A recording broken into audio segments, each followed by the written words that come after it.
Thank you. What else? Who am I missing? Raise your hands if you know that you're in this session. Isabel, please, to help us connecting what the MHPSS work has been doing, and not what we are doing, but what is happening in the rest of the IAS, what is the rest of our colleagues and collaborators are doing. We also have the support of HI to discuss on disabilities. How are we, and of course, we will have a very strong support from our colleagues from CBM and UNICEF who've been leading the work from the reference group more specifically. Shelter cannot join us, I think. I'm looking online. ACF.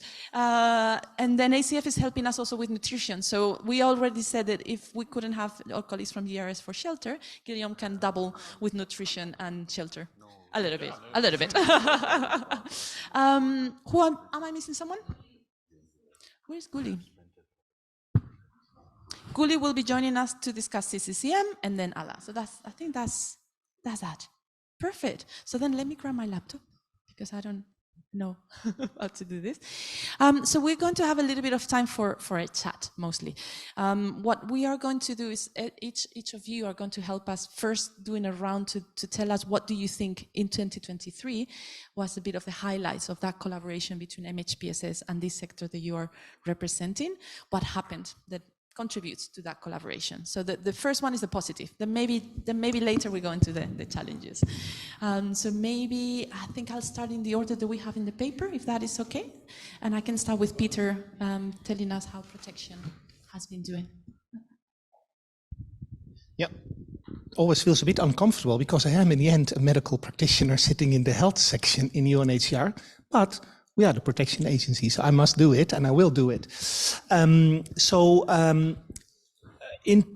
general, we have had quite some engagement with the global protection cluster over the last years, which was very encouraging because that was something that was long in the making. This year, I think the two things that I would like to highlight is, first of all, that the protection clusters are much more aware of and documenting mental health issues in displacement sites. So if you go to the website of the Global Protection Cluster, you see a few of the, let's say, protection concerns. And the thing that stands out on the first row is 100%, well, I shouldn't say that in a funny way because it's horrible, but 100% of operations report that the mental health concerns, they phrase it slightly different. I think psychological and emotional issues inflicted on people are reported. So 100% of the protection clusters and 65% rate that as very severe or very severe. So that means there is an awareness, and that's the first point I want to make. I think the awareness is much more clear, and we also see that now reflected in protection assessments. And since 1.5 years, the Global Protection Cluster does every 3 months an kind of analysis of the protection risks, and MHPSS issues actually consistently are high on that. Now, the next point, of course, is what are we going to do about it? Well, within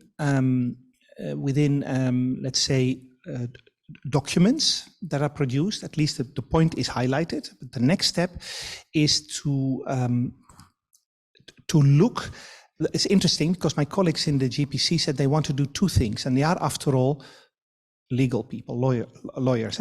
So they said they want to look at whether there is anything they can do to see whether not addressing MHPSS needs is actually something you can hold people accountable for. So it's something. There is a kind of obligation to do something if we know there is an issue. The second thing is, and that's even a more tricky one, is there anything that we can do or document in having duty bearers as states inflicting mental health problems? So so this could in the end lead to certain legal how do you call it, legal precedents or whatever that could help. So I think that's in general quite encouraging.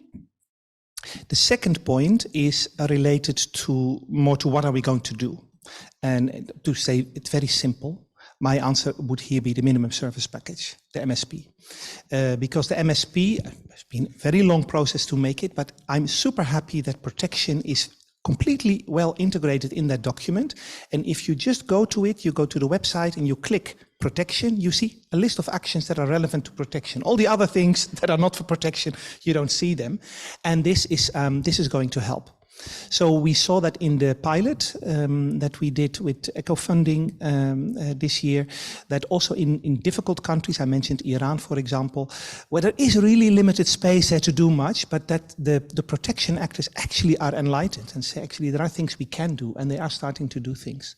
So I would say these two things, this awareness raising, documenting MHPSS issues in protection settings, and secondly, the MSP.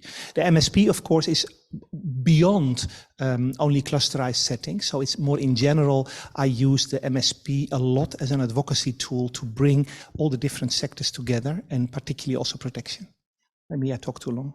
No, it's perfect. And actually, maybe that final point is good to remind all of us that, of course, we have representatives specifically of clusters and AORs. That doesn't mean that we're talking only about clusterized context. We're talking about our relationship with these areas of work, whether it's a refugee context, it's a public health emergency, or a clusterized. It's just because we have the lack of have these representatives here. And picking up a little bit, it's very interesting what you were saying about the legal aspect. It's a conversation, and I'm going to move to Jennifer. It's a conversation that in the collaboration with the GBV colleagues have learned a lot about what can be all of those legal aspects that we don't think about. The legal context in which we work can be so determinant when we're talking about children, when we're talking about survivors of EBV, etc. So I think it's a very good link to maybe ask our colleague Jennifer to let us know what are those highlights of 2023 and in the collaboration between GBV and MHPSS. Over to you. Thank you. Is my sound okay? Yes. Yes. Okay. So thanks, Peter. You've come in here a couple of times, actually. First, I just wanted to say with the MSP that our task team at the GBV AOR actually started because we wanted to make sure that GBV was not left out of MSP, and that's kind of when we first got people together. So I do want to mention that. I know that UNFPA has been actively engaged in the pilot on the MSP project. Then I also want to say that last year, and I'm so sorry I'm not there. I just want to just say that, as Carmen had mentioned, and I hope I will be there next year.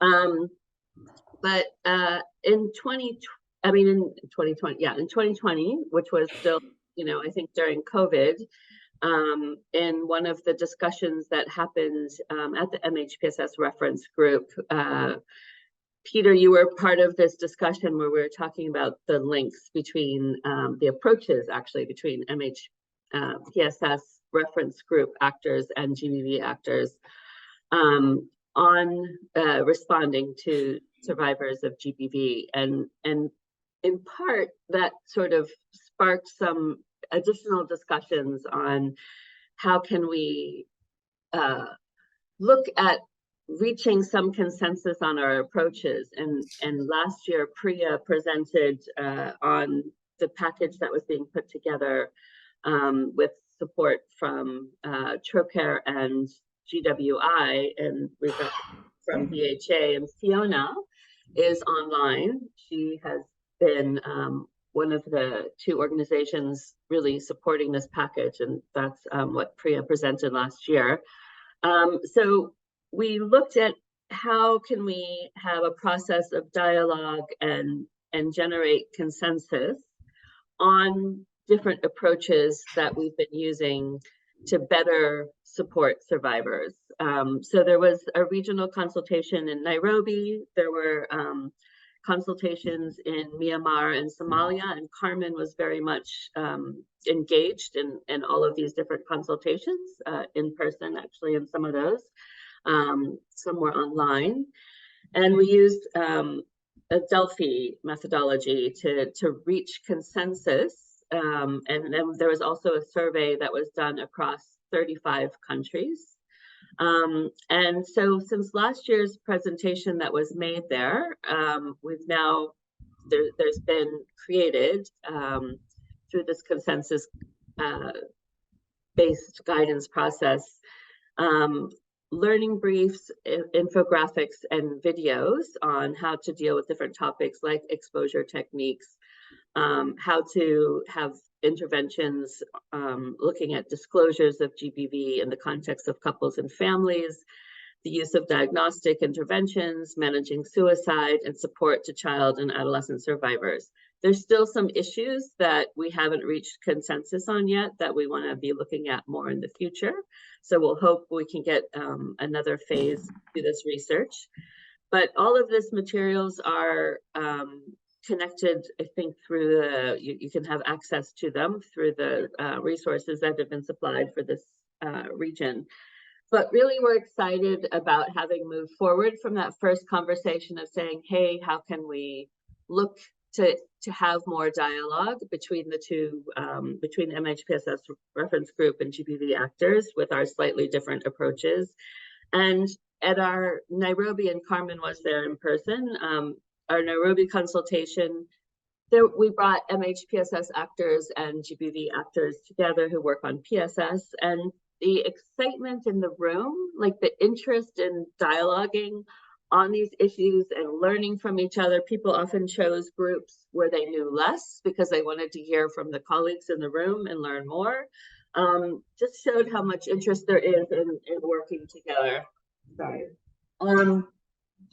So I'd say that's a huge success for this year and something we want to continue to work on. And we're still looking at how to do more together across the GBV, AOR, and MHPSS Reference Group. And Carmen is actually, if it hasn't been put up already, there will be a sign-up sheet on the walls if you're interested in engaging more and helping us actually now with the implementation of these different resources. If you can put your contact information on the wall. Last year, I remember there were a few different organizations that expressed interest, so we want to follow up on that. And yeah, I think, Carmen, you were very much a part of this, so feel free to add anything. And the final point I wanted to make, just in terms of our task team, which has continued and is a platform for sharing ideas on our work. Also, we have a person who's been working on reducing stress management. It had been very much online during COVID, and she's been doing sort of a variation of MBSR. And this past year, she was able to go in person, and she did some work in person in Ukraine, in Poland, and more recently with Sudanese who left Sudan and are now in Cairo, and in Guatemala and Colombia. So that work has been continued and gone more offline and in person. That's also been an interesting experience. So those are sort of our reflections on some of the positive gains over the last year. Back to you, Carmen, and sorry if I talked too long. No, not at all, Jennifer. Thank you so much, and thank you also, Fiona, for joining us online and leaving the link in there. And maybe just a final, we will leave a flip chart for those of you who might be interested in doing this work together with GBV more intensively. We're looking into the tasks team, but we're looking also into having other ways of coming together. We're seeing how we can create more space for that relationship between two sectors that really, as Jennifer was saying, there's so much enthusiasm when we get together, because I think we just do the same thing. We have such core principle. Everything is very similar in what we want to achieve. And I think finally we're breaking through some of those not knowing each other so well, misunderstanding about each other's ways of working. And then I think it's only the beginning, the work that we've started to do. So any organization that is happy to participate in these processes, we'll leave a flip chart here, and we will send that reminder in the follow-up email of the annual meeting, where will be some action points. So you can also send us some content. And we're looking forward to see if we can have that additional funding to also actually with IMC as well, to keep on exploring that relationship. Okay, let me check who was next, because I don't remember. Thank you, Jennifer. And actually, from area of responsibility to area of responsibility, I'm going to ask Koen to let us know. I mean, I know how much has been happening in the child protection MHPSS family, but please drive us. Thank you. Thank you. It's actually a miracle that we still exist. So many things have changed, actually. It was a bit of running against the time. Yes, a couple of highlights that we did together was one, we offered a free MHPSS upgrade, and that's how it was really called, to all the 555 organizations that we speak with in the AOR across the globe. So we gave sessions for everybody around the minimum service package, about equip, suicide prevention, all those things. That was all part of the free upgrade. We will continue with that, actually, because we felt that we needed to catch up. So many things have been developed, and we needed to get to the grassroots level as well. A second thing, I think, which went good was that we really stimulated South-South cooperation. So I went to several places and I did there a capacity analysis together in a participatory way. So we tried to figure out what coordination teams and the partners are missing in terms of capacity to deliver services, MHPSS services.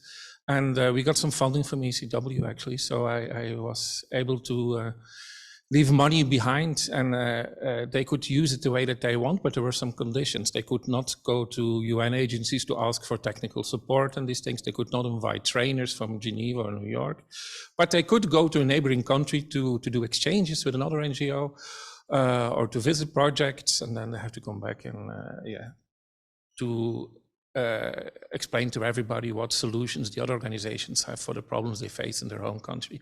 I think that went really well, actually. That was beautiful.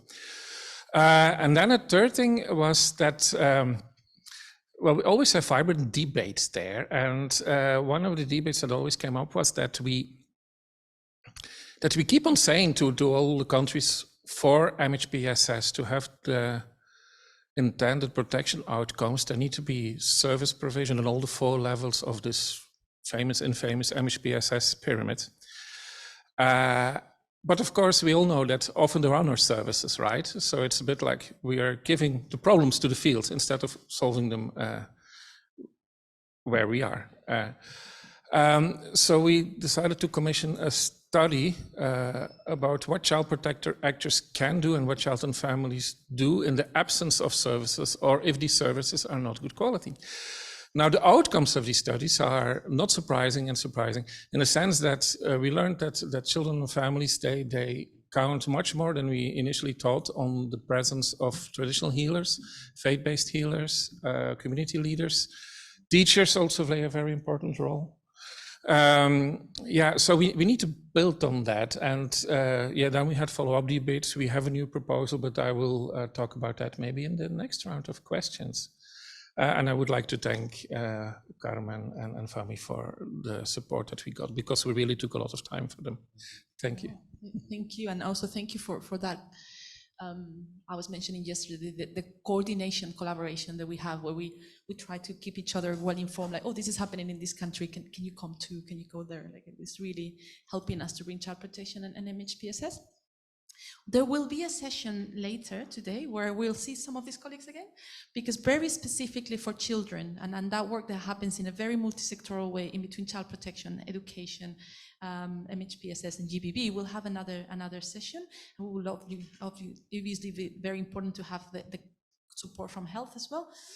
So we'll have a bit more in-depth, how do we do that work together. But I think just for now, it's so interesting to be able to hear from GBV, from child protection, and now from education as well, to start to hear what is it that is happening that sounds similar, or they're already working in aligned ways. And then I'll go to the challenge later. So I'm going to go to Ala to ask about those highlights of 2023.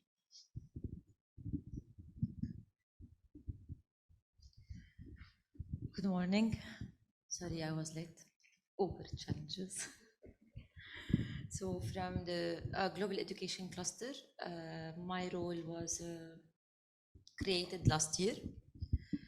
We are figuring out the best ways how we integrate MHPSS through intersectoral collaboration in education. What we started doing since the end of last year, and we focused on first direct country support in emergencies. Example, Northwest Sudan, Lebanon, Northeast, whole of Syria with other countries, but because I speak Arabic, mostly the countries I support directly is in the region and the others that speak English. For the HNO HRP season, we did an analysis from 2022 where we focused for MHPSS on highlighting the trends, the weaknesses, and the best practices. And we did a webinar for all cluster coordinators and cluster teams, which include also the IM. So any webinar we do merge the whole cluster team. We did a Core 2 adaptation. Core 2 is an essential training and onboarding training for coordinators in education. We adapted this training to integrate MHPSS within the HPC. Also for strategy development workshops, we are tailoring the workshop to be in country in their own language with thematic reflection specifically for MHPSS. What we did that MHPSS Technical Working Group unfortunately were not able to attend, however they will review the strategy. We invited a local or expert in MHPSS local organization who also implement education activities. And we started the discussion how they can be focal points for the education cluster in the communication with the technical group. And they are piloting MSP, so where we can, we are coordinating with the MSP team in country, and I encourage more collaboration with the GSC because we can support the team in aligning in this education strategy where we can strategize the interventions. During our annual meeting for 2023, we did a report called Collective Actions, where our global partners, cluster coordinators were in the same place, in the same room in Kenya, and well-being was the priority out of 3 to support them and to embed more inequality. And the challenges were around measuring SEL and also coordinating those efforts. We noticed absences in targeting teachers and caregivers. So yes, we do deliver SEL, but always the gap is with teachers and caregivers interventions.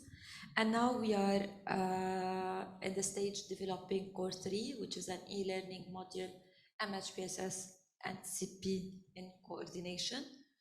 We know it's not perfect, but we need to start from somewhere. The audience will be the CP cluster AOR coordinators and also education cluster coordination.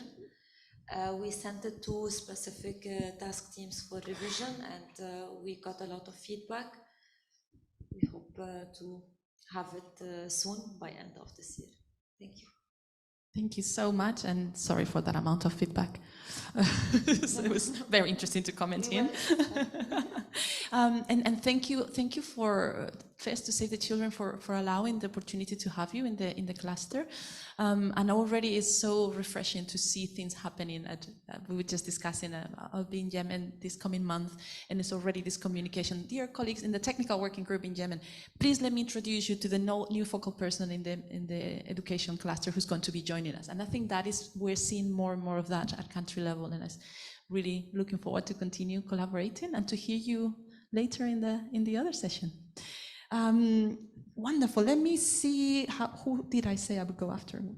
Yes, let's be joined. So on behalf of Christelle, who is the coordinator of the Mine Action Area of Responsibility, we met last week in Cambodia. She is really sorry they couldn't be here because they have a big meeting themselves as well. But she did something fantastic, which is putting us in contact with our colleague Madalena, who is actually working with the Mine Action section in Mali. So she's going to allow us to look at those things that have happened in 2023 with a focus on a specific context. So Madalena, welcome, and the floor is yours. Thank you very much. Do you hear me? Very well. Okay, thanks. I'm really happy to be here with you. even if remote.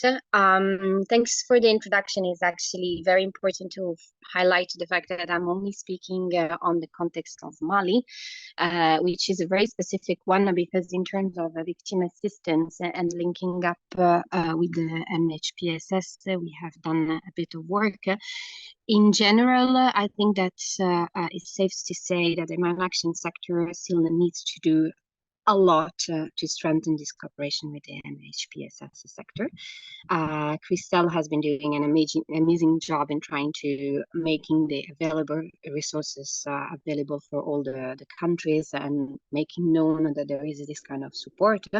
And we have, since a couple of years, a new minimum standard for victim assistance at global level, which is going to also help us in doing so.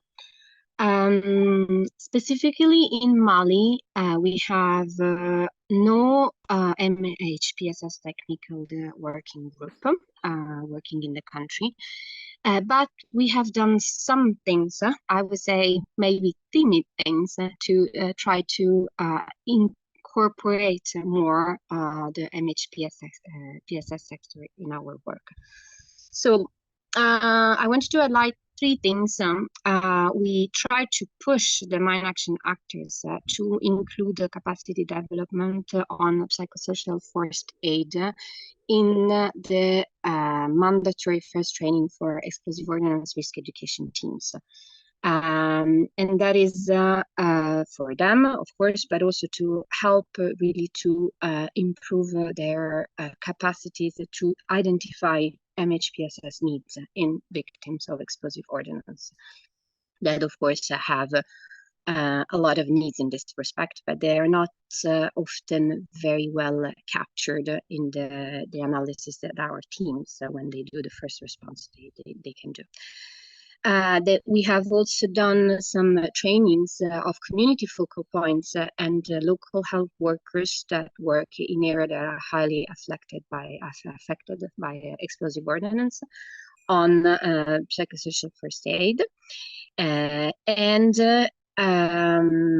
we did a service mapping in which we included MHPSS services, because I was very interested to hear someone yesterday said sometimes we have the service mapping, but it's very confusing for someone who's not an expert to identify really what is the service that you need to refer to.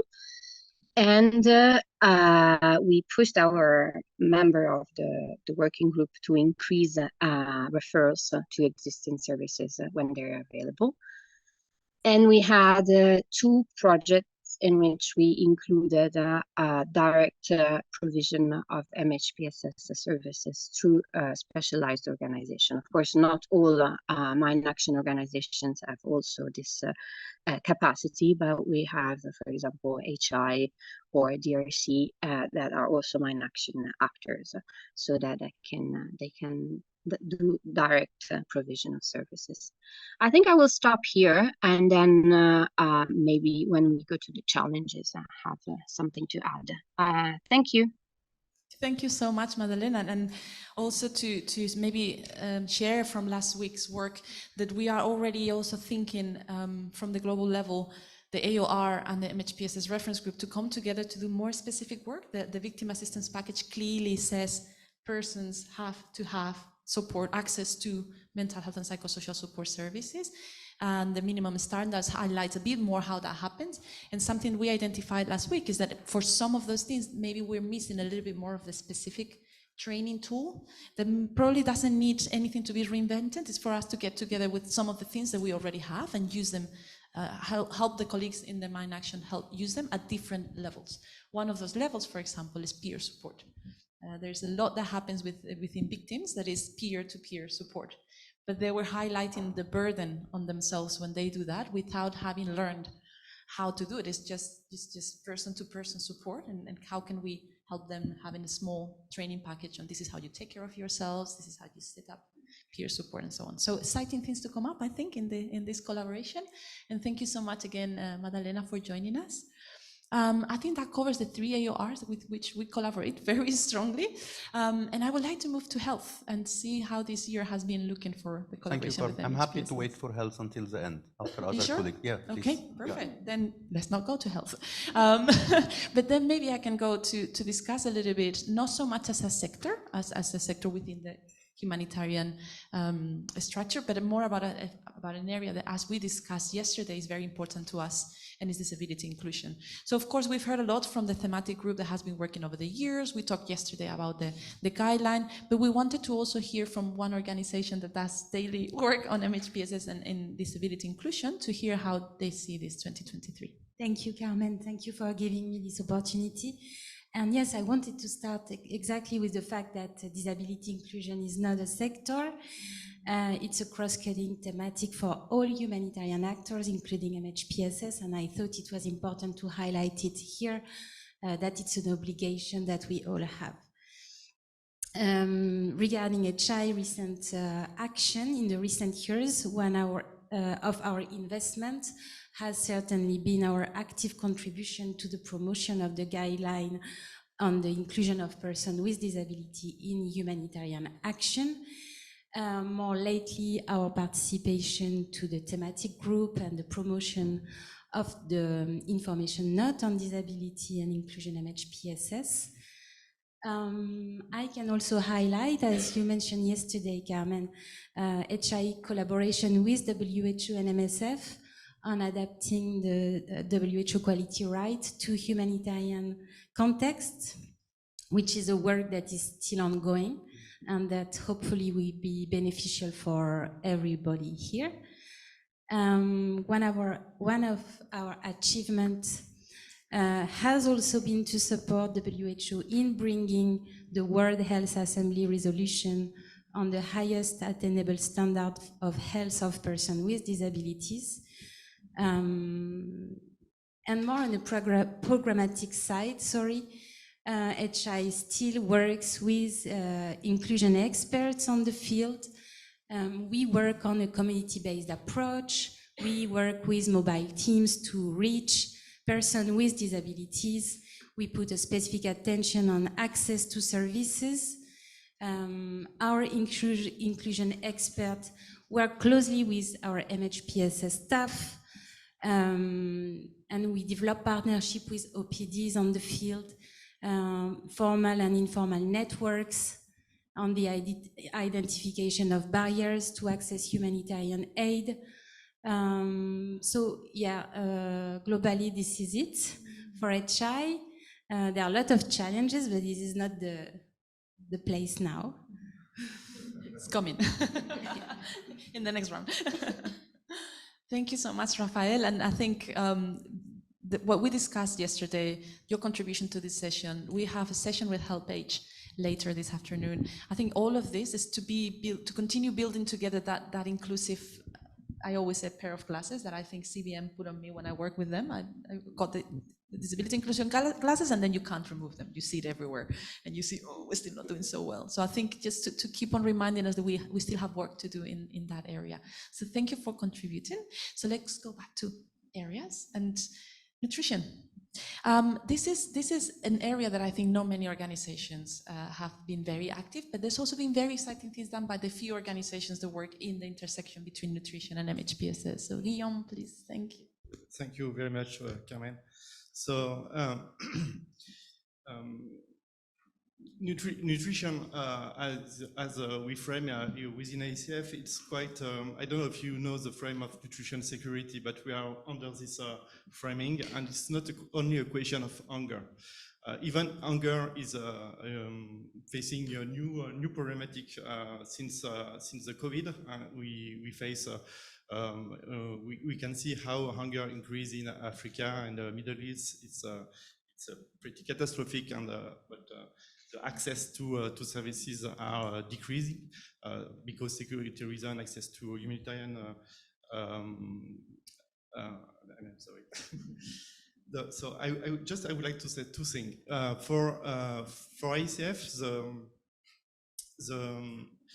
the way we conceptualize nutrition, it's to work on the root causes of nutrition, and MHPSS come here with different type of psychosocial activities, but also specialized services in mental health, such as EMDR and also cognitive and behavioral treatment. So we have done a lot of research on the comparison between the different approaches in order to support psychosocial activities into nutrition project. It was done during, I don't know, maybe 10 years. So we have produced a lot of data on this. So we continue to push and to think with EMDR and also the partners focusing on trauma, how we can maintain something as specialized services in mental health in emergency settings, as it's quite rare to work with this approach. So hunger is not only a question of food, it's a question of nutrition, and behind nutrition you have a lot of things, a lot of determinants, social, political, cultural determinants. So we can to strengthen capacity of actor to work on that perspective. And it's also a challenge for our organization, but I could highlight that this year we strengthened the capacity of all the different sectors of ICF. I say ICF because it's in French, it's Action Against Hunger in English. So now we have different types of psychosocial activities like social behavior change, into WASH, into food security projects, and also into health and nutrition. What we have done, finally, the last 5-6 years, it was the idea to have a nutrition focal point in each health services. Not only to have Action Against Hunger working only in nutrition center, but also to strengthen the capacity of the different health services at all the different levels, in order to mainstream, finally, as for inclusion and disability, but to mainstream nutrition into health services. So we have developed kind of approach in order to strengthen this. It was one of the reasons we participate to MSP too. So we had experienced this approach in Iraq, for example, where we realized a very big health diagnosis where we have pushed for integration of nutrition in health. And the last word, currently the organization start to switch between a focus on nutrition, nutrition lens of hunger with climate change, and also the link between nutrition, hunger, and climate change. It's quite new, but it's a way of working where we also find relationships between different parts of our mandate, where we work on relation of power, and it's a way to work of intersectionality. Also, yesterday we spoke about intersectionality. It's very important for our sector too, MHPSS, to think through those lenses, and it's also a question of decolonization of mental health. So we are trying to switch from a community-based approach to a community-led approach in MHPSS too. So I can say that for the moment. Thank you. Thank you so much. Maybe just to reflect a little bit that this connection has been brought to me in pretty much every mission that I've done this year. There's been the nutrition colleagues saying we need to do more, we need to collaborate more together. Hunger is not about just food, access to food, is much more than that. And I've felt the sense from colleagues in many countries that they see the need to integrate MHPSS to actually have better outcomes of nutrition and the other way around. So I think that's really, really cool. Thank you. CCCM, can IOM/Poli tell us how CCCM has been doing this year? So better than in the prior years. So just a little bit of history for the ones who don't know. So CCM was excluded from the guidelines, in 2007, because there was this idea that it was just a facility-based coordination. So that the role of the CCCM coordinator, and the cluster was the one of coordinating all the different other actors in a space. It was a space of camp. So they say if the mainstreaming is done in health, in protection, in WASH, and so on, there is no need really, for the CCCM actor to be trained or included.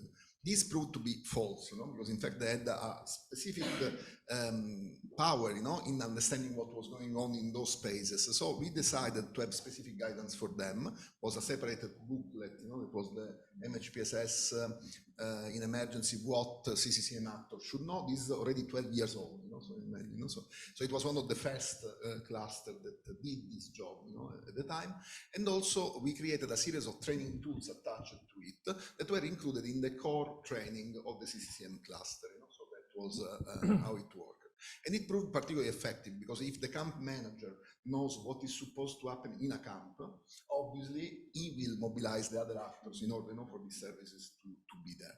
So it was quite a success story till a certain point. And obviously, we had to take into account all the issues that come from the fact that the camps are supposed to be temporary spaces for protection, but very often become spaces of vulnerability themselves, so they create and perpetrate vulnerability, because they exist. So this was obviously a dynamic that we tried to take into consideration with all the political constraints that are behind this construction. Then there was a change, as always it always happens, so in the leadership, but also in the team that was supervising the CCCM cluster globally, and this work somehow got lost. So in a way, there were these training tools, but no one was really, making the trainings. They couldn't find them, and things of the sort. There was a new momentum that was given by the minimum service package. When the first version of the minimum service package came out, IAM said, well, we are not going to approve it because it's only about 3 sectors. So that was the original one. This brought basically to the re-inclusion of CCCM and fortunately to all the other sectors as well. So we are very happy that this process started. This brought again to the attention of CCCM, since we brought them into the picture, to the field. And this year, finally, after many years, we were re-invited together with INCA, at the CCCM cluster meeting, global meeting, to exactly present, the minimum service package action that are related with the CCCM cluster. They are asking now for a specific, guidance, one-pager guidance tool that remind them of the actions and all the other tools that they already have. So we are fortunate in the sense that they have already the tool.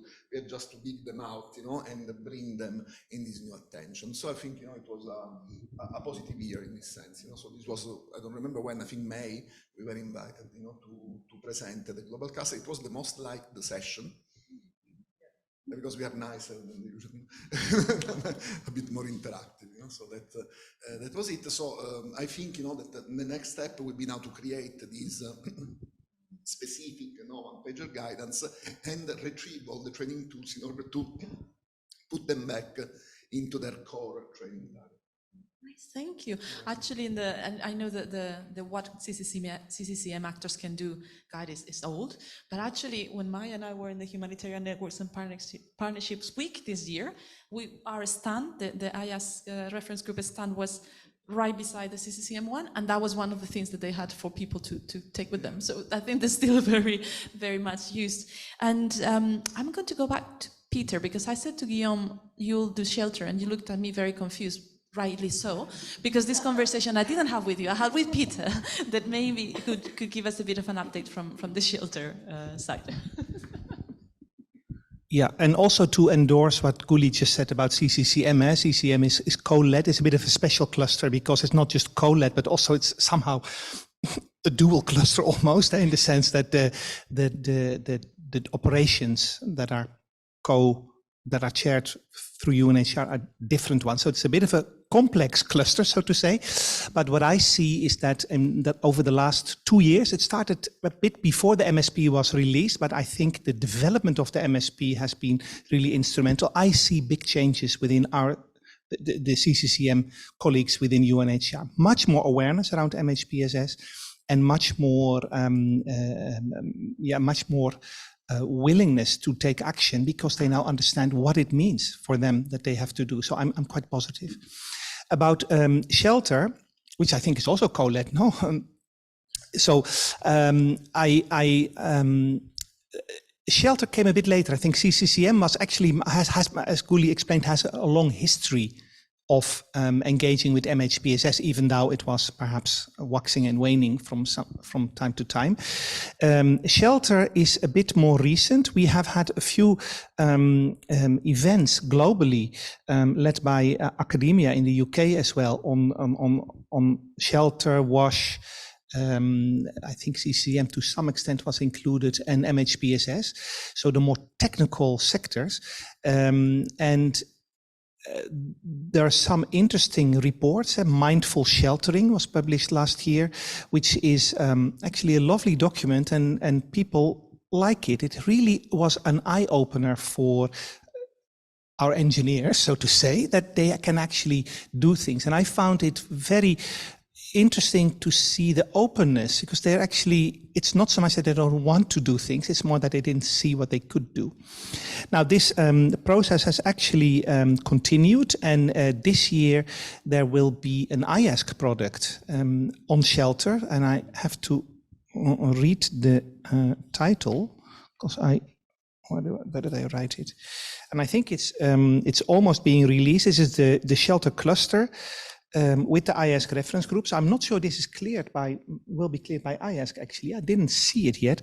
But this document, Recovery from Crisis, Shelter, Settlement, MHPSS, and I can't even read. And WASH? No, I can't read my things. And outcomes. Is that your own writing? It's my own writing, yes. Anyway, but I think that's quite an essential document, because it didn't exist anything. There were something produced by academia, by good-willing activists, so to say, but now for the first time we have a document that is actually ingrained within the humanitarian system. So I expect quite some results from that in the years to come. So I think we've delayed it a little bit the last few months because of how things have gone, but it's been a very positive collaboration. Even in the process of writing it, we've realized even more. Yes. This is what we need to put. This is important that we say it. Yeah, very, very positive. Yeah. So when I reach out to the shelter cluster, which I do every year, and then sometimes they, now they immediately came with a list of things that they want to do. And this was one of them. So yeah. Very positive developments. Also country level, we have a couple of examples for whoever is interested also in those documents where there is direct request. And this is the one thing I want to say, because I think it's very beautiful of those documents. In the process of having these interactions, what the shelter colleagues were saying is like, so now I can go to donors, and the things that I was asking, they were telling me, these beautification elements in your shelter, this is complete, no budget for this. I'm not going to give you a budget for nice paintings and flowers and curtains. Now I can say, but that is essential for someone to feel at home. This is an MHPSS outcome. So actually they see it as such a positive collaboration that we can have. I remember the discussions in the sphere guidelines, the recent one, where shelter was also engaging with MHPSS, but they came from far. Initially there was more the idea, what should we do with those people with severe mental health issues? And that was the only thing. And now they've come a long way and actually see how the built environment, so to say, it's not always that much built, but really has an effect on well-being, and not just, let's say, individual well-being, but communal well-being. So it is very much related also to CCCM, I think. Like how can the environment that we create be conducive to well-being, both individually as well as for families and communities. And that's not rocket science, but it has not always been on the radar of shelter colleagues. Yeah. The winning point for CCM many years ago was in Haiti, and there were all these camps that were totally messed up, and people said, our distress comes from the camp, actually, not from the people who died and so on and so forth, and because they believe in voodoo, they had other mechanisms, to cover for that. And then, they told us, why don't we organize it, around the laku, that was not the courtyard that they traditionally had, to gather and stay together, in the villages. We did that. So instead of having corridors, tent, in some camps, we were able, together with the engineer, to have the courtyards. And when we did longitudinal research, these people, after 9 months, were doing much, much better than the others. This was the winning point, towards the CCM cluster, saying, okay, you see, it doesn't take much. It's just how you locate the tents, and these will have enormous effects.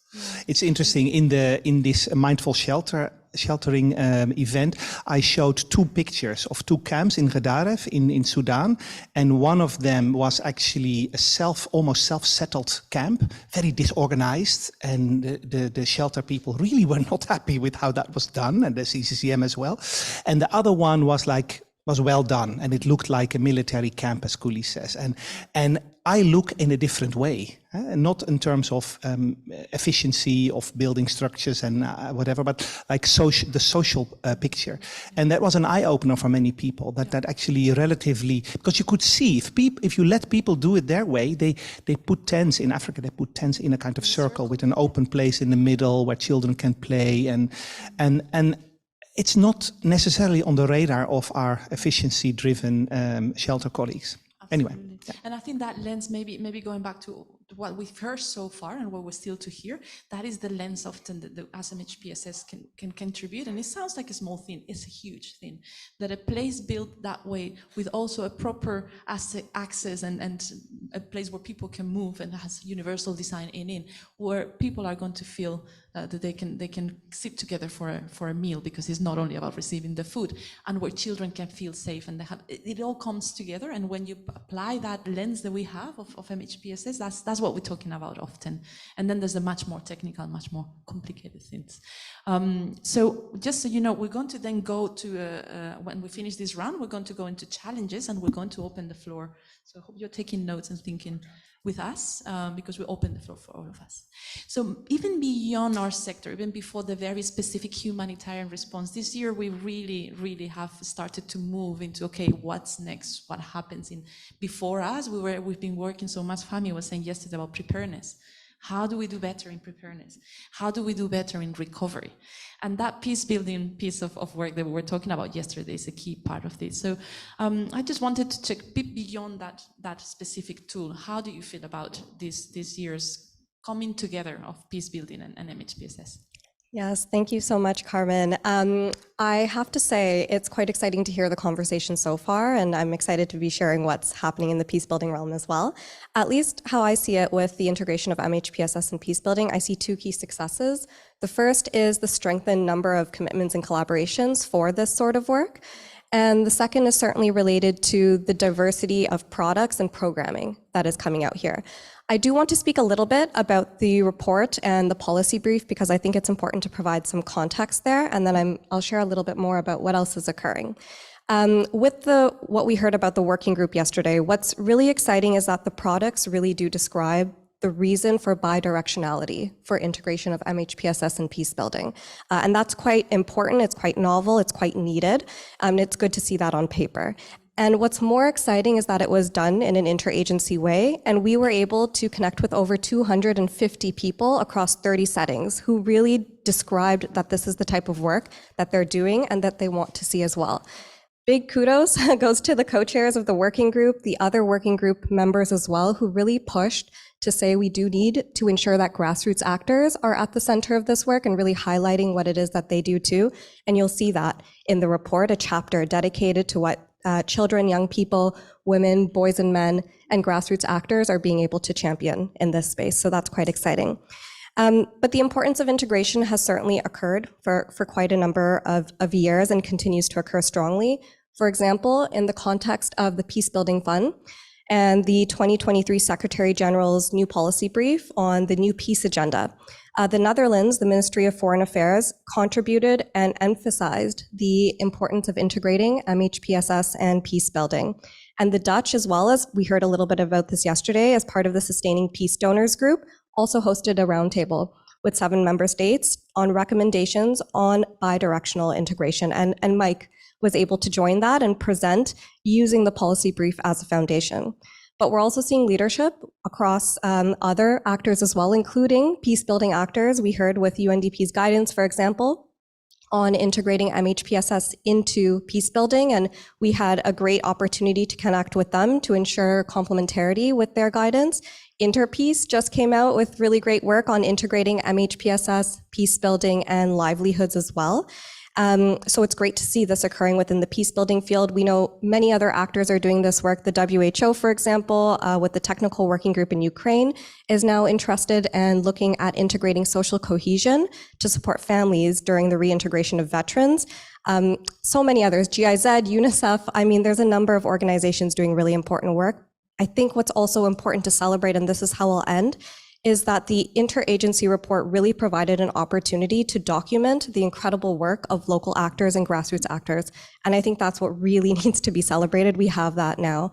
And there's a really great opportunity here for us to learn and work with them on what integration means and how we can draw on their richness as well. So there's rewards, there's challenges, which we'll talk about later, but exciting to see how the space is growing. Absolutely, and I think that final point is the key, because that's also where we want to be going. That's where we want to be growing much more in how we are engaging with grassroots, with the organizations at country level, with civil society and so on. So I agree, I think that's a very amazing point to take out of beyond the specific recommendations of the report. And what you can do is also, wow, look where there's the expertise as well, and where the innovation comes from often.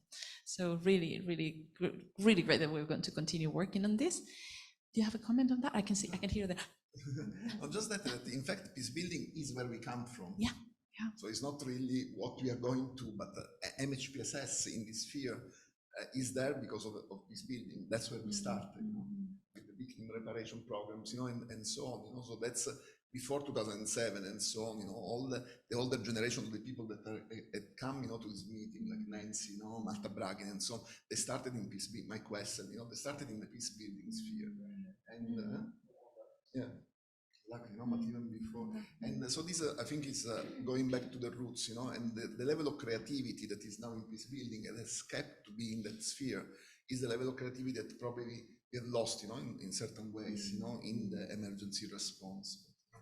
Yeah, absolutely. So thank you for that contribution. Another beyond us a little bit is what's happening more broadly in the Interagency Standing Committee. And we invited Isabel, who's joined us last year and this year, which is fantastic, to just let us know a little bit. We try to share with you from time to time things that are important, but we thought it would be useful for us to know what else is happening in the much bigger family of the Interagency Standing Committee. Thank you, Carmen. Yes, I'm very happy to be here with you this morning.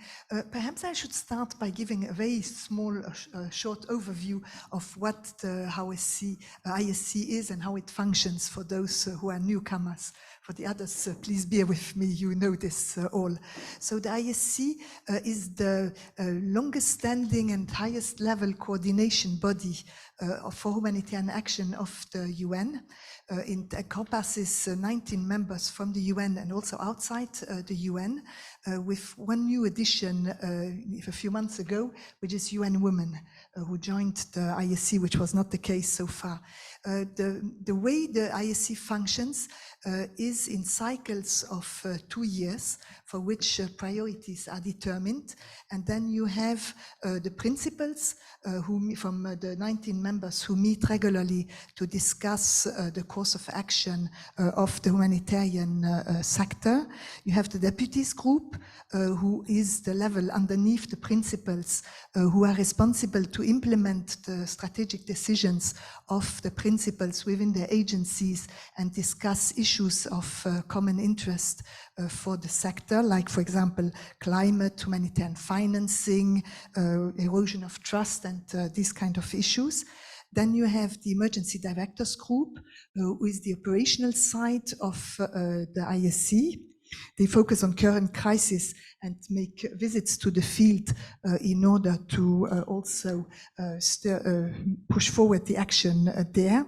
Then you have the OPAC, which you heard a lot since yesterday, which is the Operational Policy and Advisory Group, which is at the level of the policy directors, and they set the normative ground of the IASC. And then in order to translate these normative decisions into action, you have 5 task forces. And then you have, of course, also the associated entities to which the MHPSS Reference Group belongs. The difference between a task force and an associated entity is very small. The task forces are time-bound. and they consist only of members of the IASC, but they do work with others, or others can provide inputs, but are not members. And this is a very big difference with the associated entities and with the MHPSS Reference Group, because Fami explained yesterday that also non-IASC members can be members of the reference group. And this creates, of course, a lot of opportunities, even if there are also a few challenges. So now to come to the big changes over the last months. Because of the geopolitical situation and the natural hazards, the principals have had a lot of work to take strategic decisions on that. So the cycle of the IASC is in principle coming to an end at the end of the year, but all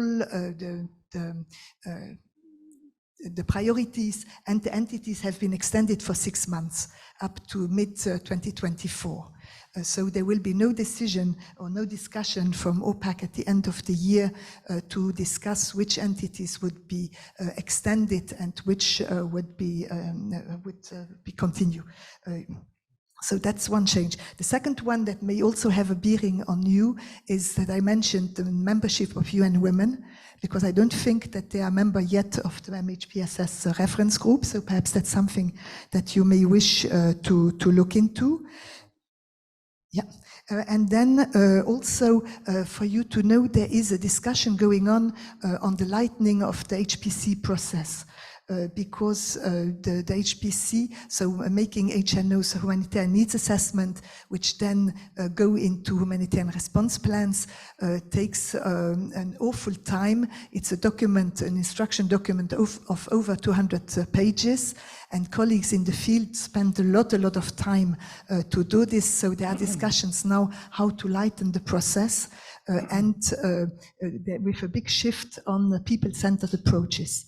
Also, so in OCHA, OCHA at the same time, so also to clarify a little bit, OCHA is the host of the IASC and the member of the IASC. And our USG, so Under Secretary General, is at the same time the head of OCHA, but also in his function of Emergency Relief Coordinator, the head of the IASC. So sometimes things come very close together in what goes on in OCHA and what goes on in the IASC. OCHA has launched an initiative over the last year, which is called the Flagship Initiative. It's a pilot for the moment, and it's an attempt to bring humanitarian coordination and action much closer to the people in the field, with colleagues going really to meet affected people and to hear from them what are their priorities, what are their needs, and how humanitarian action is performing. But of course, to do this in a time where capacity and funding is short, we have to relieve people from other tasks, which is the lightening of the HPC. So this is all being piloted. Program cycle. Yes, sorry, humanitarian programming, yes. It's the cycle, sorry about this, it's the cycle which starts from preparedness to humanitarian needs overviews, then to the response plan. So the humanitarian needs overview is done at ground level. They feed into a huge document called Humanitarian Needs Overviews, which then informs the humanitarian response plans, which is the priority document that is presented to the donors in what we call the Global Humanitarian Overview in December, which sets the trends for the coming year, and it's the funding appeal for the whole humanitarian system. And then this goes into a monitoring and evaluation cycle, and lessons learned. And all these actions together are the humanitarian program cycle. Yeah, sorry for all these acronyms and the jargon. Yeah, and then Yes, and then yes, and I have also a few points about the task forces. I forgot to mention that there are 5 task forces. Where the first one is on centrality of protection. Number 2 is on accountability to affected populations. Number 3 is called preserving humanitarian space, but it's basically on bureaucratic impediment to bring humanitarian action into affected countries and counterterrorism measures. Number 4 is the humanitarian development nexus, and number 5 is localization. And I have a number of points of where I see that perhaps the interaction between these task forces and MHPSS Reference Group could be improved or fostered, but perhaps this is for the next round of discussion. And actually, just to notice that I think there's been some discussions already before the meeting on that review of the HPC and what could be the consequences of that for cross-sectoral areas, and it can be very even more difficult to find the space or even facilitated depending on where the review goes. So I think that'll help us having you here for that conversation afterwards. I'm going to finish this round with our colleagues from health, and we have FAMI as WHO organization connecting the reference group with the health, but IMC also as a co-link, and also an organization that works so strongly in that interconnection. Because of we want to have enough time for discussion after this intervention. What we're going to do is to go through the challenges together with our room, so we can all start to think about those challenges that you mentioned in a little bit of an interactive, open Q&A way. So yeah, just so you know. So, but please, Carmen, I'm aware we are the last speakers. How much time do we have? Oh, just like the others, just go for 5 minutes or whatever you. So, how many times? Health is interesting. I think health share number of commonalities with protection. You try with these 2 big sectors or clusters in the field of MHPSS to make sure that they do all what they can for MHPSS without these sectors actually doing it only alone and forgetting about other sectors and clusters. And that's the day-to-day work that we try to do. Because the MSP is telling us that mental health and psychosocial support is cross-cutting across sectors and within sectors. So you need to make sure that health, yes, there is health, but there is reproductive health, there is children health, there is adolescent unit, there is older adults, there are EMTs. Every time you work in that building, you want to make sure with all the new faces and new colleagues, have I been integrated with your area of work yet or not? And it's critical, it's essential. Because every missed integration opportunity is a missed opportunity for the population. But how to do that without also making sure that health does not see themselves as the sole player in the field of MHPSS? And giving an example, the operational roadmap, when I went after the earthquake to Northwest Syria, and there was a review required for the operational roadmap, and my colleague Inka was invited, we discussed that we need UNICEF, and our rationale, while the health sector was doing the invitations, the health cluster was organizing the workshop, we said we would like UNICEF because UNICEF will pull into the plan the education and child protection. The same when we visit the hospital, I told the health cluster, yes, the hospital is a facility within Northwest Syria, but you need to make sure that actually GBV is engaged because this population can be prone to gender-based violence. Protection need to be engaged because you are evacuating a very vulnerable population. So health should not work alone, neither at governance level nor at operational level. There are a number of resources which were released that I saw the senior management within health within my organization advocating for multi-sectorality. So for example, when minimum service package was released, Inka and I was an internal workshop seminar for the release of it, and Mike Ryan was talking to all WHO staff about multi-sectorality of mental health and psychosocial support using the minimum service package. The handbook of MHPSS coordination is legitimizing our field MHPSS coordination, so we can no longer talk about it as something theoretical. There is an IASC resource up talking about multi-sectorality of this area of work. There are also a number of initiatives happened this year which emphasize for example, the preparedness. Preparedness became part of the mental health action plan because there is an indicators member states need to report on every 2 years to WHO on MHPSS integration and preparedness plan. Simulation is one of the things that WHO is doing to strengthen that, and simulation are done multi-sectorally. It's done with engagement of child protection, of education, of colleagues working within various sectors. And by definition, it is designed in a way where various sectors are engaged in the implementation of simulation. And I see many of the faces here either joined the simulation or have colleagues in your organization who have joined it. But it is for member states mainly designed to fulfill the mental health action plan. Regarding capacity building of staff, it's important also for colleagues working in health sector to get oriented on MHPSS, not only MHPSS from multi-sector and governance aspect, but also on services aspect. So the Open WHO platform have been instrumental because it's designed for health sector actors. So far, more than 19,000 participants has taken only the English version. I'm not following on other language most recently, but few thousand of every language available in multiple languages. And it is designed mainly to be standard for health sector humanitarian actors to orient them on MHPSS. I can continue in many of other numbers and achievements, but I want to give a good example of a good collaboration that happened with IMC for capacity building, not only on service delivery, but strengthening the mental health system response in countries within the health system. So I'm glad Claire is here. Thank you. So as many of you are probably aware, there's been a multi-year collaboration between WHO and IMC and alongside UNHCR in really trying to focus on organizational capacity building for mental health and health integration. And this started in 2018 in Ukraine, and we are now at the 5th Global TOTS, which is really exciting. So this year we have about 28 representatives from different organizations around the world, whereby we have quite an all-star team of instructors, psychiatrists doing the clinical training modules on MHGAP-HIG, as well as other mental health professional colleagues that are training on operationalization using the MHGAP operations manual and the IMC mental health integration toolkit. And similar to other iterations of this project, alongside the TOTS training, there is ongoing supervision and mentorship with webinars and additional ways that we work with these organizations who are committed to rolling out MHGAP and promoting mental health integration in their various humanitarian emergency contexts. So it's been a very exciting collaboration.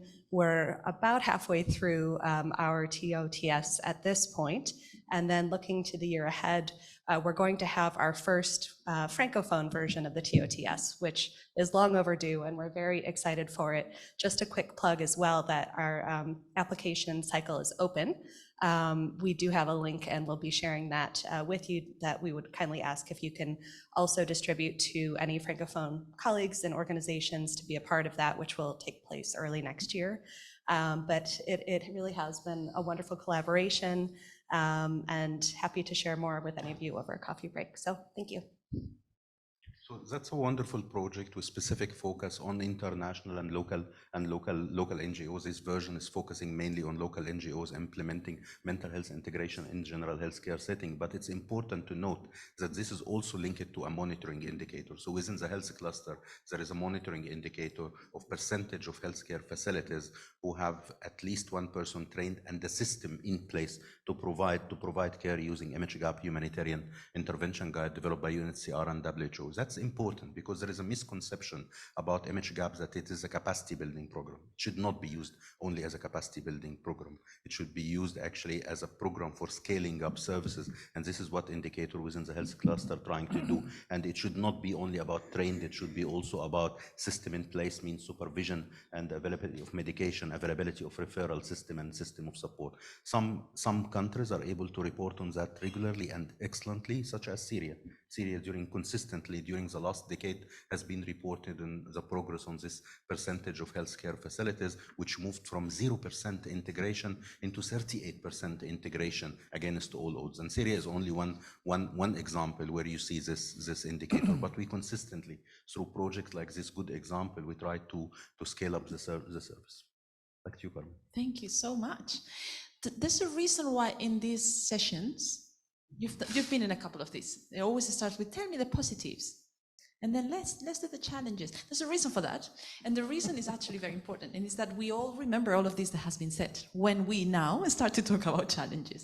And it's important because it's good to remember that so much good has been happening, and that I think, really honestly think, MHPSS is much more embedded into many other sectors and areas of work and so on that has been before, inside and outside of the humanitarian sector, with academia, with preparedness and all. So let's keep that in mind while we also, because it's very important, and we are going to have, of course, this afternoon the opportunity to discuss what do we want to do together as a reference group moving forward, how is our work plan for 2024 looking, and I think you can only know that when you look at the gaps and the challenges and where are we still not so. So what I'm going to do is ask our panelists to again go back and tell us maybe in a sentence or two what is the key challenge from the perspective of the sector they are talking about.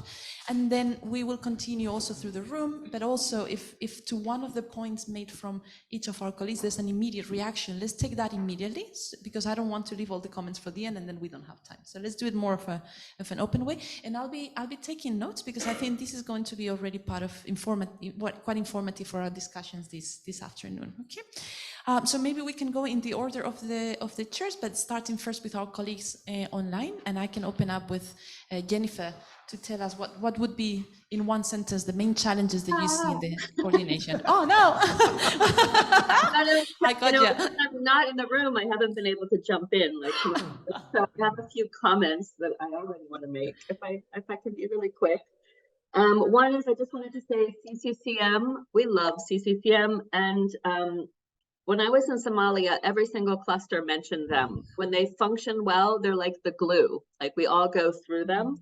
And they have been incredible in using our pocket guide, which is for GBV survivors who disclose where there are no GBV specialists, so often remote rural areas. And really CCCM has promoted this guideline that we have, and it's in so many different languages because it's been so useful, and it's short, and it's basically PFA. So I just want to put that in for CCCM. And then I also wanted to mention, Carmen, you said this might be touched on later, but this issue of lightening the humanitarian, the HNO HRP, which is critical to all of the funding for the different cluster work. Lightning sounds great, and it's true that all of our coordinators spend way too much time producing these documents, but we don't want it to be lightened at the expense of the cross-cutting issues. We already heard of a country saying, like, hey, we had to remove disabilities from our needs overview because we have to shorten. And we have struggled for a long time to get space within protection, visible space on gender-based violence, to look at the data specifically to survivors of gender-based violence. And we know, like, disabilities and all the other cross-cutting issues, it's critical to also be part of the analysis. So I say, just a heads up, we need to make sure collectively, because this will include MHPSS as a cross-cutting issue, that that's not what gets cut in the lightning process. So I just want to throw that out there. And then I also wanted to throw out the issue that was mentioned. You know, I was recently in Ukraine, and there is an issue of a really domestic violence skyrocketing when the veterans come home for their furloughs. And also we know in a lot of countries like Serbia and other countries, when soldiers return or veterans return, we do see an increase in intimate partner violence. So I think there's a good question there. We see mental health as a huge issue in Ukraine. The GBV AOR sector does not really work with perpetrators of violence. So that's a big question for the MHPSS colleagues. I heard it was the peace colleagues that were talking about programming for social cohesion. So really, we also need to think about, you know, programs that are around returning veterans and how to focus attention on that issue. And then I wanted to also say NCA is the co-coordinator together with Türkiye of our MHPSS task team. I left that out at the beginning, so I want to recognize NCA, who is in the room, and we're excited that Türkiye is joining, as well as I think NCA as members, and we hope that's also because of them working together on GBV MHPSS issues. So in terms of challenge, there's many challenges to our sector, but I That wasn't the challenges yet. Yeah, I wanted to go back to this resource package because I know with MSP you discovered like, okay, we have this great package. We thought people would just start implementing, but you still need to raise knowledge and visibility of the materials. So that's the case now with the resource package that we have. And just to say, with all the consultations and the pilots, we, you know, both GWI, George Washington University, and TroCare worked really hard to get the balance right between MHPSS actors and GBV PSS actors, and to get women-led organizations on board, local organizations, and many of your organizations like IOM, UNICEF, WHO, IMC, we're all part of the advisory group. So we really need support now and ownership by everyone in the room to get this to providers and really see that we worked on developing them together. Now we need to implement them together. So please do put your name on the wall and the sign up sheet if you want to help us move forward with these great resources that we worked so hard to get the balance right and to include women-led organizations in that process. That's it. Sorry, Carmen, I'm not sure if I gave you enough challenges. No, I think and thank you so much, Jennifer. I think if we can pick also from all the important things that you said, the one on what do we do as an MHPSS sector in the work with perpetrators, and if that's an area that we're doing enough, not, how does the room feel on that? The issue on the review of the PCM, I think is important. PCR, cycle, HPC. It's important, and I don't know, so something like the Armenia response refugee plan. It's quite a piece. Is every sector has their MHPSS, and then there's one small thing on MHPSS as well, multi-sectoral. But there's a lot to discuss. If it's going to get smaller and smaller, how do we integrate the cross-sectoralism? So I think those 2 points are very important. I'm going to say one last comment. You know, you guys with the IASC process, because I heard Isabella was talking about that. You guys have a chair in the GCCG, which is the Global Cluster Coordinator Group, and no one ever attends. So just FYI. No. No, you don't? No. We were never invited. I thought that I heard that both gender and MHPSS were invited. Okay, maybe I'm wrong. Maybe that can be clarified by Isabella. That's noted. Okay, sorry.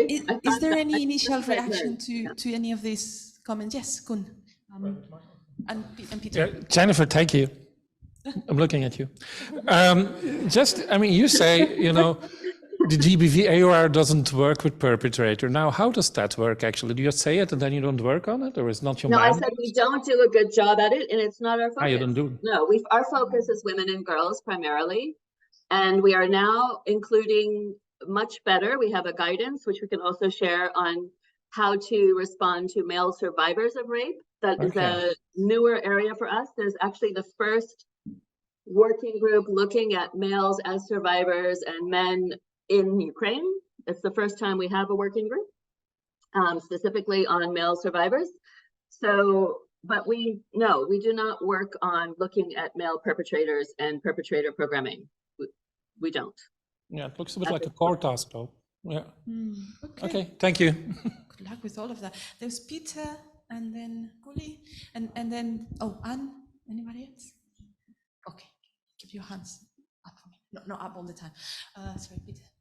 No, so I had 2 challenges, but one of them is actually addressed now already, or not addressed, but mentioned, which is this issue around how do we keep MHPSS on the agenda in these multiplying needs with decreasing funding, or maybe it's not decreasing, but it's not going on equal par, basically. So we have more competition over resources.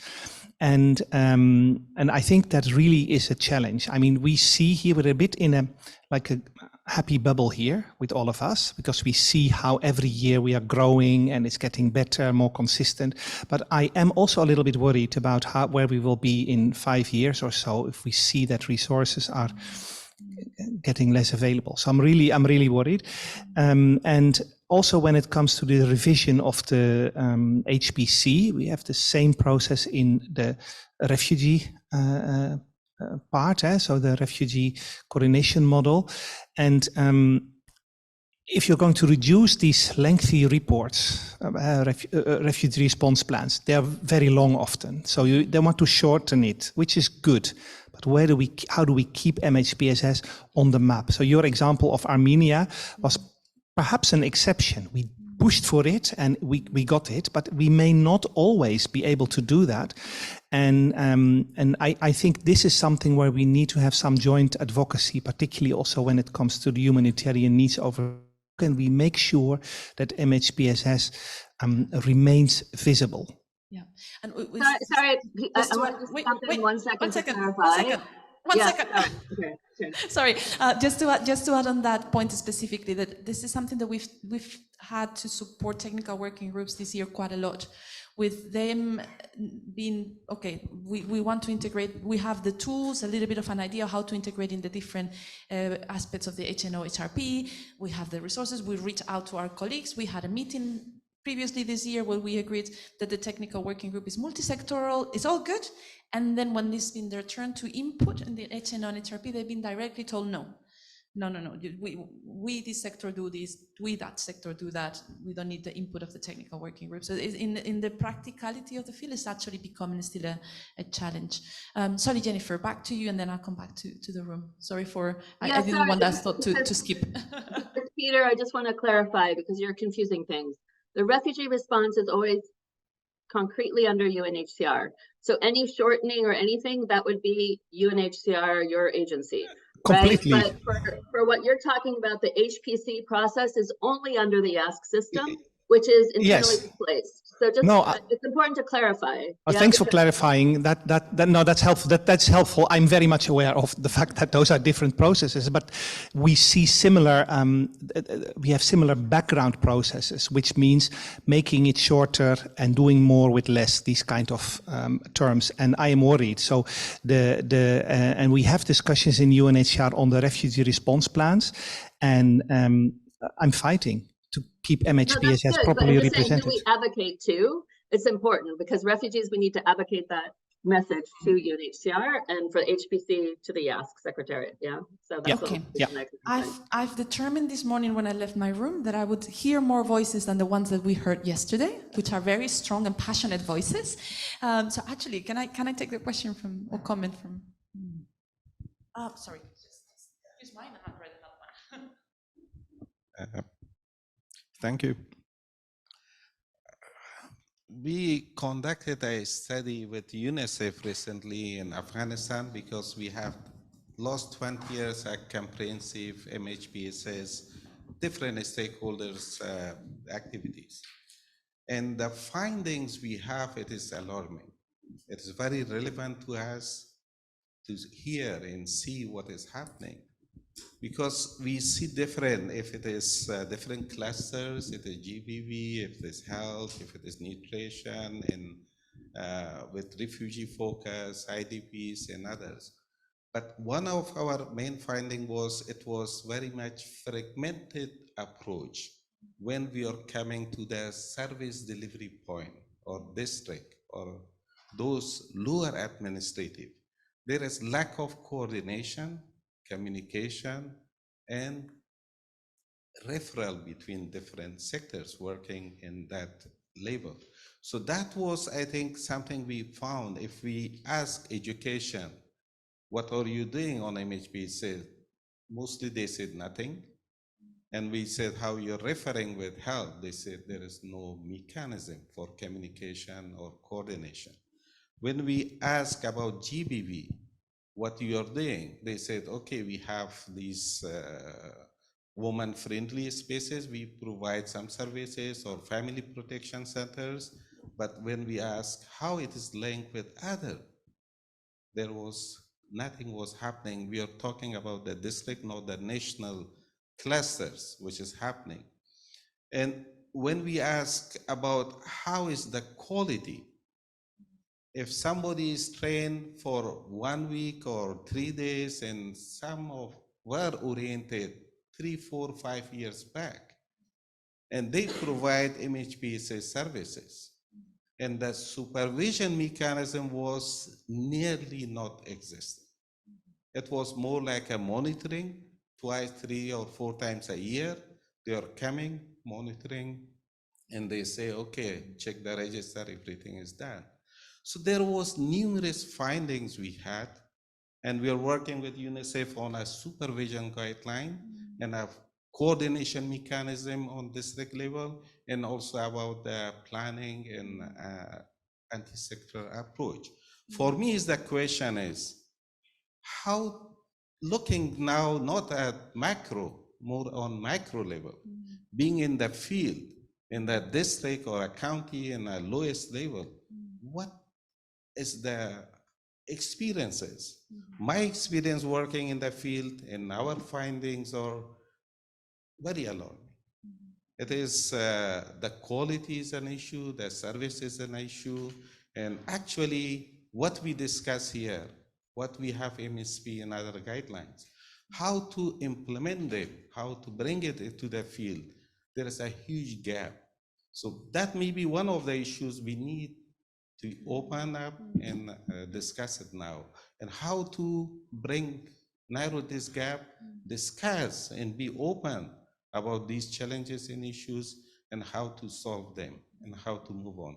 Absolutely. Thank you so much. And I think I will note the point on supervision, because we're going to talk about supervision later today, because I think it's a good, important topic that many of you have passionately talked about.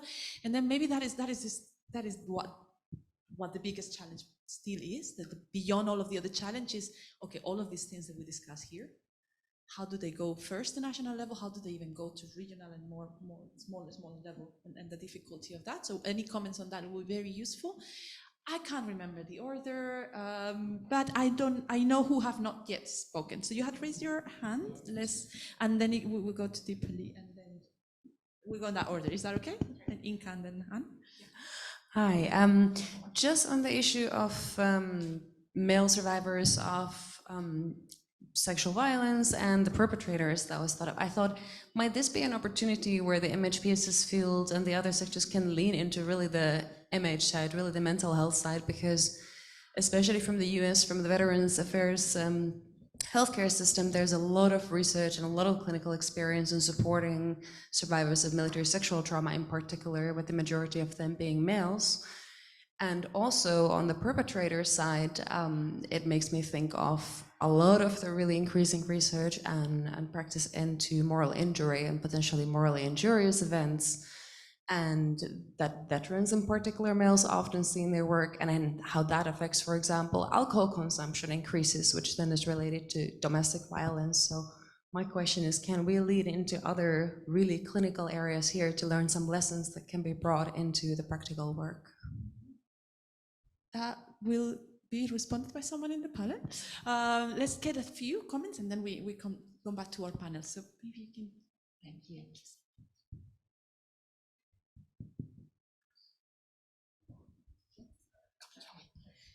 Thank you. So my comment relates to LGBTQI+ population. There's a fair amount of documented evidence that there are. Should I start again? My comment relates to LGBTQI+ populations. There's a fair amount of documented evidence that there are high rates of GBV with this particular population in humanitarian settings, particularly complex settings, but that there's a real dearth of firstly recognizing it and then providing services. So again, documented evidence that there's a lack of capacity in providers of GBV, but also MHPSS. So connecting that back firstly to the comment about recognizing GBV in men and boys, I think we also need to consider LGBTQI populations, particularly what we were talking about yesterday around disability and inclusion. So just wanted to raise that as a point that we can also consider.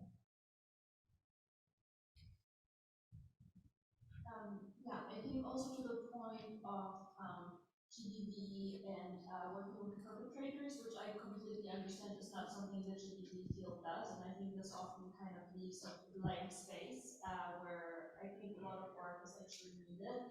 And just to kind of add the piece of, when we think about increase in violence and what are the factors that contribute to that, and then one of them is of course drug and substance use. So I think that's one that has been linked and researched again and again, and I'm looking now also at Peter at the working group on drug and substance use, and I don't know to what extent maybe this is something to address as part of this group or as part of the group on men and boys, also not just on working with perpetrators, but also violence prevention and male identities, coping with stress, resolving conflicts, and in my own work with IASC, for example, we often had quote-unquote unintended consequences of when we work with families or dealing with children on parenting, or they said, oh, our relationship actually improved, like we as like husband and wife are solving conflicts better, and that's not something we plan on, but we're happy to hear. But I feel like much more targeted work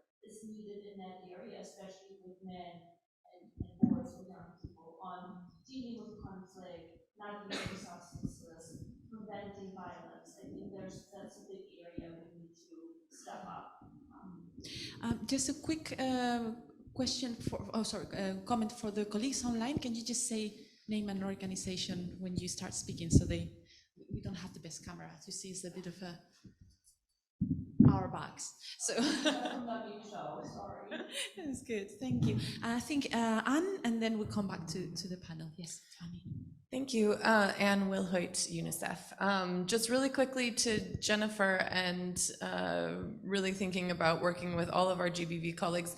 We talked about our groups yesterday in terms of what working groups we have, and we'll talk about it again. And I think we specifically have never had a GBV or women and girls group because of the work that is already being done in the GBV working group and the MHPSS and GBV group there. We don't want to duplicate efforts, right? But I'm wondering if there is an opportunity, Jennifer, or maybe that it already is the case, and maybe make people more aware, if that is an open group and all of us who are interested could join. I know UNICEF is already a part of it, but wondering if that's open to other colleagues. I think, as we know, our MHPSS colleagues that are grown out of GBV and MHPSS colleagues grown out of MHPSS maybe have very different ways of working, and our best efforts to cross-pollinate, I think, are only more interactions together.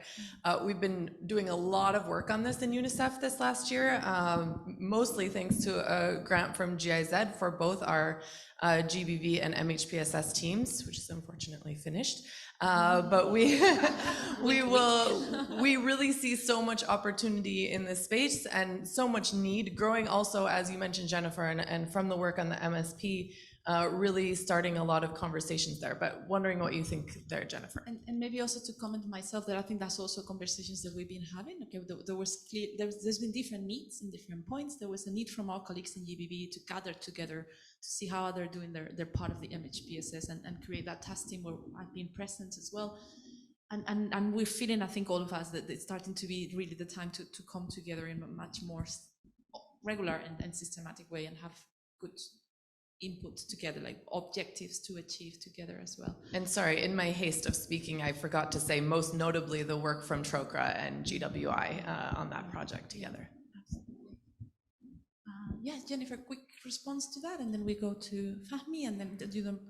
Yeah, I think that project was started, like I said, from this exact point that you just made, that we need to have more interaction and look for, like, because there are different approaches, look for that consensus of how we can work together. So that's what we did with this project. We have submitted a request for funding for stage 2, which is doing more of that. But I'm excited to hear that UNICEF, that you had funding to actually do that within UNICEF, and that's what we're hoping for the next round of funding to also facilitate. But we don't have to wait for funding to talk together, right? So that's the purpose of that paper on the wall to ask you to sign up, is because we want to look at how can we further this project together, but also not just this project, but what can we do to facilitate continuing to have this dialogue between the MHPSS and the GBV focused on GBV survivors. So please do sign up, and then we're going to talk about, within the people who are interested,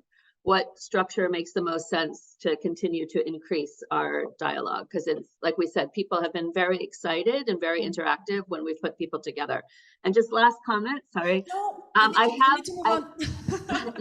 have seen a shift from, 2020 in terms of within agencies where many of us are siloed, there being much more interaction between MHPSS actors and GBV actors, and that's really satisfying. Thank you.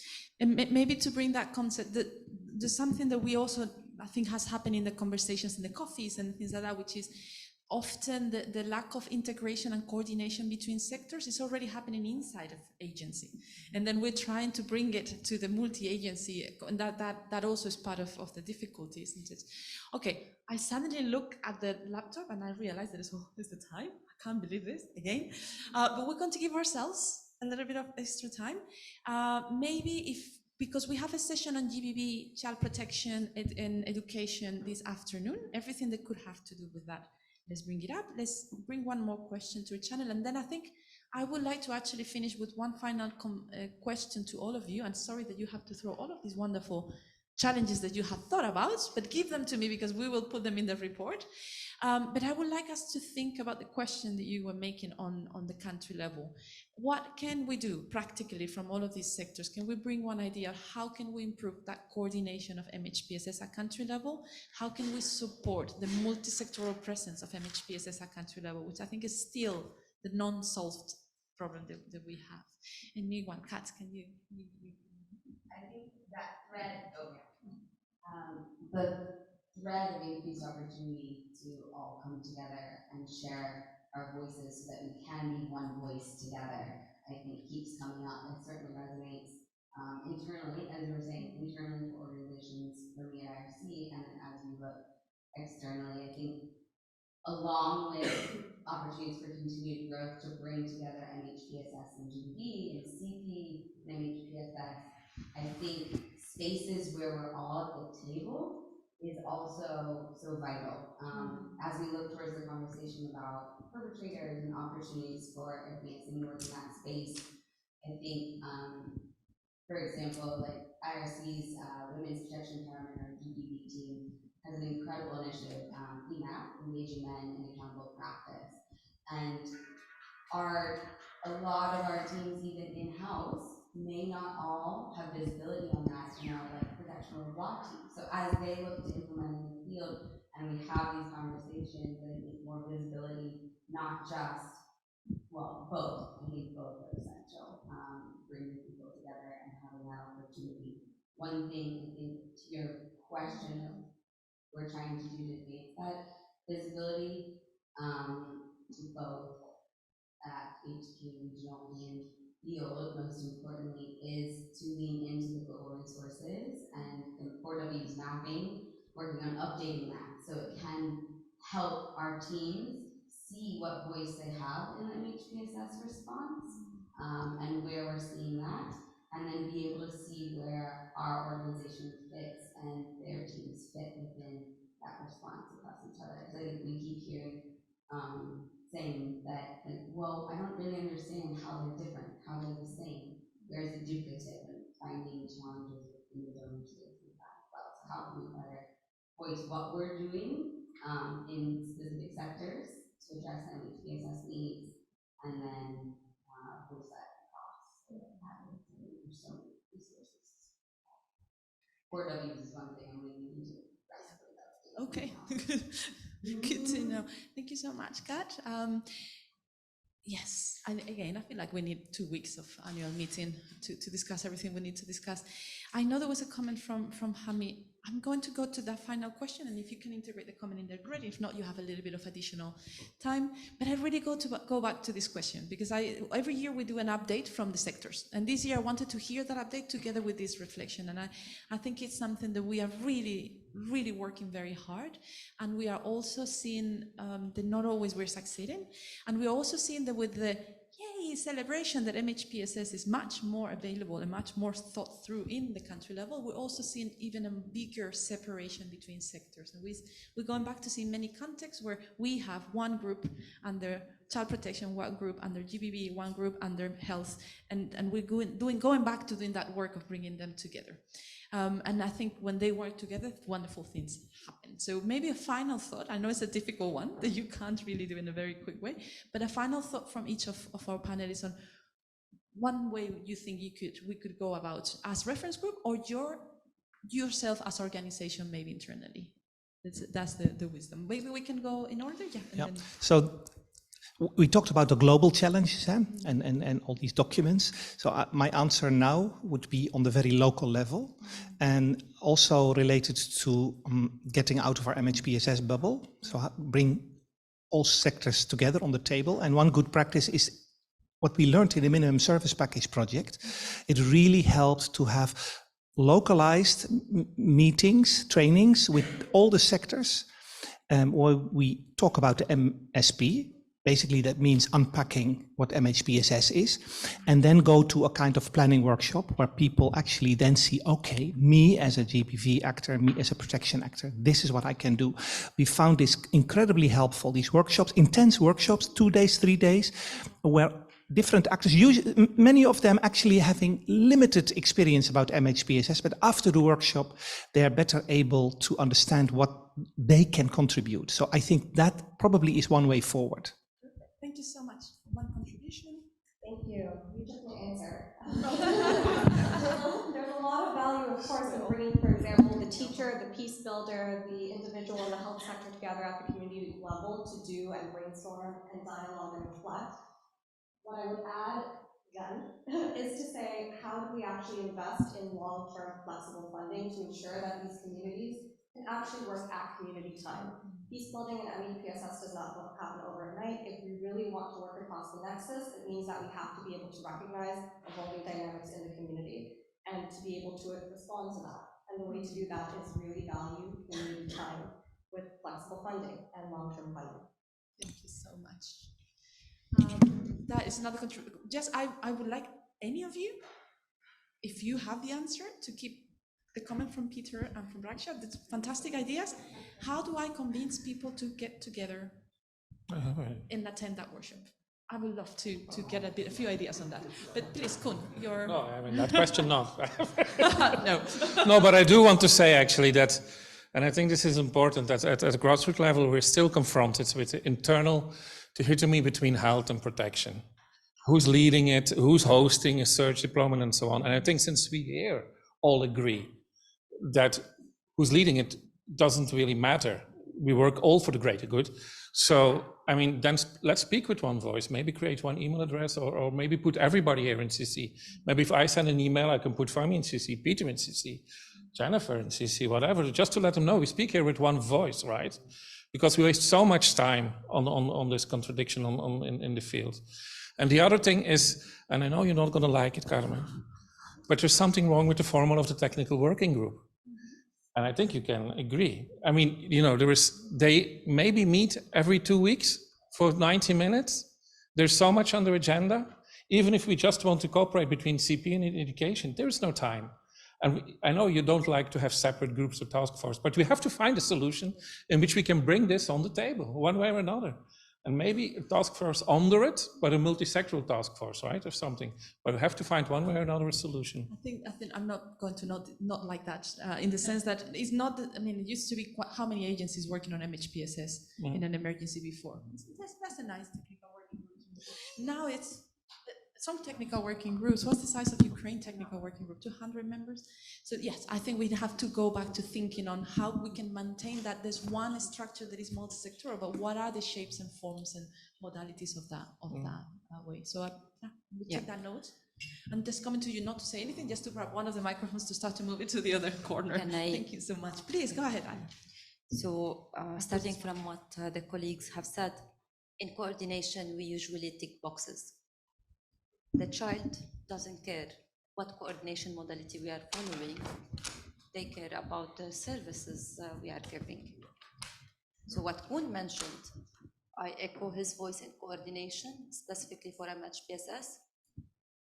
I'm starting to lose hope in convincing, as you said, the sector, talking to an MHPSS technical working group that they don't know each other, never met, or attending one meeting per month. Let us really see if the funding is being decreased and HPC simplified, what works for the people who are not in the room, and let them decide upon. So the simplification will be maybe easier in keeping the standards, however, seeing the sector need and their resources on how they can integrate MHPSS. For education, we do work with parents, teachers, ministries, but we fight in each emergency to prioritize the education and having it on the table in responses. So we are talking about cost efficiency, talking to each other. We cannot operate alone, and this is what we are facing in coordination, in addition to the accountability part, an intersectoral referral mechanism, and thanks for the colleague who mentioned it, because we talk about preparedness, but where's the preparedness if we are saying we want a multi-sectoral interventions, and we cannot even track who's referring to who, if it's safe or not, how each sector can be accountable, starting from the TOR of each cluster or sector. What am I responsible as education cluster in MHPSS? To be accountable for the MHPSS technical working group or the CP AOR in country. So those are structural internal barriers that are bigger than a sector. Yeah, absolutely, absolutely. Thank you so much. And I think that's Fiona is heading in the chat. We'll read it in a minute. But that's part of the difficulty to answering these questions. Is there questions that are bigger than us as MHPSS? There's bigger issue of coordinated humanitarian action. We can advocate all. Yeah, absolutely we can. And we can send joint messages, as Kun was saying. I'm going to grab your microphone too. As Kun was saying, that sometimes we can do that. We can both talk to the same people in the same country and say, yeah, we agree. Yeah, you should do that. We agree. That's good. That's a good thing. So yeah, I'm going to move the microphones around. And I'm sorry for giving the back. Okay, maybe I'll say very briefly, just exactly to your point about preparedness. I look at this as an opportunity for organizations to come together more, both if we're talking about multi-sectoral collaboration and communication, but also integration efforts. And I have been very moved by the preparedness simulations that have taken place globally. I'm also I've just been thinking a lot about, what we're seeing happening in slow motion in the Middle East and what are we actually doing in terms of preparedness. And Lebanon in particular has been doing some really interesting work across different humanitarian actors, different NGOs about trying to think about different scenarios and contingency planning. And I just think that if we are really serious about having stronger collaboration, we can look at preparedness as an avenue to bring people together to strengthen these initiatives. So thank you. Thank you. Thank you, Claire. To complement what Claire said, and also like what Ala said about the TOR and what responsibility of education in MHPSS, it's a reminder and it's a challenge because the line is very thin. Our guidelines are saying actually accountability of MHPSS remain within the clusters.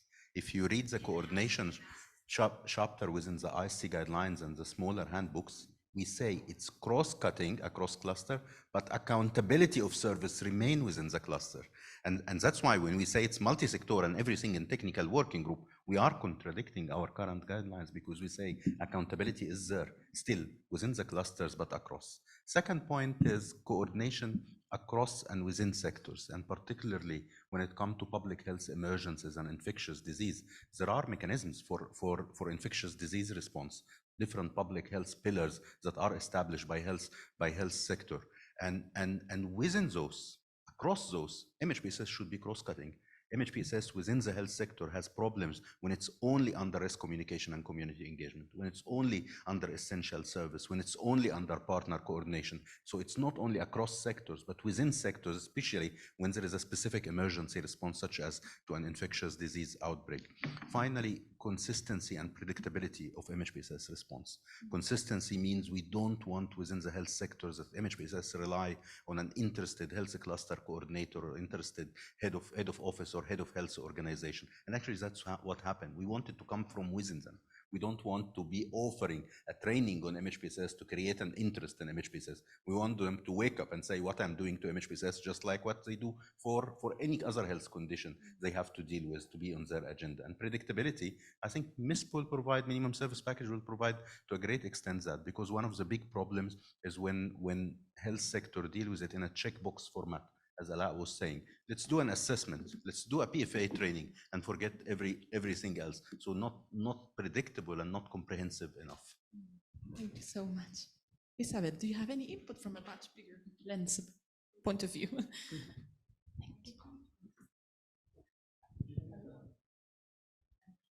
Yeah, no, perhaps not from a global perspective, but perhaps just to throw out a few additional ideas, because thanks to the addition of UN Women to the IASC, they are now creating in countries what they call GIHA, which is Gender in Humanitarian Action Working Groups, and perhaps there may be value to connect with these working groups also in the countries where they exist. And then a second point that I haven't heard about, perhaps it's already done, and forgive my ignorance in that case, but there are a lot of community feedback mechanisms being put in place in countries. In certain countries, I heard that there would be something like 400, which I find enormous. And I've never heard that MHPSS was an issue that people could bring to these community feedback mechanisms. Perhaps there might be something there also to create, to take into account the needs of people in terms of MHPSS. And then also to encourage more interaction with the different task forces of the IASC. For example, that on humanitarian development and peace linkages might be also a good place, because they're doing mapping, for example, of good practices where MHPSS could be a useful addition, I would say. They're making advisory notes to clusters, for example, and so on. So there are plenty of initiatives going on over the IASC, where it could be useful also to link up. And then a last thing of two more areas where I didn't hear so much about MHPSS for the moment. One is about PSCA, which is protection from sexual exploitation and abuse. And it's not directly GBV, although connected, but in the IC it's different work streams. I think that it would be also useful to have some guidance on MHPSS. And then we have what we call IDP review ongoing, which is also a huge initiative. IDP standing for internally displaced persons. And I don't think that there's any aspect of MHPSS also in that review. Yeah, thank you so much. I think that the task forces idea, I think, is really clear, and I think it's something that we should address a little bit, like the sectors we have in our agencies that have expertise in those areas of work to represent the reference group in those task forces would be very, very useful. Thank you so much. And also, and Sea, just to say very quickly that the few interactions we've done so far, they've been very useful as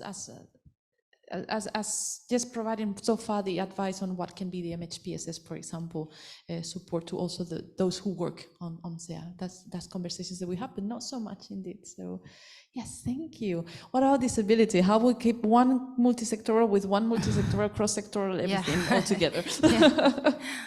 Yeah, no, I just fully agree with the mobilizing the local resources. It's extremely important, and when it comes to enhance our coordination, I think maybe we have to keep always in mind the impact of our coordination on the population itself, or the impact of our non-coordination. I think it's important to always keep an attention on why we are here in the end. It's for this population that we decided to engage in humanitarian work. So I think sometimes remembering this helps us to go in a direction or another. Yeah. Thank you. As important and as simple as that. Even every time we step in a meeting to have these discussions, we can stop for a second and remember that we have a big heart. Yeah, it's not disability inclusion, sorry. No, in this, general, but, because you were asking, Carmen, what do we have to do? Yeah, so exactly. I was thinking more globally. I think that is a very precise, very easy to do in a way to bring it home as a message. Guillaume. This year, I discovered Equip, and it was very interesting to discover how we have identified the different common factors for psychological support. And some way I'm thinking when we discuss like that, I have this feeling we have a kind of a lot of threats of perspective, and I think it's very, very complex for everybody, for us, for the field, and I would like to sometimes to take distance and to regard our area as an anthropologist or an extraterrestrial look at us. And what is MHPSS and what is a common factor, and how we can push for integration into the other sector, but with a clear vision about the common factor. So I don't know, but sometimes I feel that we are at a moment of our history where there is a link between the different way of caring for in direction of us, of the other, and also there is a reflection on the care of the earth, and the movement of eco-psychology is growing. So, and there is a link with the way we can catch the knowledge from the field, and when we organize a training with people on the field, it's also a question of their knowledge and how they project their emotions, their feeling on something different that mental health. It's not called mental health. It's called with different words, with different perspective, and we need to catch this knowledge in order to also engage them, commit them, and it's the reason why I spoke about a community-led approach. And I totally agree with this idea to organize a workshop, but it's at the end the goal should be to have a network of care, a network of people who care about the situation, to pay attention to one specific situation, and to follow this situation. And sometimes it's just a workshop, and after everybody come back at home, and it's the end. So for me, the challenge is the supervision. It's how we can continue to work with the same people, engage on one line. It's very difficult. The turnover is crazy. I can feel how the turnover in our field is crazy. So yeah, I have read the different paper. I think a lot of things is over there already, but it's for later, yeah. yes. Yeah. So the reflection about how we can take care of us, of the other, and also of our environment. I think it could be very interesting to take distance and to come back with a strategy of integration of MHPSS into different areas. Perfect. So from very specific, very concrete ideas to where is the funding as well, to where we're going back to the core of what we are doing. Where do we come from? What is the purpose of what we're doing? This is all coming together. Guli, what can you contribute to this? So for me, the issue is, again, no more structural, and if our system works in boxes, then we have to be sure that all the boxes are piled into MHPSS, Obviously, we can fight against the boxes, but that's a much longer plan, strategy. We had a system, to work in boxes. So that was, okay, there is an agency that is in charge.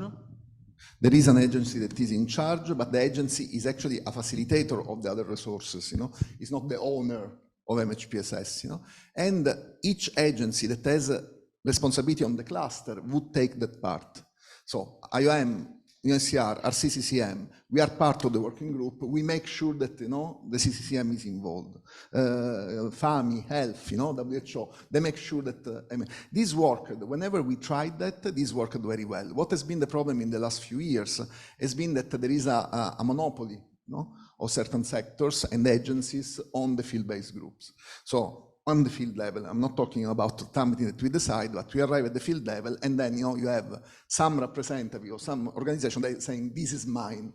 When you do that, obviously all the others step down, So we contribute maybe, in other ways, but not in bringing the cluster in. So I think there should be this cultural revision, of the fact that when also the DSS people that have been deployed in the field often, by some agencies have been used as agency people, promoting the agency. This is not okay. So that's what brings to the lack of intersectoriality, because if anyone has his role and everyone is contributing to something that is common, is something. I say this is just health, and I own it, then it becomes extremely difficult for the others to contribute. I think that has been one I'm saying health, it could be protection, and so it's not a personal thing. So this is, I think, the issue, one of the issues. So all the boxes in. So means, each one of us, that is responsible towards a certain sector should again commit in bringing the sector in at the field level wherever they are. Yeah. I think, that will be the easiest way. It's easier to do it if we are peer in the process and not, with this power dynamic that has been created, as of late. Yeah, thank you so much. Very difficult things to address, but this is just the beginning of the conversation. We're just going to finish with our colleagues Madalena and Jennifer. Madalena, do you have any final thoughts from the Mind Action point of view?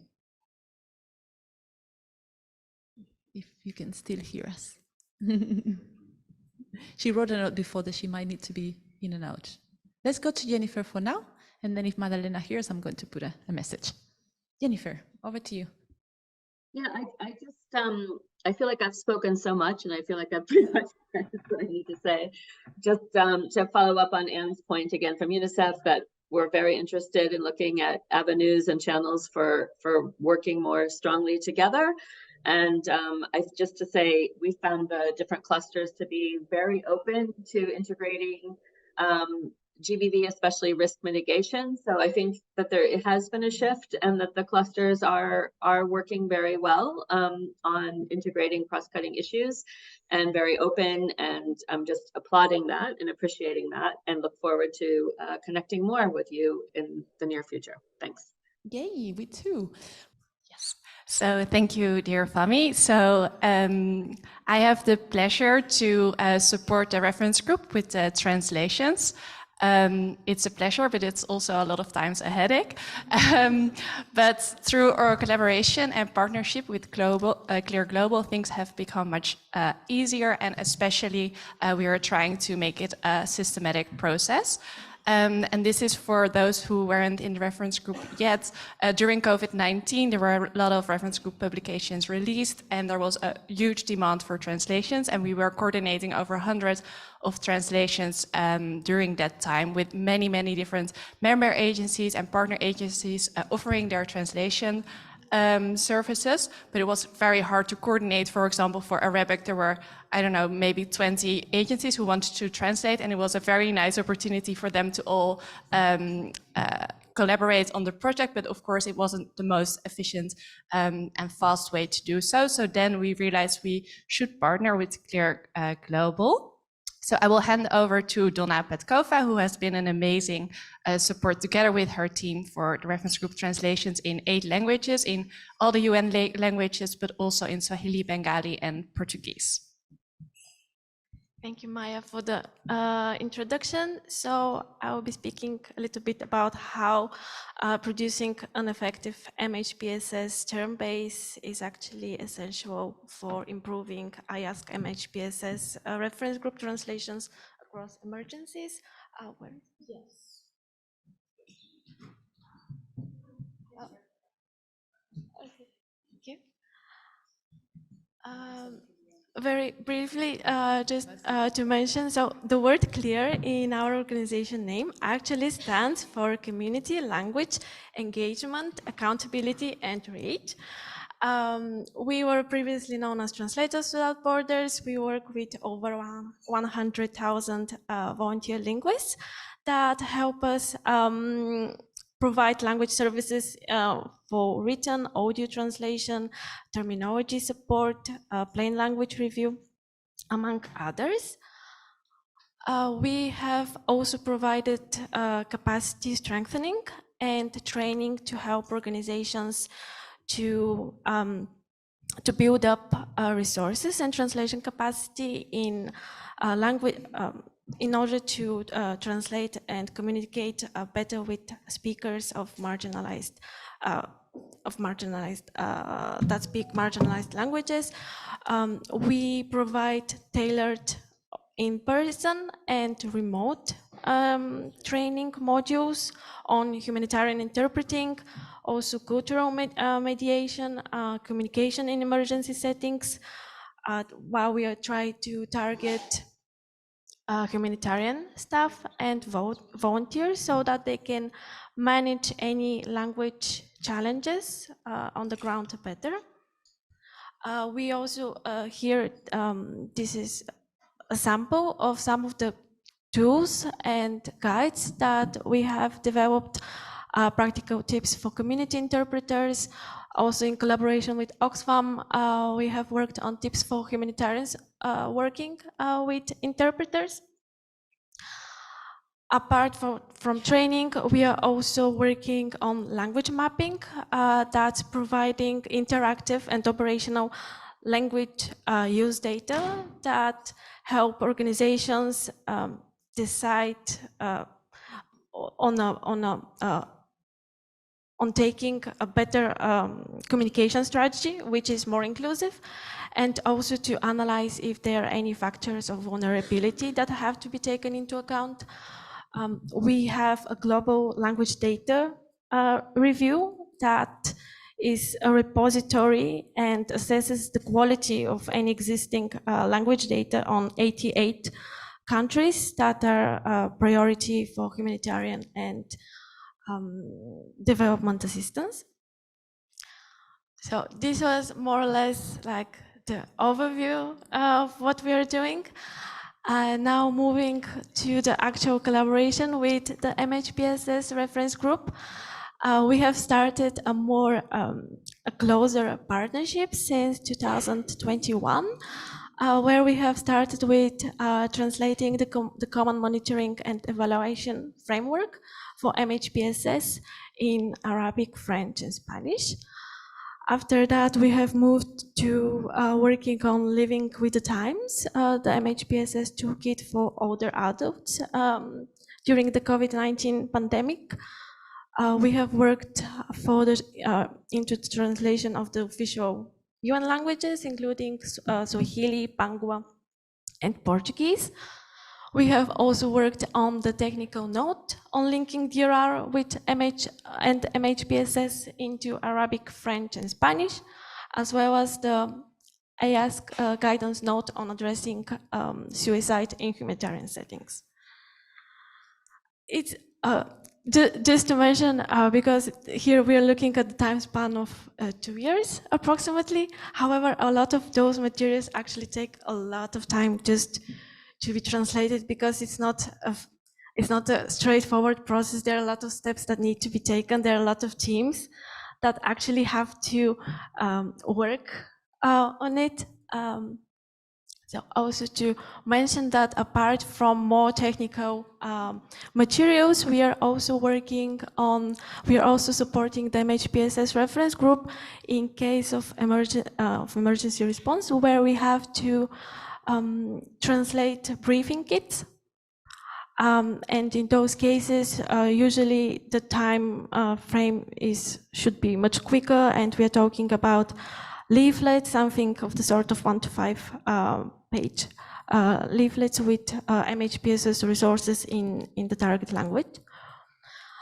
For this year, we are also continuing working, and hopefully we will finalize it within the next month, the handbook of MHPSS coordination.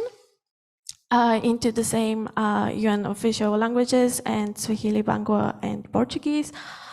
And we are also working, we have started the translation work of the MHPSS minimum service package into Chinese, Swahili, Russian, and Bangla. In the pipeline, we also have the MHPSS disability and inclusion technical note for translation into the same 8 languages. Yes, indeed. And in addition, I just wanted to mention that there have been a lot of I think the biggest benefit of this partnership is the ad hoc translations that Clear Global is able to do for the reference group. So for example, in February 2020, Clear Global through WHO was very helpful when the new technical working groups were established in the Ukrainian refugee receiving countries with rapidly creating the documents like the MHPSS guidelines or the 4Ws in Polish, in Hungarian, etc. And for example, when the Ministry of Health of Poland released this very important statement of how to validate psychotropic prescriptions which were received in Ukrainian in Poland in primary healthcare system, they were able to do that in 4 hours.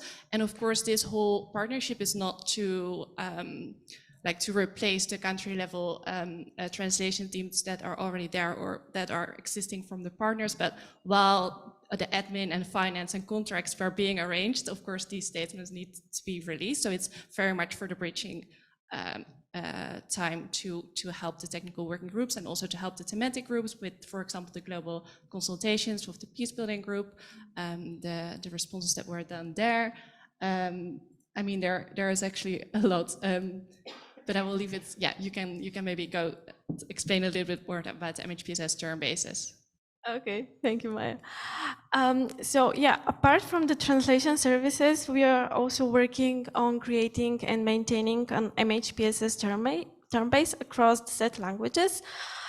This term base is generated from the materials that we have so far worked on, and again, you can see the languages that at the moment we do have a created MHPSS glossary list.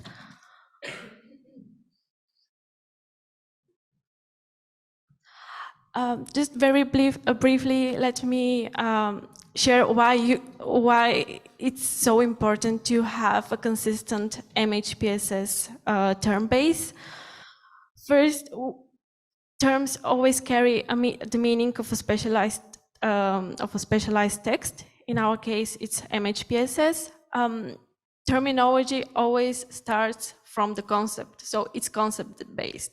We do have a concept, which is generated by an idea or a mental image, which then we have to express via definition. And from this definition, then we move to the actual terms that most fully relate or refer to the definition. That's why it's not the exact same process as translation. In some cases, yep, it may overlap, but not in all of them. Also, it's important to have the right terms that will have to be used consistently across different publications. And having this terminology preparation and creation prior to the actual translation project helps the linguists a lot in either speeding up their work, but also in any type of review or revision that has to be done afterwards. It simply saves a lot of time, especially when we're talking about lengthy and more complicated technical materials. Something which is very important for the creation of a term base is we have to know who is the target audience. So we can have either an internal staff, which is subject matter expert in this domain, and those would be the end users of the materials. However, we could also have we can also have affected people who are the actual end users of the MHPSS services. So those would be two entirely different contexts. that will have to be analyzed separately, depending on where and how exactly we would like to use the materials. That's why any type of collaboration between the MHPSS team groups and our teams, but also, if possible, on the ground as well, is essential in any case. I won't be delving much further, but just to add, this is like a very brief roadmap of the actual steps that we undergo, only when we're talking about terminology creation. So here we are not even at the stage where we start translation. So what usually happens is that we receive a translation request from the MHPSS team.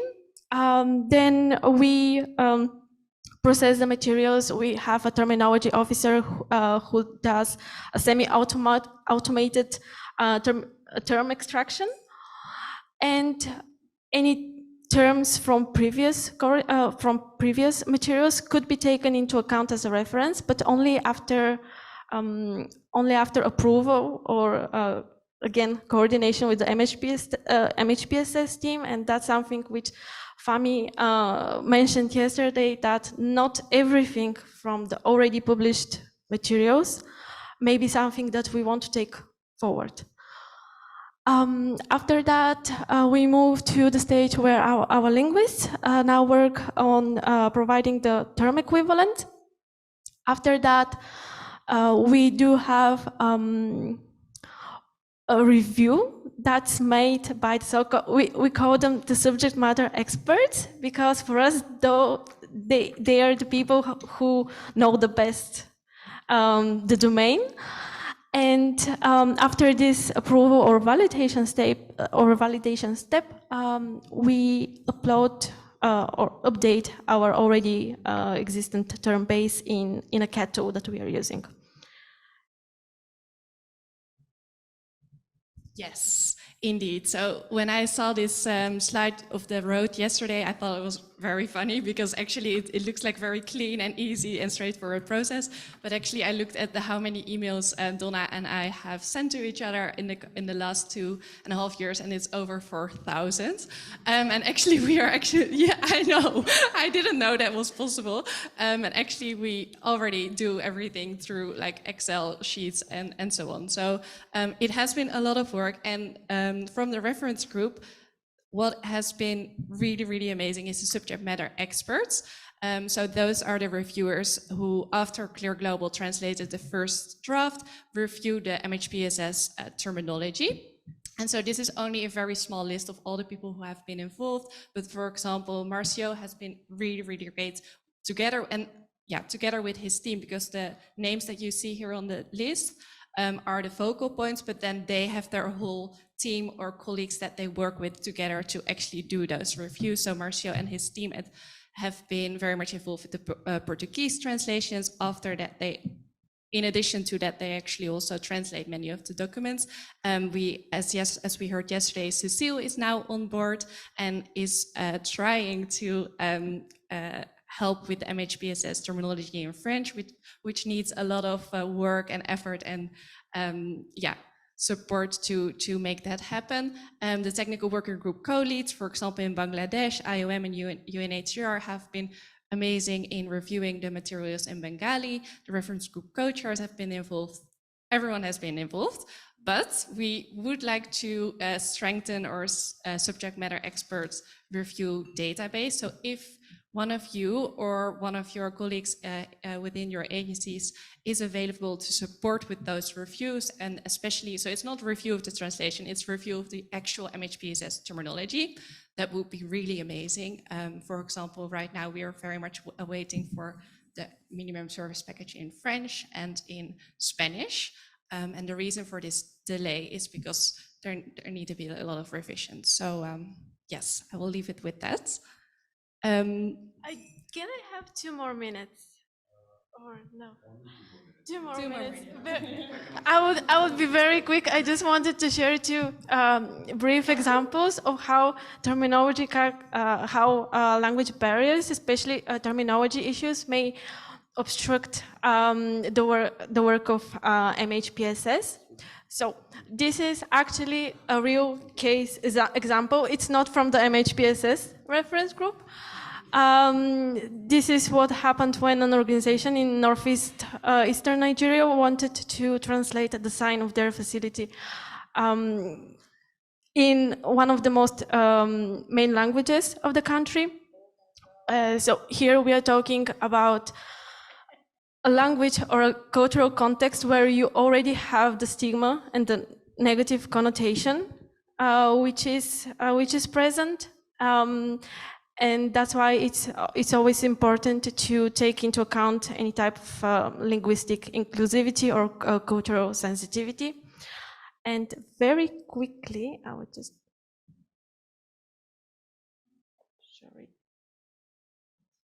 yeah. And in another terminology research that we have done in northern Iraq, actually it's difficult sometimes to find the right terms. For example, the English word for vulnerable, it's more or less pretty neutral in English.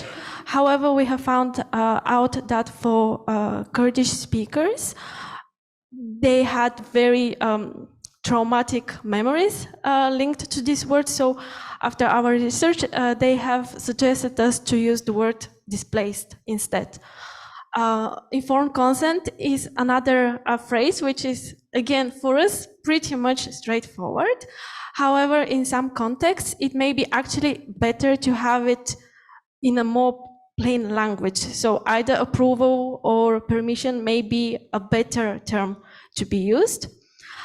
For some contexts, some terms may not even be present.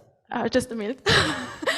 May not even be present, and for those cases, it's like we have to explain the overall description and the idea of the word behind it. So thank you so much. Thank you.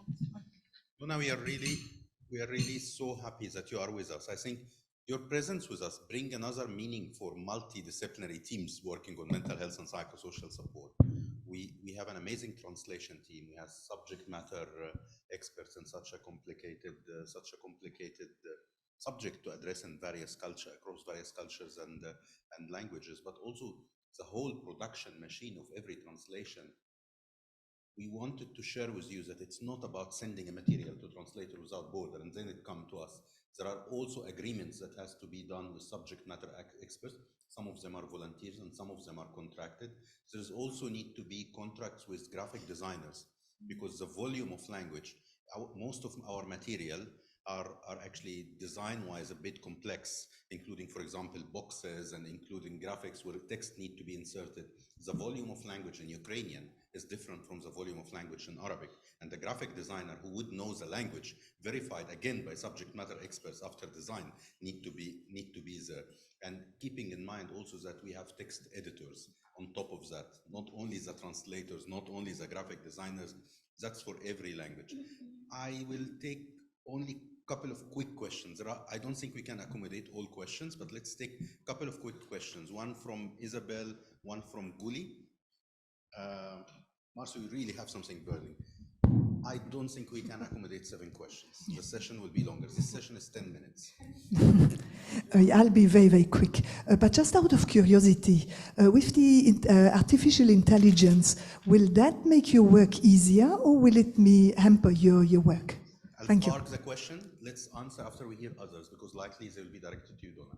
Guli, please. It's not a question, it's a suggestion. So for agencies like mine, it would be impossible, it's not in the terms of reference, for people to commit in translation, so for me to send, a number, a list of IOM people that can do it, because it's not, in the terms of reference. But what you can do always is to contact the agency and we will filter it down, so give you names. But we cannot appoint the persons, So and I think it's the same for all the big agencies, I guess. It also depends per document. For example, disaster risk reduction can be reviewed by another person then, yeah, of course. Thank you, colleagues.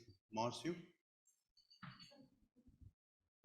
So not only praising this extraordinary initiative, but quick suggestions. One, I also think it would be interesting to, when building the document in English, which is going to be the mother document, to take in consideration, especially like big titles in the front page, how that will be translated across language. So I have suggested changing the titles of documents because I knew that that would be a problem at least for 2 or 3 languages. So be mindful for that, and I don't know if the group of experts could kind of make suggestions regarding that and how people they should describe the title of the documents. That is one. The second one is it would also be very helpful if all the agencies here that conduct translation of their own material in the different contexts and countries, if you can suggest to the country teams to look at what has been already translated into the IASC documents, because that we cannot say much. If IOM translates something to Portuguese, no, like because it's IOM stuff, but that or UNICEF and so on. But that is that could be really an instrument to harmonize, because when we start naming the same expression with different ways, we can even change that. We agree to change. It might not be perfect, and there is a new understanding of that, and we change that translation. It's fine. But having the same PFA translation in different ways, boom, it's a mess. Thank you, Marcio. Yeah, just to ask maybe a silly question, but is this term-based? Will it be available for MHPSS Reference Group members to use for their own publications? What I'm thinking of is we at ARC International, we host the Intervention Journal, open access journal for MHPSS and conflict-affected areas, and we mostly publish in English. It's really meant to be informing people in the field, though, so whenever possible and when we have funding, we want to make translations of these articles, and we have done this previously for example, a selection of PM Plus articles into Arabic. But that process was difficult, you know. We have to go through a translation agency, and then we had someone from the MHPSS field review it, etc. But it gets complicated. We'll have to respond to a couple of points raised to her. Cecile, very, very briefly, really, please. Yeah, thank you for the work, and with Donna and the team, and Maya as well. Just to say that for me, the expert is really important, that is more on a meeting base, and that we agreed upon the translations that we would like to use as an MHPSS people, because if you send different documents to different persons, they will tell you different translation possible. And for me, it's really to set up like an MHPSS expert meeting in French, where we discussed and we agreed upon the words and we use them. It's not perfect, but it is what we will have decided together. Thank you, Cecile. Zainab really wants to say I think colleagues.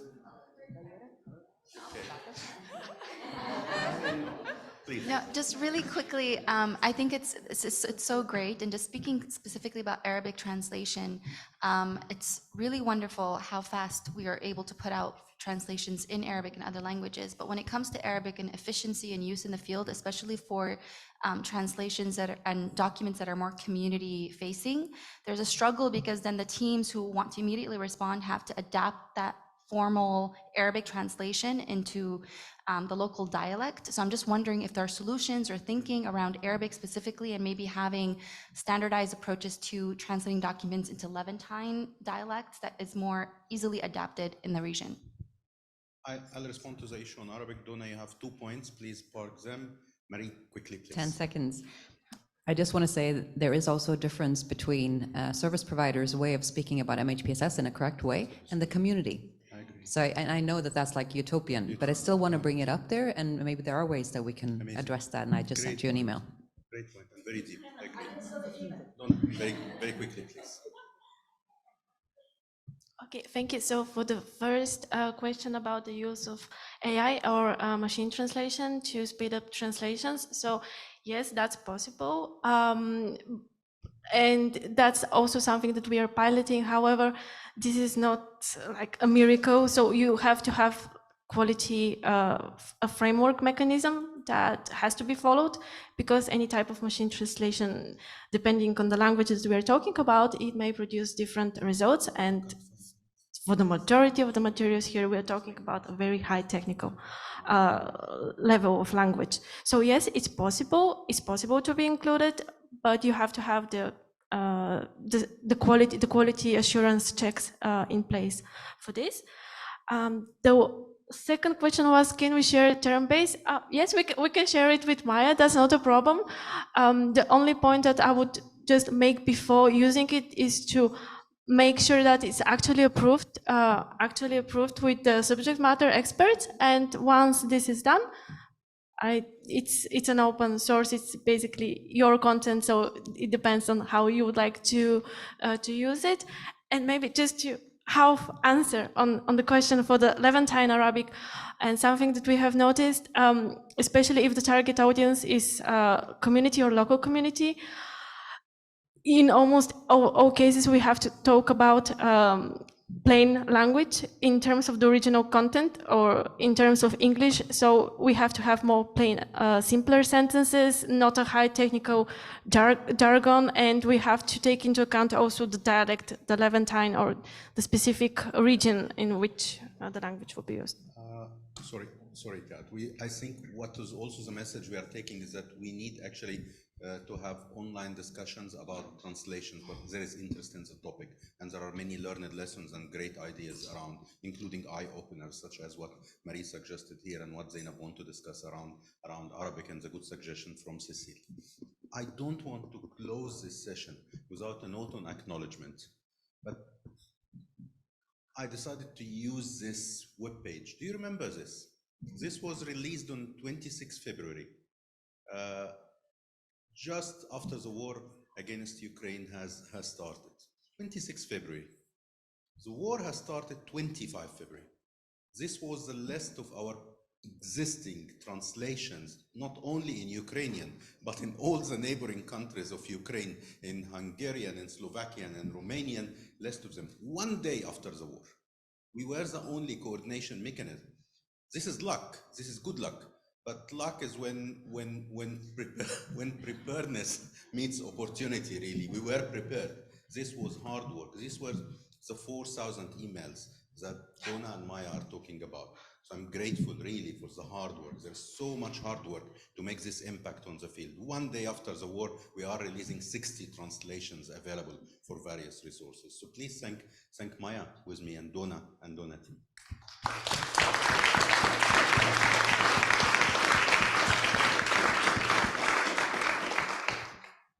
Colleagues, we move to the next. Yes.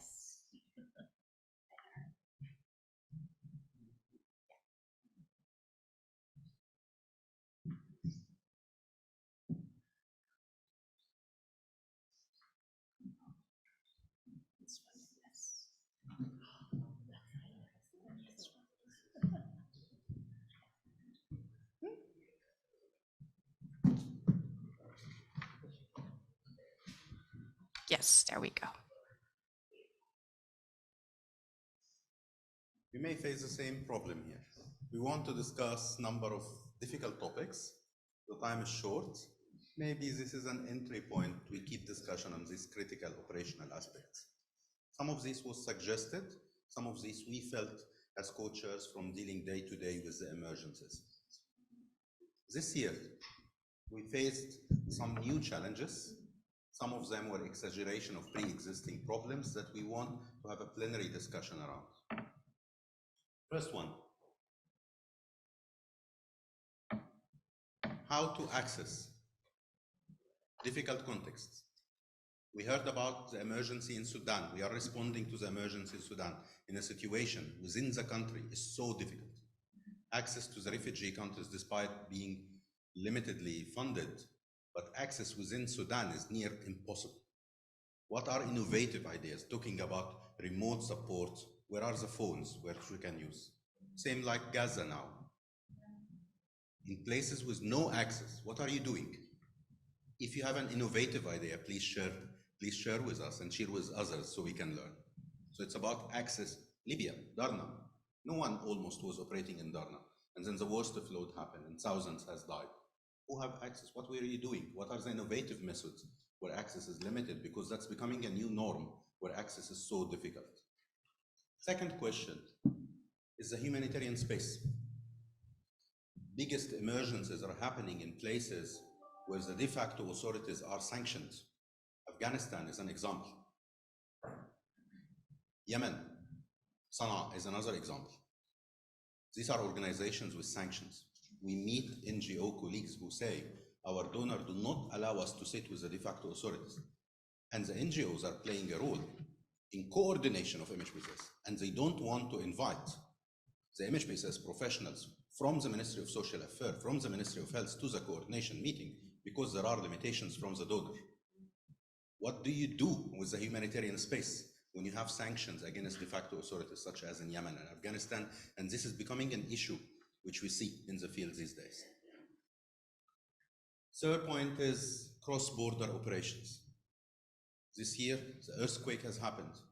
For the first time, we're getting just a glimpse, few hours of crossing the border supporting, but most of the time, just like Libya when we were operating from Tunis, or Somalia when we were operating from Kenya, and now Northwest Syria where we operate from Turkey. How are you dealing with cross-border operations? How you deal with local NGOs who are completely covering the program while you don't have access except a few hours a day? Challenging dilemmas. I know we cannot discuss everything today, but we thought we will have a quick brainstorming in a plenary here on innovative solutions you are using. And we put 3 topics. Please pick one. I'm sure not every organization will have problem with this 3. And maybe, thank you so much, Fami, and maybe to mention on that, this is the beginning of the conversation. There may be something to think as we move forward after the meeting is, are these topics that we have to convene probably online for a dedicated period? Do we need to create a subgroup of people that will be willing to? And so again, thinking about what we're going to be thinking on working on the annual plan, and also to bring a little bit the comment that Isabel was making, that some of these things of course are bigger than us, and there's work that is being done, for example, from the group on preserving the humanitarian space. There's been some webinars this year on working specifically with sanctions and the lifting of sanctions and some exceptions and so on. So that from my side will be maybe my first initial contribution, is also looking at the others in the humanitarian sector that are looking at solutions for this can be a good entry point.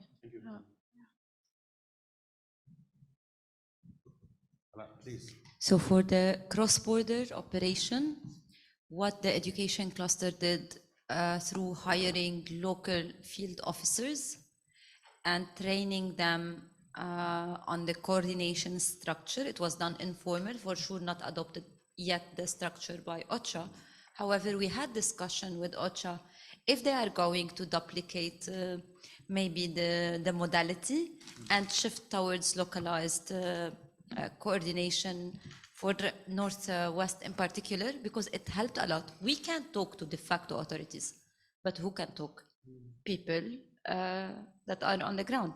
And as a humanitarian organizations operating or education members operating from Ghazi and Tab, we were not monitoring or going to Northwest. What happened that even when the MHPSS Technical Working Group did an official visit, education was not part of, we agreed, but it was also not from the structure and the practices. We agreed because we know each other, and we tried to put people together for them to visit an education center and let them come back and tell us their feedback. Also, we added some questions in their questionnaire for caregivers who are receiving education services. So I think maybe joint monitoring and revising the coordination structure to be more dependent on local actors or field facilitators under the structure can help. I have 2 difficult questions. Can I ask you? Yes, please. And feel free to skip them because I think they are difficult. We live for this. What are you doing in Afghanistan? I mean, the de facto authorities has banned education. Talking about education integration, MHPSS. Yep. I mean, young girls can educate until preparatory school, and the schools has banned in secondary. And where is the integration? Because all the schools are running underground. How can you reach them? How can you operate on MHPSS and education in such a terrible context like that? Second question, what do you do when the de facto authorities are very difficult to talk to the local population? But sometimes we are called because you rely on local NGOs, but the local NGOs cannot ask someone who are putting big restrictions on the human rights of the population. You need an outsider to look, despite the restriction and safety issues when an outsider come in a place like that, but the locals cannot talk because they will be harmed. Yeah, I think. Sorry, Ala, I think for the talking with de facto authorities, this is something political we all know. By humanitarian actors also a factor and big part of this decision. We do talk to regimes who already oppress their people, but it's legal to coordinate with them. Moving forward, maybe the reform is needed internally because it's repetitive, and we are facing this in several times, and that's why I think now the movement towards reform and coordination, and we need to question this, but from my side, I can't give the answer or the solution. In Afghanistan, what we heard from cluster coordinator, what helped them, that they were giving, okay, it's not a perfect scenario, but they were prepared in one thing, that they were giving the SEL at-home package, which means parents were trained, children were used to use MHPSS activities with zero resources, available resources at home. And this is part of the preparedness that we can enhance as a humanitarian actors for several scenarios that might happen in crisis. And, so, thank you. Peter, you want to say something?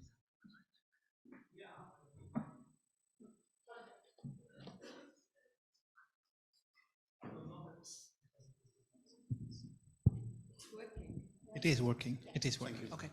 No, yeah, these are of course very insolvable problems for me, so we can't solve them now. But I would say two things, and one is to look for local opportunities and local solutions.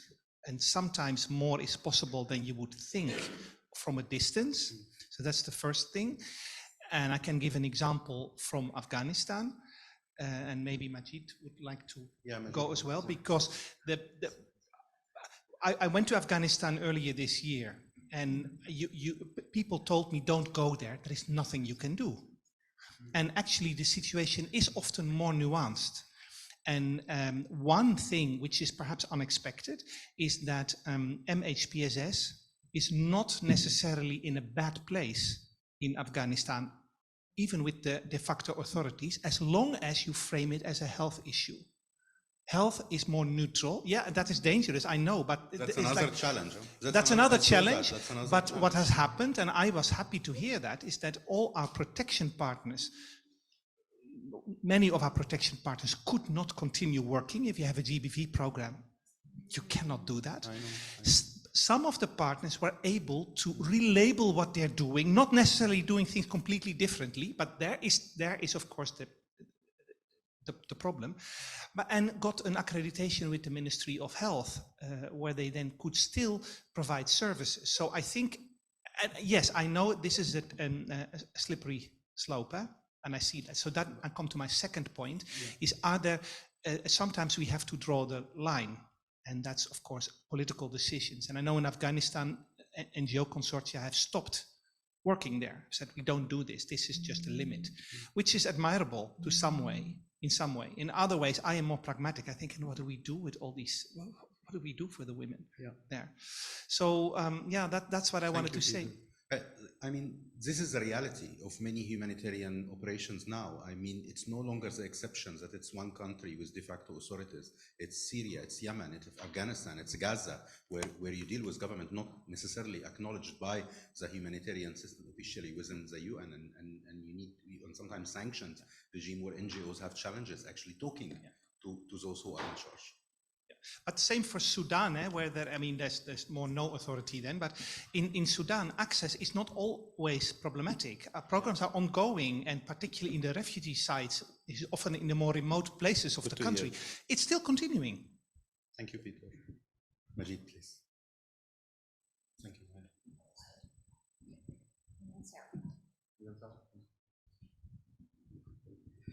I think Afghanistan may be a typical example, especially when Taliban took over 15 August 2021. That was because of dependency of the country on international assistance, and especially the health sector. There was a chaotic situation. So what happened as an NGO in UN, we first step was to advocate and lobby in this situation to ensure the continuity of the international support for the people is there. So like we conducted a seminar in Amsterdam with a documentary of situation of the health, and there was global advocacy to continue that support. It should not be stopped. So in these situations, when there is happening these changes, there is political issues. So the continuity, keeping out the international humanitarian from the political, that was one of aspects as NGOs in UN, and there was a lot of advocacy.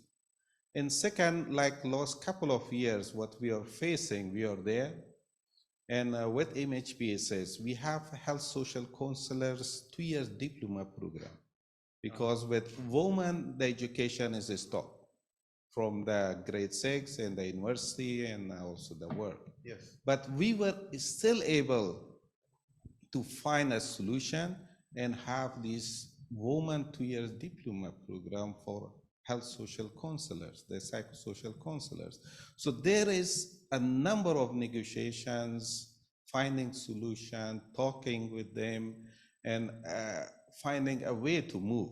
So there is, you have to not forget the basic principles. You have to not negotiate on that one, but you have to find a local solution. Like we had family protection centers for GBV. So the name is changed. Now it is psychosocial support centers. So there are youth corners were there. For certain sexual reproductive, we had to change the names. So there is a way to move out, but ensure still we are female, and there is training programs and education program. It is moving on, but it is not easy, and you have to follow. Even now they have come last month that all project managers should be hired by them if this our project manager, and now we have to negotiate. So it is not easy, but it is possible. The advocacy and also the local negotiation and finding a solution. Yeah. Thank you so much. These are really good insights. Sarah, please, you want to say something? Yeah, I struggle with these 3 questions because they're not specific to MHPSS at all. They are general questions that the humanitarian community is struggling with. Indeed. I actually fundamentally disagree when we say we don't have presence or actors in country. My agency is there. Yeah. There's a lot of local actors there. They're just not part of this group.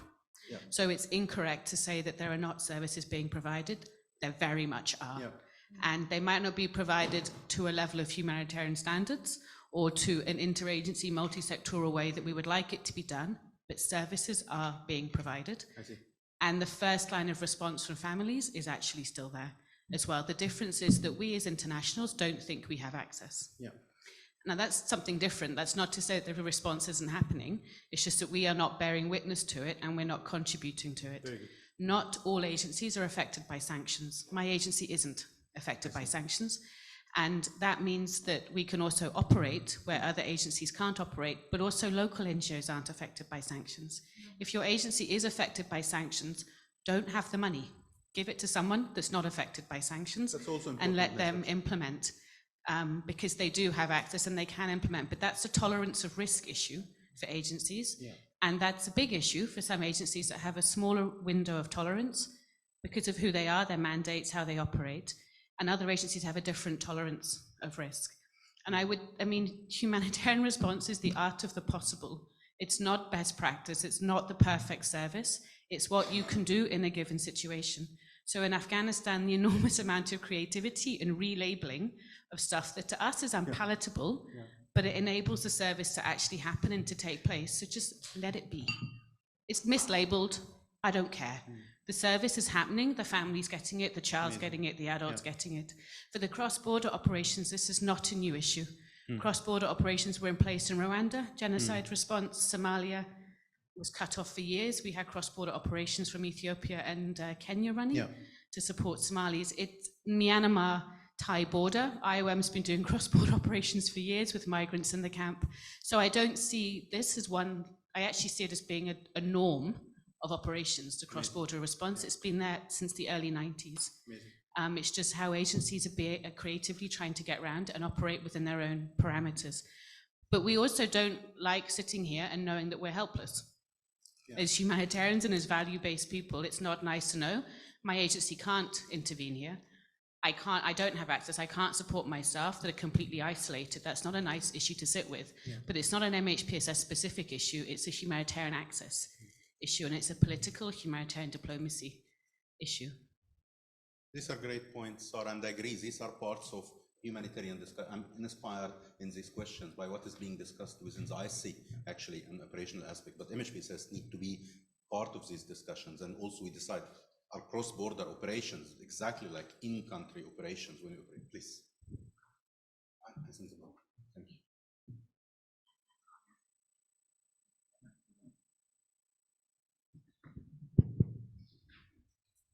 I also just wanted to say that just because we're not always hearing about the responses up here doesn't mean that they're happening. I mean, there's a lot of safety and security issues, and I know my organization operates in areas that we wouldn't necessarily explicitly share or speak of.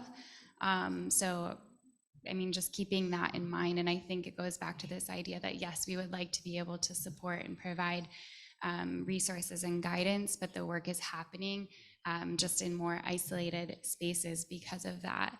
And I would say, in some ways, an answer to a lot of these questions too is tapping into the faith-based communities. I would say that my organization, JRS, has a lot of reach. We're in places longer, and we usually don't leave because we have people that are rooted into the communities, and I think that's an area that's kind of like under-tapped from the MHPSS perspective. Uli, very briefly, thank you so much. I totally agree that also there are operators. We heard in Morocco that the Caritas Spain was, who are not with us, we don't have a representative from Caritas, was operating in the earthquake area with a coordination function, for example. Very briefly, limited operation in northwestern Syria, we are in all the other countries and we are able to operate. The only problem is access of us. I cannot go, no? But never mind. I mean, there are, there is technology. There are many other ways in which we can support. So I think that we have to shift a bit what the question is. I don't think we have more time, but these are critical topics. I think as our field mature more, we are part of this operational discussion as they being discussed in other humanitarian entities. Some of these would require maintaining the norm of what we do in other operations, and some of these require specific interventions. If there are actors who cannot share information, how can we ensure coordination that 3 or 4 actors are not doing exactly things they cannot share in the very same locality? Are there local coordination mechanisms? Are local actors able to share information where we know who is doing what, where, when, such as Caritas Spain, for example, in Morocco? When there is humanitarian space which is not, which we cannot preserve, can organizations where sanctions apply to them, who get funding to do coordination, can they continue doing coordination without inviting the local professionals from de facto authorities if they are affiliated with the sanctioned government? These are all difficult questions that you go to the field, and I don't think our field has decided yet how to operate in situations like this. They are bigger than our field, but they are still very relevant to our field, noting its specificities as well. Stop here.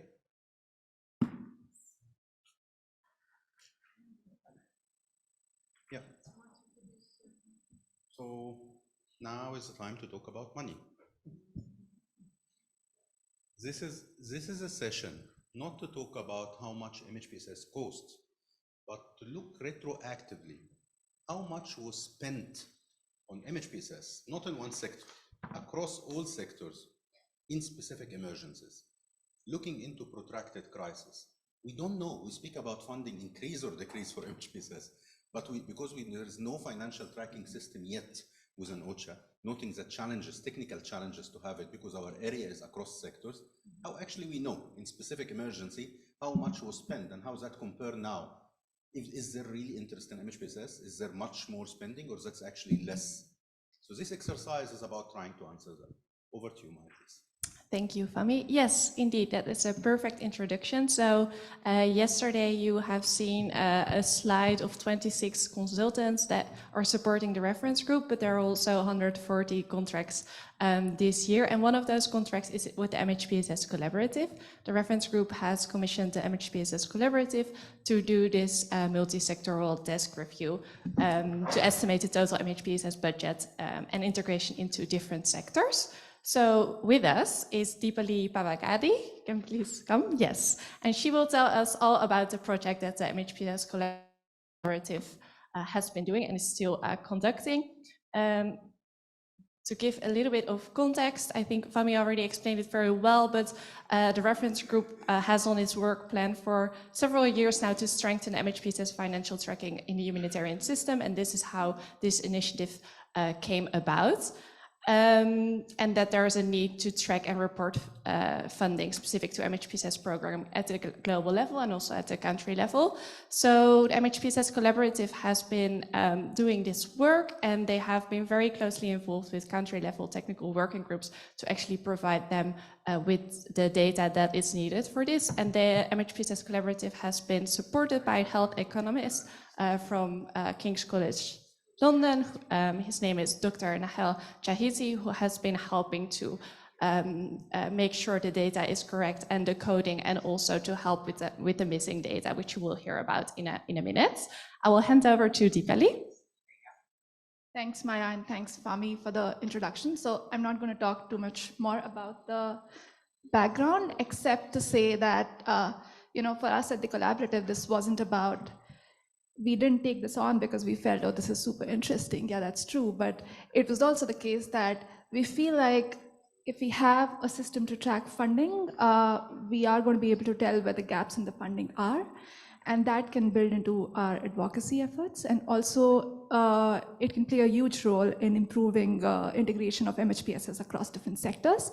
So that has been our motivation to take this on. And we knew going in that this is going to be really difficult to accomplish, but we wanted to try and set up a methodology which can be used on an ongoing basis to track funding and report funding on MHPSS activities. And why I say it's challenging is because in context of integrated programming and the cross-sectoral nature of MHPSS interventions, it becomes really tough to know how much money is specifically allocated to MHPSS activities.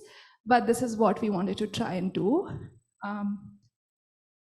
Yeah, okay, this works. That's great. So just to say very quickly, our objectives for this work were very much building on some of the previous studies that have been done in this area.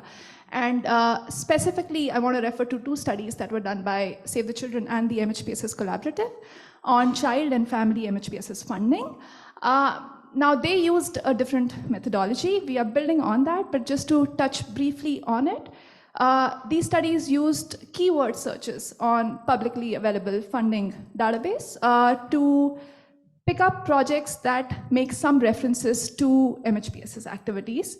While that is really useful to give us a sense of how much money is being allocated to MHPSS, the challenge with using that approach is that you're very much reliant on how descriptive and comprehensive the project descriptions are on the database, and you're not able to really disentangle how much money is spent specifically on MHPSS activities for projects that are partially focused on MHPSS and not completely about MHPSS work. So one of the recommendations from this body of work was that we need a system that allows us to track MHPSS funding, which is specific to MHPSS within integrated programming. And so we wanted to start as our first objective to develop a set of codes that can comprehensively cover the entire span of MHPSS activities, and then use that to look into the actual budgets of organizations implementing MHPSS activities on the ground, and then try to retrospectively analyze how the funding aligns against the coding template. So these were our objectives. And this time we started with 2 countries as our case examples. So we went with Palestine and Bangladesh. Within Bangladesh, we were looking at the Cox's Bazar response. And how we approached this was with the help of the reference group. First, we got in touch with the technical working group co-chairs in the two contexts, and they put us in touch with the different member organizations.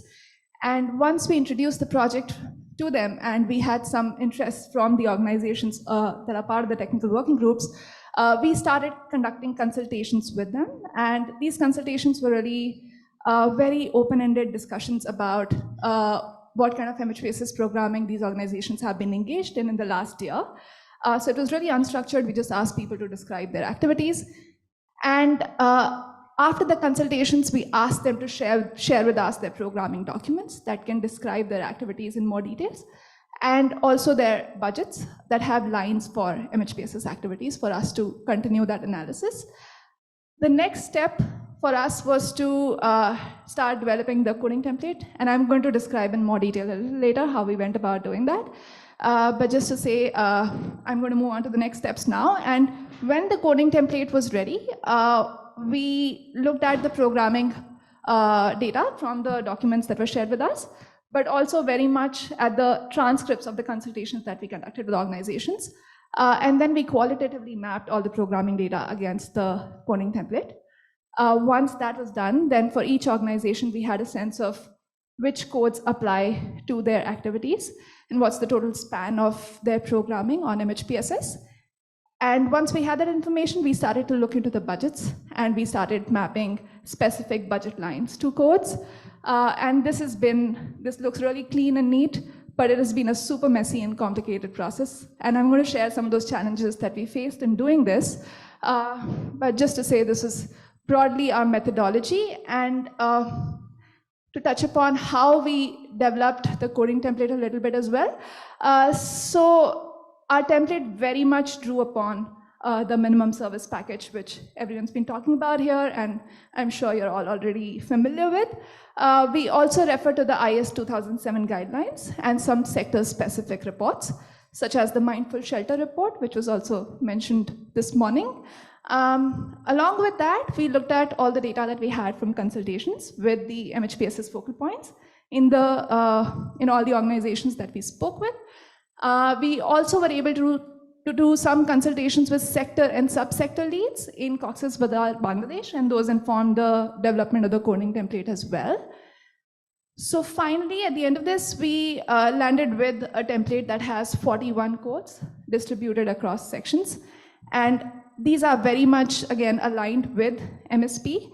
And just to give you a sense of what the sections look like. So the first section has codes that apply to all MHPSS programs.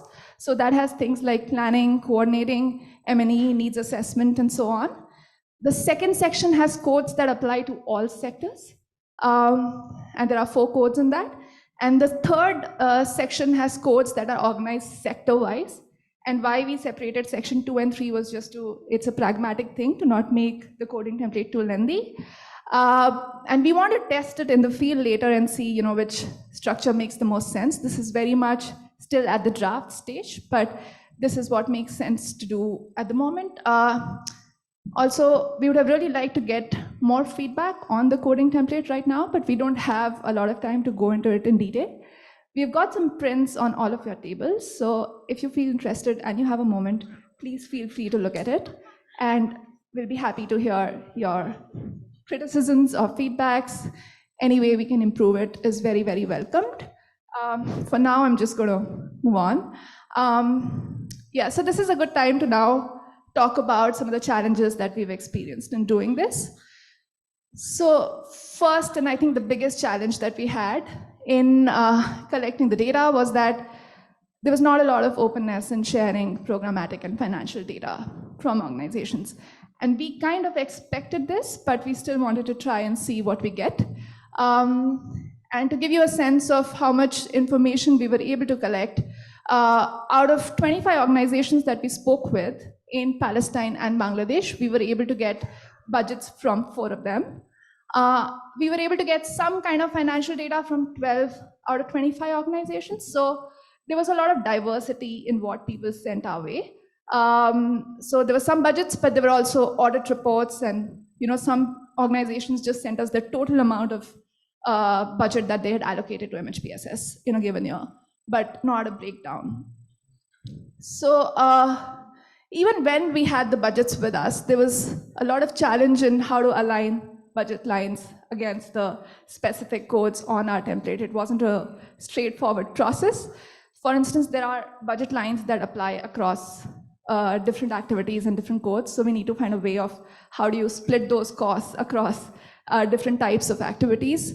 And there are lots of these issues that we have, which we take on case-by-case basis in our analysis. But in the interest of time, I just want to say that all of this has meant that we have had to make some assumptions in how we can work with the data that we have and create estimates. And our analysis is also very reliant on open-ended discussions and things that people were willing to share with us, because we didn't have access to a lot of structured information.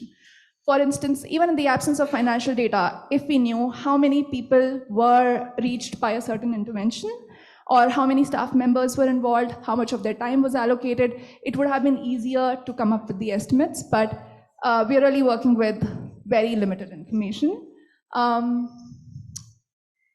Yeah, and we do have some initial findings to share at this stage. We are still working through our analysis, but we have data from 3 organizations that we've been able to analyze and aggregate. And these 3 organizations are from Palestine, and they have the biggest MHPSS budgets for year 22, which is the year that we were looking at in our analysis.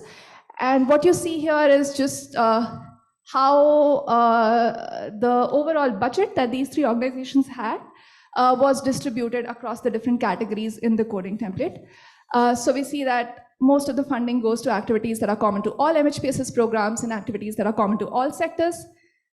And then there is about 16% allocation to activities in the health sector, and about 1/10 each in education and protection. Also some in food security and livelihood sector as well.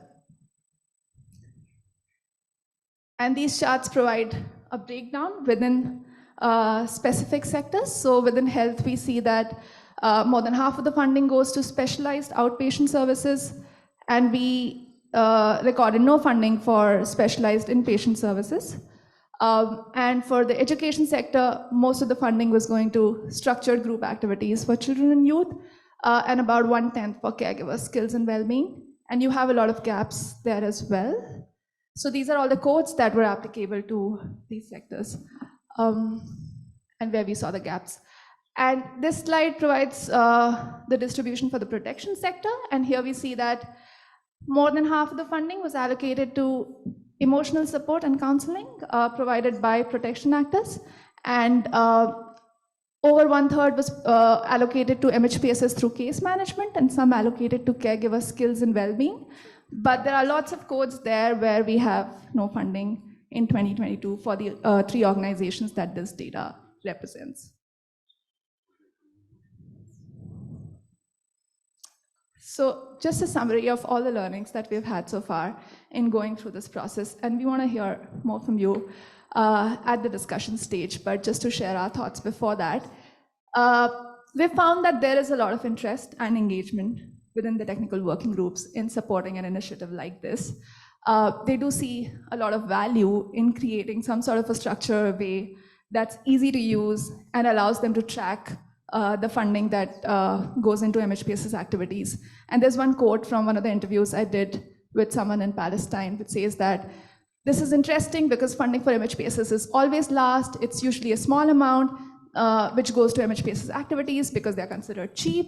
And sometimes you feel really limited.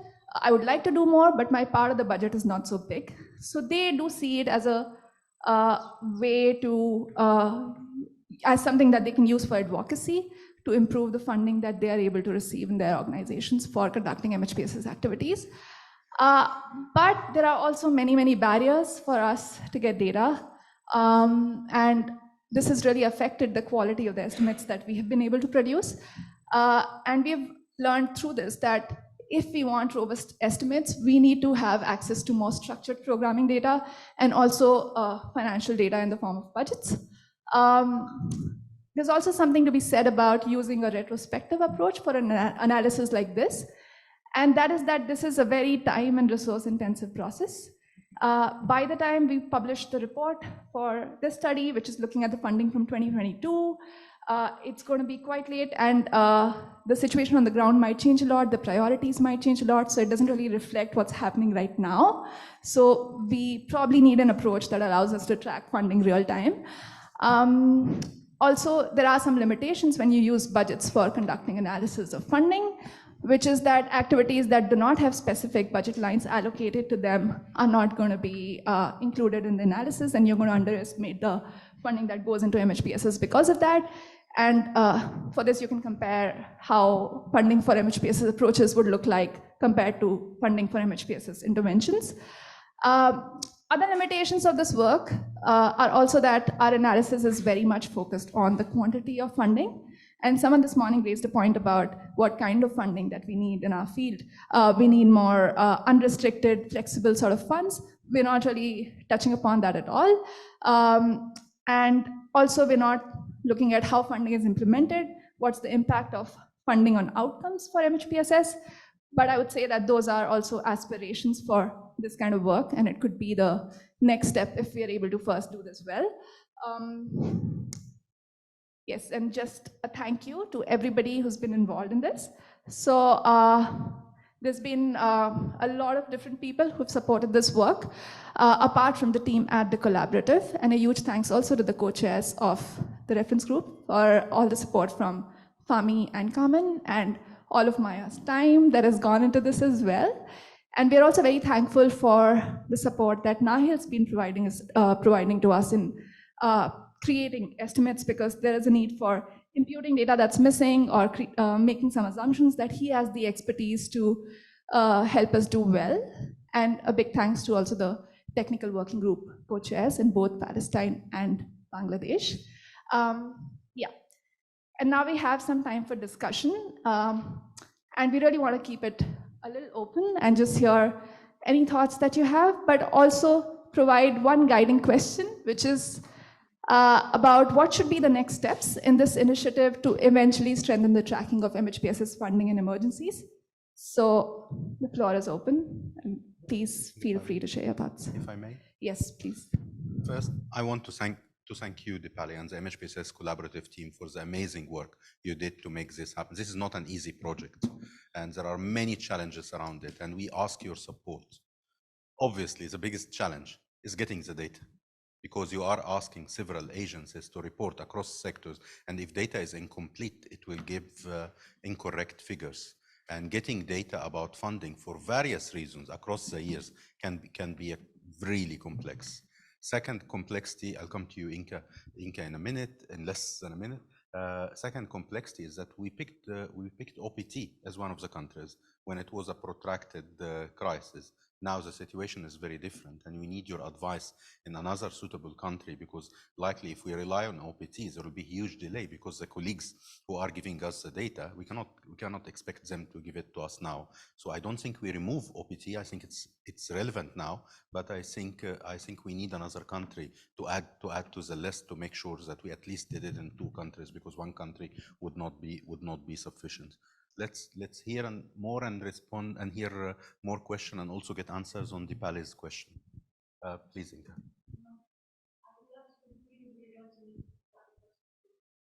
Yeah, let's get Anna and Inka a couple of questions. There is one here table. Thank you, Kate.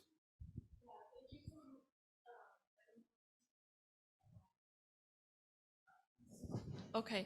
Yeah, thank you for this. I looked at the report a few months back as well, and it's super useful. I'm wondering if you see maybe an opportunity to link up with the MSP costing tool for this, because as probably most of you know, we have a costing tool for MSP activities, which, as you mentioned, many of them actually match. And of course, there are more activities here because the MSP is just focused on the kind of minimum activity. So it's expected that there are more, and that's fine. But I'm just wondering, because it would be really interesting to see how it actually matches up, like how the money spent actually matches up with the money that we say would need to be spent. So I would love to work with you guys on that from the MSP perspective, if you're interested, or our MSP team, I should say. Yeah, thank you.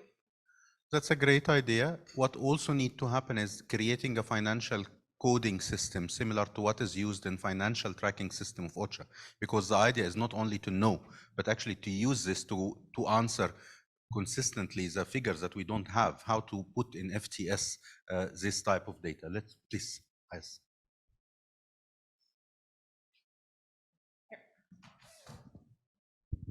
Sorry, thanks. Thanks for this presentation and these thoughts.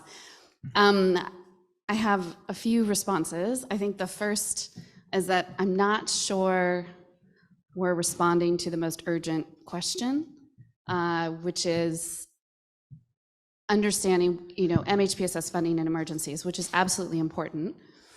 But are we more trying to understand how best to position ourselves for funding in the protection space from a competency-based perspective? Like, these are the things that we need to see. These are the services that we need to see, not described necessarily as MHPSS.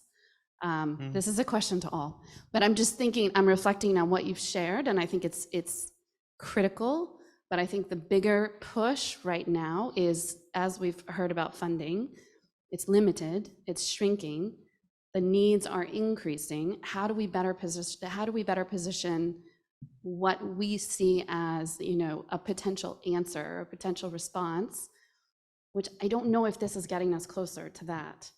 So I guess I would just push us a little bit. Is it that we need to better cost MHPSS, or is it that we need to better understand how do we talk about it in a way that everyone understands, such that the funding becomes more expansive? This is a great point, and that's part of the challenge of the exercise, that it will not answer how to better cost. How to better cost was already answered in the minimum. So this would look into how was spent retroactively, but also identifying that is difficult. This is looking how actually was spent, even before the MISP, looking 10 years back in Palestine, how much was spent on MHPSS across the year. Was it increasing or decreasing across? And from that, getting a financial tracking codes that we can use. Using two sample of, it's a very difficult exercise. We are aware, but we discussed that, and it was agreed few years back in the work plan of this group. Quick point from Guli, quick point from Ala, and I think we need to shift to the next item in the agenda because we are really behind. Very quick point from Guli and quick point Ala. We just went through the exercise. So in IOM, as you know, is a projectized UN organization. So it works more like an NGO in a way. So we get projects for funding for projects. We did something that is quite comprehensive. I don't know if it will work. We start in January. It's not mapping on the minimum service package. It's just about the organization, money received for MHPSS, and how it translates in service. So code didn't work, because when you do a code, it means that you say this budget is only mine. In a cross-cutting way, it didn't work. So we created something else that is called a reporting area.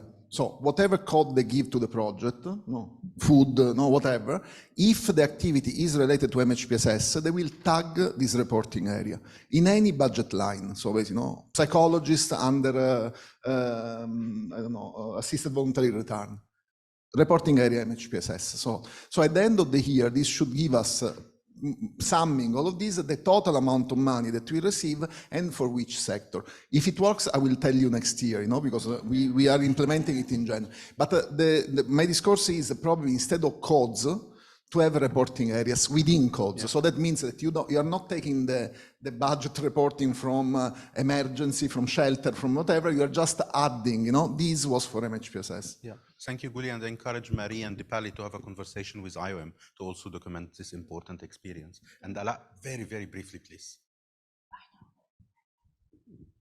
So first, the funding opportunity in education. I like the idea of ECW dedicating 10% of their funding in education for MHPSS activities. So this is the first step to drive donors to support us in, because there is no need to explain more the evidence behind MHPSS and why we need to integrate it. So we need something strong in policy and advocacy that grant this funding in education. For tracking the funding in emergency, good to know that MSP has costing tool to reference it in the strategies. We can know actually in EIE how much funding is going to MHPSS through the standards in the strategy and the funding received. Okay, that's... So this is something that education cluster coordinators can track and cost. Thank you. It's good to know it's easy in education, and I'm sure Maria and Dipali will reach out to you. I would like to shift from this session to the next one. I know the discussion is rich, and we apologize. We had to include several topics on the agenda of this year. The next topic on the agenda would be a topic that IFRC colleagues has suggested to include on the agenda. As you know, agencies can recommend a specific topic to include on the agenda of relevance to the interagency work, but proposed and led by one agency. And in that case, it's a topic that IFRC CPS Center has been working on for several years with many of us. This is the topic of supervision and the need for a comprehensive supervision in mental health and psychosocial support. Sarah will lead us through this session. Over to you, Sarah, please. Hello all. I don't have a presentation, which you can all thank me for later. A few weeks ago, I think it was beginning of September, my colleague Nicholas at the IFRC Psychosocial Centre, he actually presented on one of our very hectic, busy global calls about a project called the Integrated Model for Supervision that's been supported by BHA, USAID, for about 4 years, and we're just in the final phase, which is the final 2 years actually of the project. And it was to create a model or an approach for supervision, a journey, a roadmap for how agencies can better do supervision. And that document exists. It's also been tested, and it's not a document that's operational in the fact that it's more similar to the caring for volunteers and staff wellbeing discussion we had yesterday. It's more a framework for how agencies can select what supervision approaches they think work in their context. And so it's got flowcharts, it's got different ways of doing it. It outlines all the different types of supervision. I won't go into the details of it because I am well aware it's one product and it's an approach to supervision. And I am also very aware that agencies here, GIZ has been working on this for decades. Case management, Colleen Fitzgerald, when she did the case management packages for child protection, they also have supervision. There's also supervision included in MHGAP operational guidance note for clinicians. There's supervision done by Centre for Victims of Torture, who've been doing this for years clinically. So my question is, do we, as a group, want to work on supervision? We have it identified in the research priorities that Vita told, that piece of research that was done. That supervision came out as number 7 on the list of 10, as one of the top 10 priority areas for research. So there has been research done, I can say, within this project, the Integrated Model for Supervision project. The research partner is Trinity College Dublin.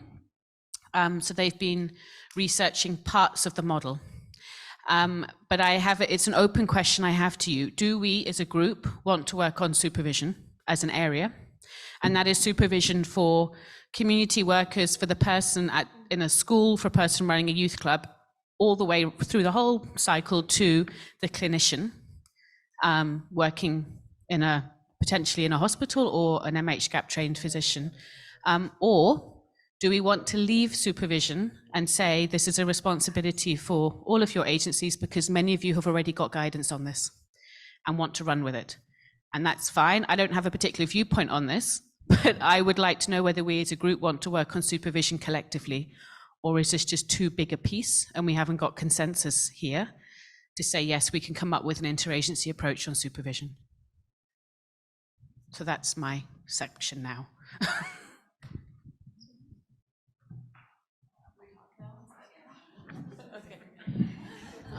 So I guess I'm a little surprised at the question because I thought, I just assumed absolutely yes, and it's already included in so much of what we're doing. And so is the question, do we want to create another document? Is that or are you saying, or a working group, or both? And so if so, yes. No, so the question is, do we want to create an interagency product or an approach on supervision? Or do we want to keep it as it is now, where multiple agencies already have guidance and approaches on supervision, embedded within the particular areas they work relative to their agency? And I guess maybe to add some of the things that I've heard from technical working groups being at country level, I think many organizations that might not have their own guidelines, what they feel is that yes, of course.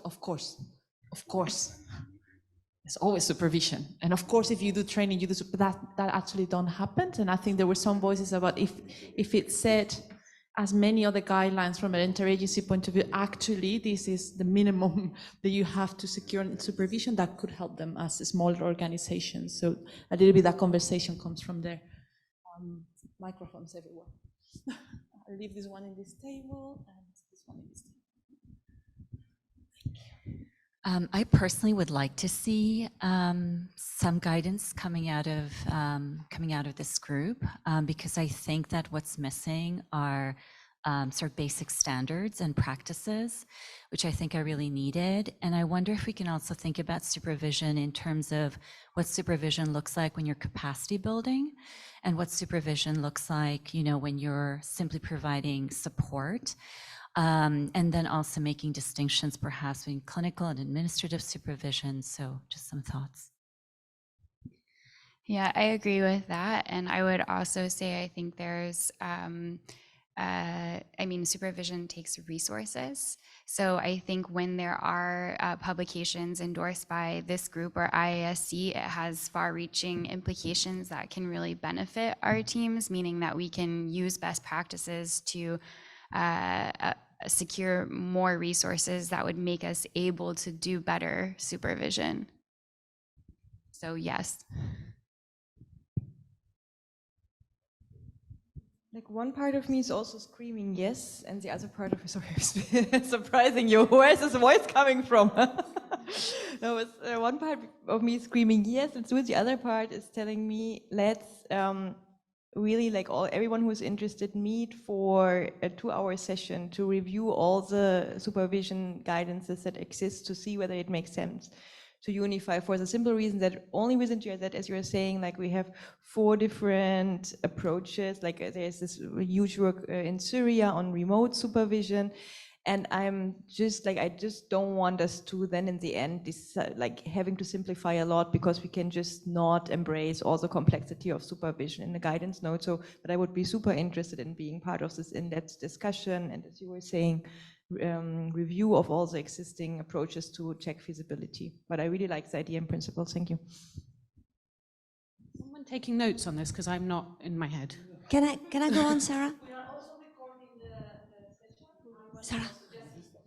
Okay, I'm just going to take the floor. I don't know how to facilitate this session. There's 10 mics. Anne, go. Yeah, Anne from the one on the... I would like to suggest more on the operational side, a mutualization of our resources, because as you mentioned, Carmen, there is some needs in terms of technical working group at national level, and sometimes we don't have the resources to provide the supervision as we should, but some organizations might have, and I would like to know how we can facilitate this to make it happen. So I do think that there is an accountability as an agency when you have MHPSS activity to ensure the supervision, but we all are aware that we don't always have the means, and we are here for that also, I guess. Thank you, Anne. Are you looking at me now to make a Sakra? Yes. Yeah, Sakra, go ahead. Partners out there. Go ahead, Sakra. I agree that we don't necessarily have to reinvent the wheel with this one, in that maybe there can be a consolidation process that all of the organizations, maybe we could, there could be a team kind of consolidating this information that's already, and maybe look for some common practices. But I also want to say that, I think supervision is extraordinarily important for doing this kind of work. And it's true that lots of times we're so under-resourced and understaffed that it's really difficult to get to and to do. But, I do think it is the part of the agency or the organization to ensure that mental health providers are being provided with this support, because it's difficult work. It's really difficult work. And it is a big part of staff wellness, in ensuring the mental health of the staff members that we may be supervising or looking after. I think right now, the majority of supervision just happens in the logistical context, just making sure that staff members or mental health providers are getting to their jobs or seeing clients and that kind of thing. But I don't, you know, I do think that clinical supervision is something that's often missing and overlooked and really not emphasized in programs. So I do think to answer your question, yes, I think it would be good to have and to do. Okay, there was somebody else that had their hand up on your table. Yeah, Kat and I was actually, some points came up in the chat that really resonated with me, along with what others are saying. The GBV space, of course, has incredible supervision embedded in their GBV case management, so I wanted to highlight that comment. And then also a resource recently developed in the last few years, Women Rise is like a group MHPSS intervention, also has a module on supervision. So I do think there's an incredibly important value add to have something in this space, learning and pulling from these resources. As the protection case management guidance is being updated this coming year, we're looking towards leaders in GBV case management and CP case management to help inform the supervision. And I think it's already, in some ways, there's a process because it's a case management piece, but there's a layer, as you were saying, that's essential for the MHPSS components.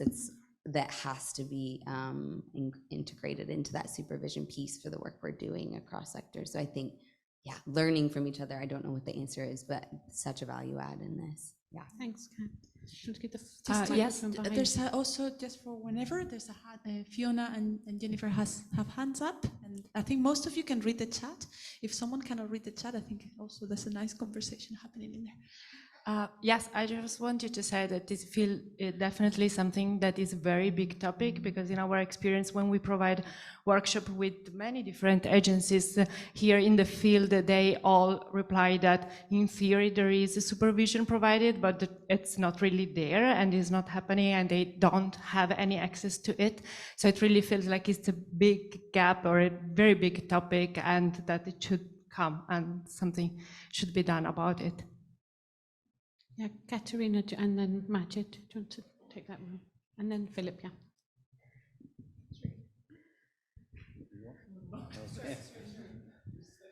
Okay, I think it is an interesting topic. Both of with UNICEF in Afghanistan, last 5 months, we are working on supervision modality in Afghanistan. We did an assessment, and based on that, we developed a guideline, and we reviewed most of globally available, WHO, UNICEF, IOM, IFRC, and Save the Children, so most of the documents, what is there. And for me, was working in Afghanistan and for 20 years, and now here in Amsterdam, last couple of years, I found that supervision nearly not existing as it should be. Our finding is that supervision is taken as a monitoring, visiting couple of times a year.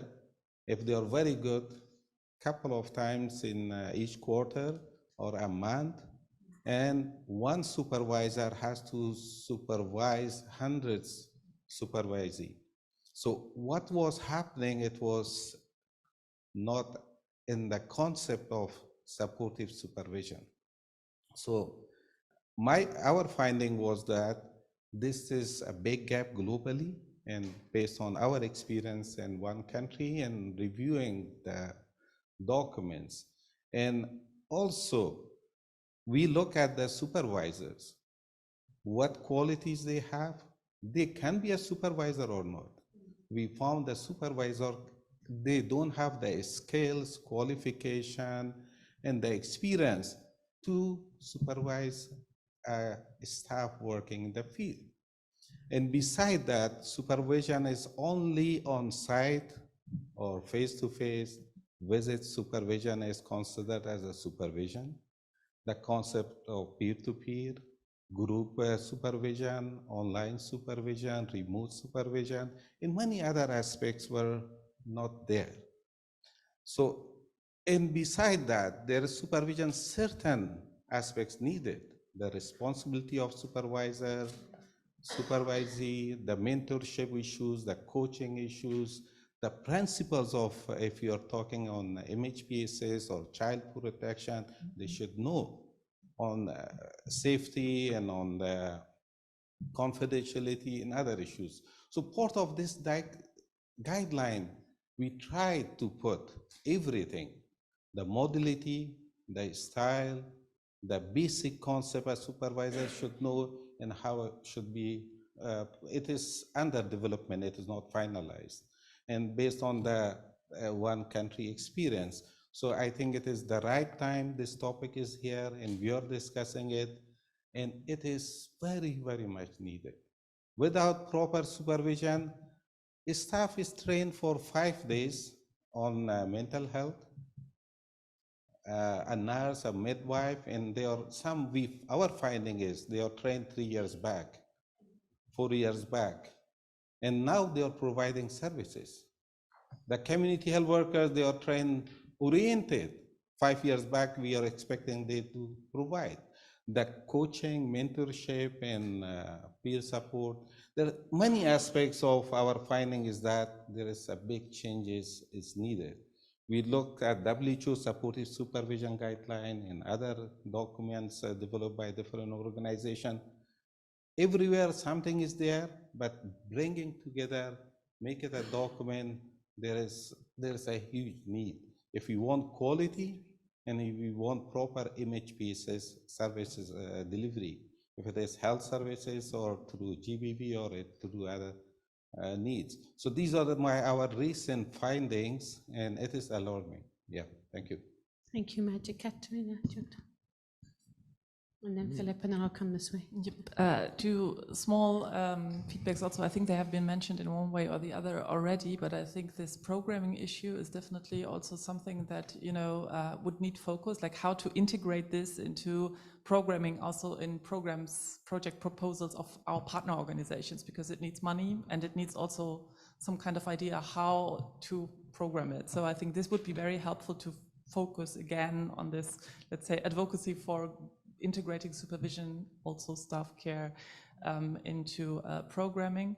And then the other aspect has been mentioned just now as well. I think some kind of, let's say, guidelines for how to train supervisors in humanitarian settings. You know, I mean, if I consider what you need as a background and as a training in Germany to become a supervisor, it needs like at least 6 years of dedication, you know, to be able to provide this kind of supervision. And we need different training approaches here to build up these capacities in people in a quicker way. And also with this, you know, under these circumstances that we are working, I think that many times these remote settings, we have a lot of remote supervisions now in our programs. And the question is, do we need to do that differently? What kind of things do we have to take into consideration when working in conditions where face-to-face is not always possible? So I think also a clear yes, there are many questions that could still be tackled, but for me, actually, the training capacity development for future supervisors would be the priority. Thanks. Philip, yeah. I agree, and what comes to mind also is the work that was done on EQUIP and ENACT and WEACT that we can build on. And also, I think that in supervision, there's a lot of implicit learning that has not necessarily been written down. So I think there is added value in coming together and really writing these things down. Obviously, for example, it's different for CETA, it's different for IPT, for step-by-step, for PM+. Some have written it down, others haven't. But if there's a unified way of having also like a minimum service of supervision written down somewhere, I think that would be good. Okay, the challenge we have is that a lot of your agencies have guidance on supervision, including my own agency. And my question is, can we get to an inter-agency consensus on this? Or are we looking actually more at a platform where we bring all the supervision approaches together and say, this is a platform, this is all the supervision guidance we know that's out there, and agencies can then pick and choose.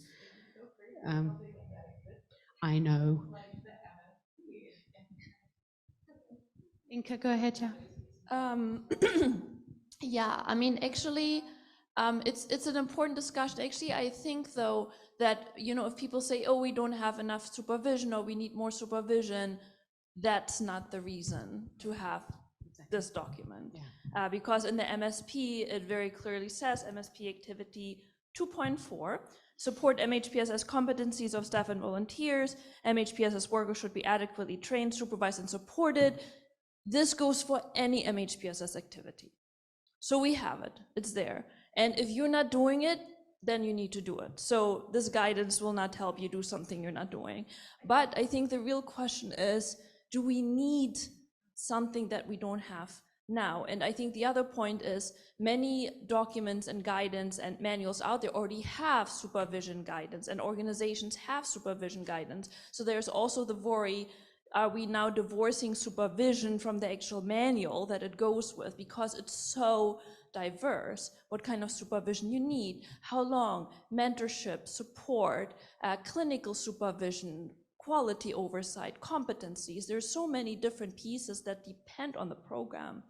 So there's no one size fits all approach. So I think there are a lot of kind of challenges that would have to be unpacked for this. But I think indeed, Sarah, as you say, some sort of even, you know, place where people can find guidance, which also is on the MSP website. So again, if you decide, let's consolidate everything we have on supervision, we have it on the MSP website under supervision guidelines, standards, and tools. If anything is missing there, let me know and I will put it there. But yeah, I think there's still a bit more to unpack to see where exactly the gap is. Yeah, just very quickly, 5 more minutes or so. Sorry, Okay, Sarah. I will go to Kiva. Claire, did you still want to say something? And then I can go online. It'll be the last 3. Okay. Yeah, so just completely agree with what Inka and Anne just said, but also, you know, the MSP has a quick handy checklist that's quite short, but if you need something more in-depth in terms of how to integrate different types of supervision into different types of programming, I really think the IMS document that IFRC did is excellent. So I actually don't think we're missing this document. I would be reluctant to create one just so we can put an interagency stamp on it, because it sounds like there's a lot of duplication going on. Even what Majid was saying, if there was this big review of documents, you know, done by your agency or in Afghanistan, it was done again for IFRC's project, and they did a lot of interviews. And so, yeah, I think it's maybe one of those same issues that we're having with a lot of the big products that have been developed, is that it's not that the information isn't there, it's that we either don't have the funding or we're doing something wrong that we're not able to get it into practice. And so we might need more money for supervision, but I don't know that we need more guidance on it, unless there's a gap in particular that you had in mind that you were thinking of. Over. Thank you, and I appreciate everyone's reflections, and I've had a flurry of thoughts since everyone's been discussing, because we don't want to reinvent the wheel. We do want to emphasize the importance of supervision. Every agency does do work differently, and then there are also different protocols based on interventions. And looking at the fact that the MSP does exist, the only thing I can think is, how can we then further amplify that as across agencies, that we want for organizations to invest more? So it's not about the resources not being there, but do we need to create, you know, an interagency, you know, statement or guidance note to direct people, or to further emphasize that all of the resources are available there, that we all across agencies endorse the need for organizations to prioritize, and leave it at that. But I'm really appreciating the brainstorming. Thank you. Thank you, Claire. Jennifer, was it Jennifer or Fiona? I don't know who had the... Fiona was first, please. Thanks. Thanks. I just want to reiterate what Claire has said, and I think Inka. I think the resources are there, and maybe perhaps we need to understand exactly what is the gap, because with limited resources, if we create another guidance doc for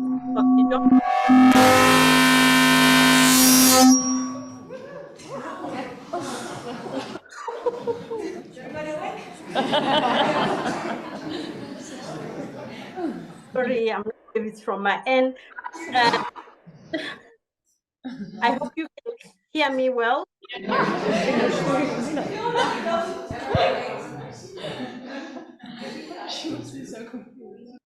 Yeah, so I was wondering if we really understand what is the gap, because, for example, supervision is very unique based on the intervention or the program, also based on the country, considering resources availability.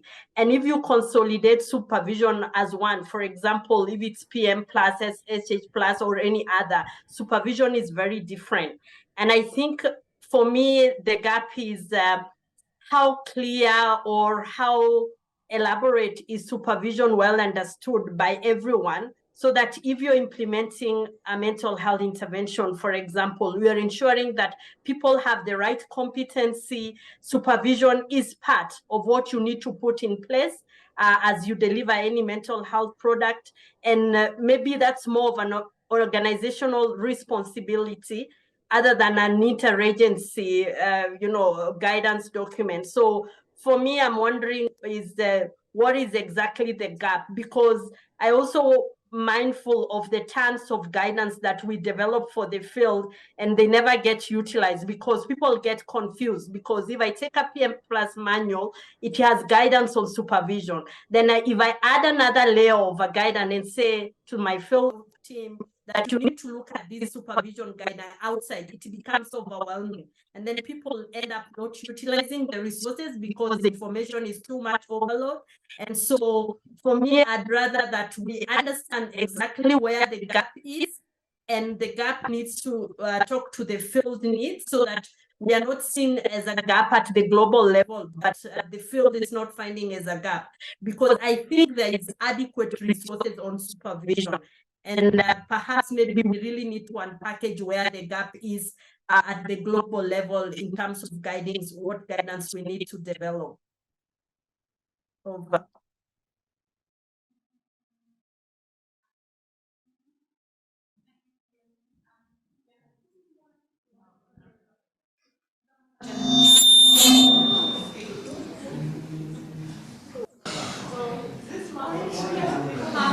Jennifer Wright have to get right hands.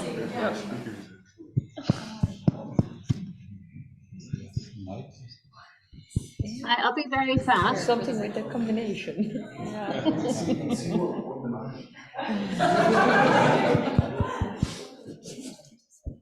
Hello? No. Hello? Yeah. Can you hear me?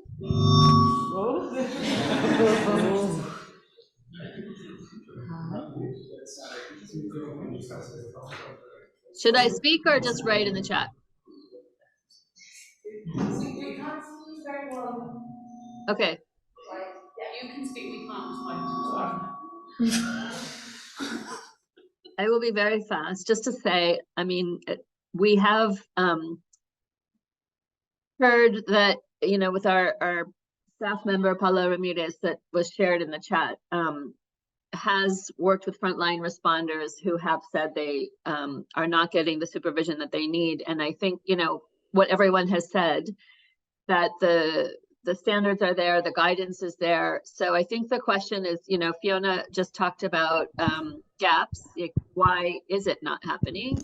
And, is it funding? What is it? But I think the issue is accountability, right? Because each agency has the responsibility to provide supervision. We all know that. We know the guidance exists. So how do we hold organizations and agencies accountable to providing supervision? Thanks. Thank you so much. We really have to cut. Sorry so much. Sarah, you want any final comment or reflection? Or yeah. This is working. Yeah.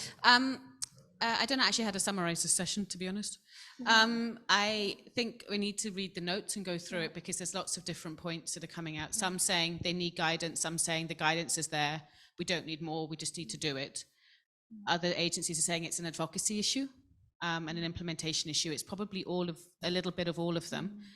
And I don't actually know how to summarize this, so I'm not going to even attempt it. And I think maybe what I'm here putting it all kind of together is actually what might be more useful from an interagency point of view would be, I was talking about yesterday about not mixing information notes with advocacy notes, but something that highlights supervision is essential. It must be done by all cases. Here is how you can find in the MSP where you can find it. This is resources that are something that allows us to bring the topic back and to pressure internally and multisectorally to do it. But it might be needed in that sense that if it's still not happening, despite being in the minimum service package, despite being in the manuals, etc., maybe we need a call for action. And that can be a very easy to put together piece of work that doesn't require reinventing anything. It's just it's just a hand pointing to, this is your duty and this is your resources and your way to do it. It's just a thought. I'm going to be terrible. I'm also just looking at my own. So I'll take that away. We have a few announcements before we go. That's horrible. Before we go to lunch, a few very important announcements. So everybody very attentive, not to your stomachs, but to Barbara. And then after that, we'll go to lunch. Okay. Okay. So I'll start with the boat ride. For those of you who are joining tonight, I'm just going to say we have one spot left. So. You're already signed up. So find me, and then it's first. You're also signed up, so that's okay. So for those who are joining, we're going to meet in the lobby at 6. Try to be there a little bit before if you can. And we'll get transportation to the port. Sorry, I'm just checking to make sure I don't miss anything. We'll try to collect the cash at the lobby, which is $25 or 700 Turkish lira. There will be tea and coffee, like I said yesterday, on the boat, but if you want to bring your own food and drinks, please feel free to do so. We've also been told it might get cold, so I would suggest to bring some warm clothes, just to be safe, depending on what your definition of cold and warm is. And the last few things, like I said this morning, please feel free to add any reflections from the past 2 days on the flip charts over there. We would really appreciate your input. And then anything you would like to see going forward as well on the other flip chart. And for online participants, please feel free to write that in the chat and we'll be sure to add that on the flip charts. Sorry, this one? Sorry, I'm adding it to your list. If anybody is interested either in continuing that work with the next phase of that really work that we've heard about, or in creating that. Yes, that's the last one.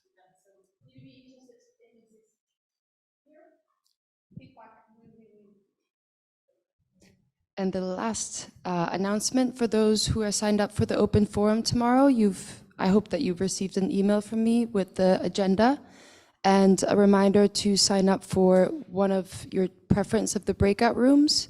We don't have many signed up, and remember 9 is the maximum per group. So if you can just sign up by the end of the day, that would be super helpful, or else you will be randomly assigned. And last thing, and the participants list from today. If you could just sign up for that if you haven't already done so in the entrance over there. Thank you. Thank you so much, Barbara. Thank you, everybody, for another morning of being at. You really have things to say, which is amazing. Fami's here. Yeah, sorry. No, we were thinking about the joint picture, and then we were, but Fami's not here, so we can't do the picture. But now you're here. So do we want to do the picture quickly before we go to eat? Yes, perfect. Let's do that. Yes.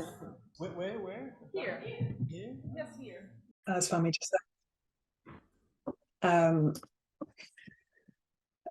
To share MHPSS advice packaged in this story about this magical friend, Ario, who comes from children's hearts and helps them cope with unsettling events. And so for those of you familiar with the My Heroes You story, I found some of the original artwork earlier today. So this was how Ario kind of began. First as that original idea coming from Fami and his colleagues at IASC, and then collaborating in this creative way. So this is Ario here. He's a dragon, a magical friend. And this is Sarah and Salem, the original characters. And everything was co-created as a team. And I even have one of the earlier iterations of Ario who was possibly going to be an elephant, and at one point possibly going to be a bird. But finally we settled on this kind of magical friend. So for those of you who aren't familiar with My Heroes You, I know there are some new people, new agencies joining, I'm going to show you where you can find all the resources related to My Heroes You Online. So I'm going to share my screen again and go to internet. So if you go to Google and you type in My Heroes You IASC, you will come to the page which has all of the translations. As Fami mentioned, 160. So you'll be able to find your language for sure, or a language that's relevant to you. So My Heroes You, for those of you unfamiliar with it, it was an amazing story of cross-agency collaboration and support overseen by the Interagency Standing Committee. So when the pandemic started and when it reached Europe in earnest in March 2020, Fami reached out to me as a creative consultant and see if we could create a story with a script and illustrations that could respond to the fears of children and caregivers across the world. So working with this group, as Fami described, there was actually quite a sort of preliminary surveying process across several languages to understand what children were afraid of and how parents and carers were struggling to support children with the overwhelming issues raised by the pandemic. So lockdowns, sanitary measures, bereavement and sudden sickness. So parents, caregivers, teachers and children in 104 countries were involved with this from the very start. And this global survey was distributed in Arabic, English, Italian, French and Spanish to assess children's mental health and psychosocial needs during the COVID-19 outbreak. So my task was to create a kind of story that could package some of the MHPSS messaging that was created from that data that was analysed and transformed into caring conversations. So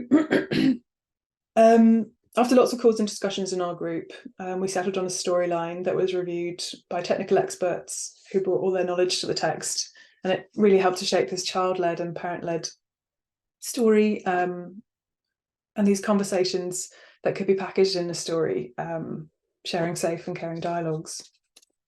So yeah, from wearing, let's find, I think this illustration is really nice. So from breathing exercise and exchanging thoughts on how to stay safe and stay in touch with loved ones far away, to coping with tragic loss.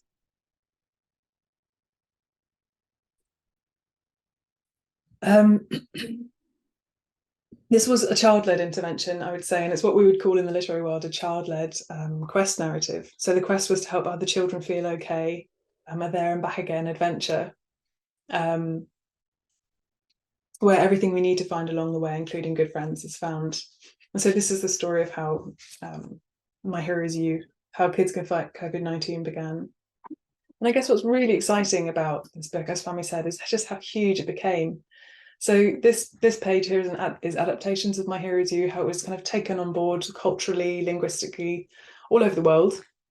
And I really encourage you to check these out if you're working with children, because there are so many different medias that have been utilised, from animation to puppet plays to audio versions, and it's really beautiful, I think, to see how one small story could evolve and grow into such a huge and accessible resource. We also created a guide, so Action for Heroes guide for heart-to-heart conversations.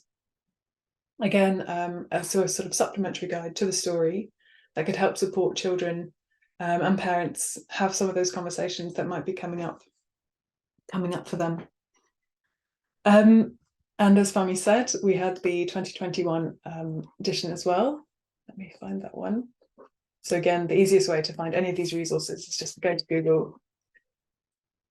Thank you so much, Ellen. Just because we are a little bit tight with time, or very tight with time today, I wonder if we can just go ahead with the latest version, and I think most people here are sure, no problem. 2021. Thank you. We'll share anyhow. So for if anybody still has not read the 2021 version, we will definitely share it. Thank you.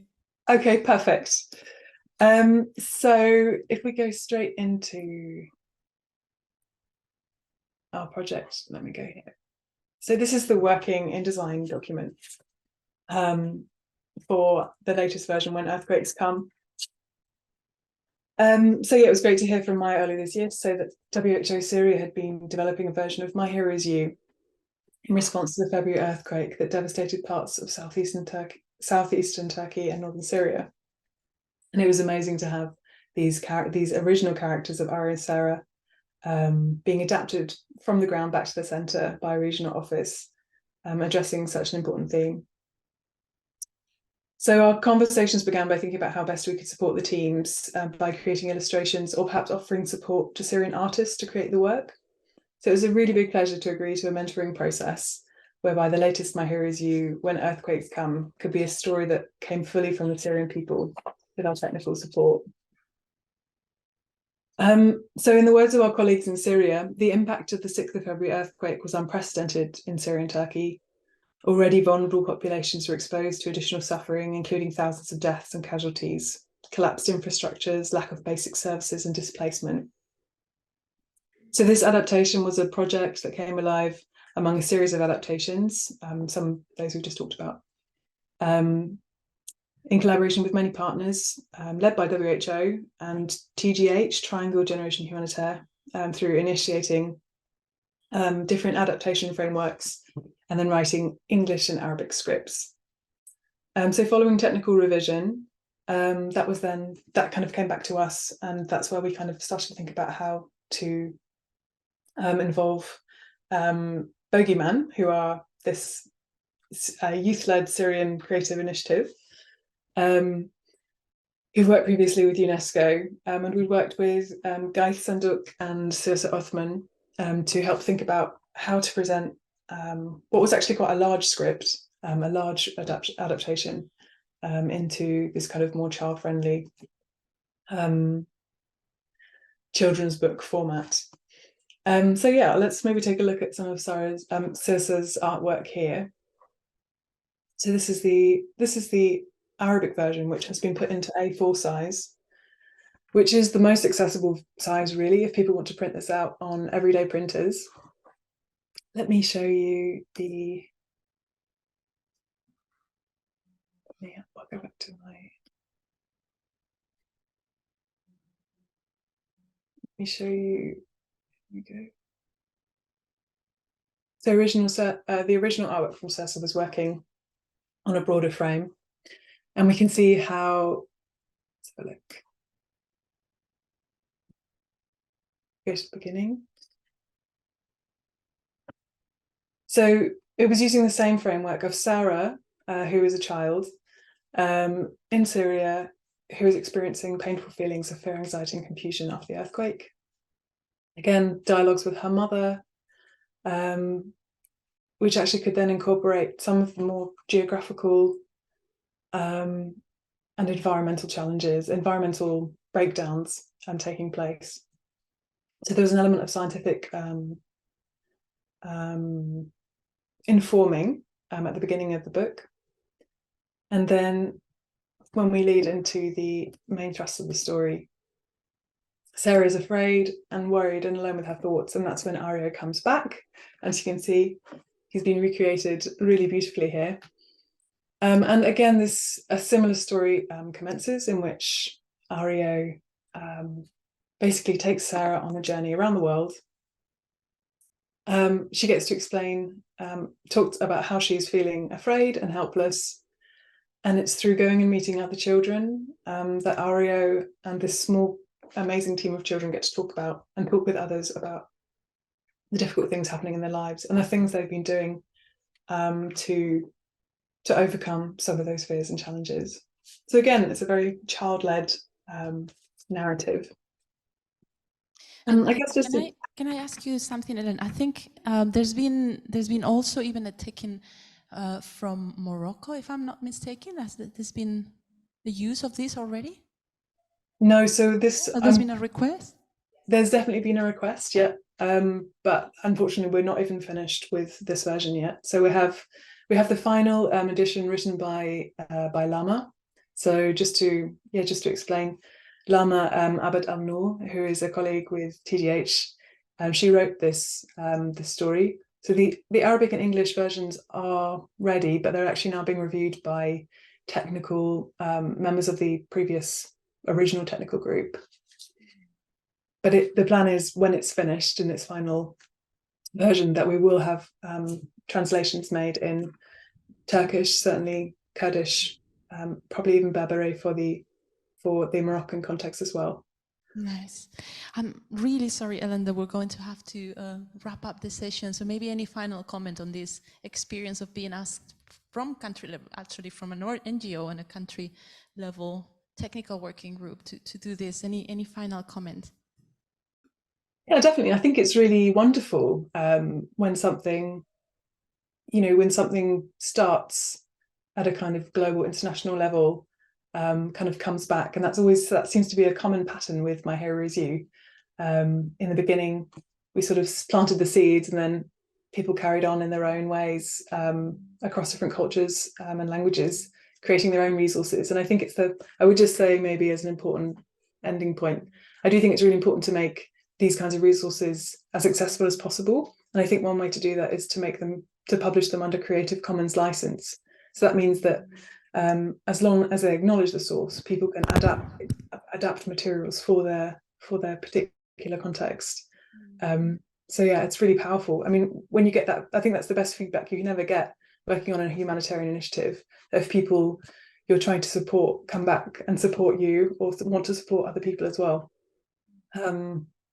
It's a wonderful kind of upcycling of resources. So it's great. Absolutely. Thank you so much. I want to really say again, thank you to you for supporting this new version of Ario, or this new story of Ario.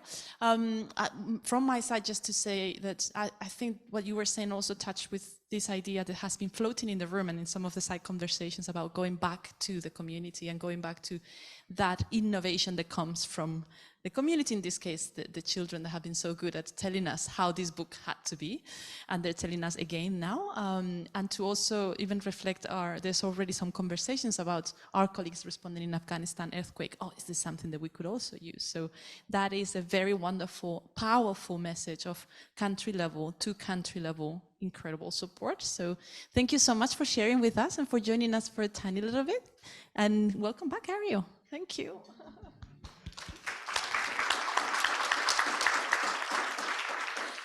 And we're going to just go in this directly to the audience and the creators of Ario, which is children. So we're going to have a session. We said this morning that in that broader conversation about multi-agency coordination, that is very important that we have a session specifically for children. So our colleagues have done a kind of like a miracle, or they're going to do a kind of like a miracle when I say, can't you just talk about the integration of child protection, education, and GBV on MHPSS in 30 minutes? And they go, so they're going to try in 45 minutes, which is a challenge already. And they're going to lead us through an active, I think, session to see how we can think together on this integration. Okay, thank you so much.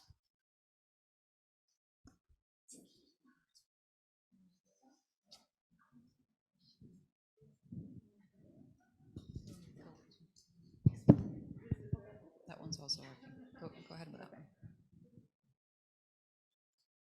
one. So yes, this is very much a continuation of the conversation from this morning around all of our multi-sectoral work and working together, and what some of those successes are, but also what some of the challenges are. And so what we're gonna discuss for the next 40 minutes is specifically on the child-related multi-sectoral coordination to do with child protection, education, GBV, and often health as well.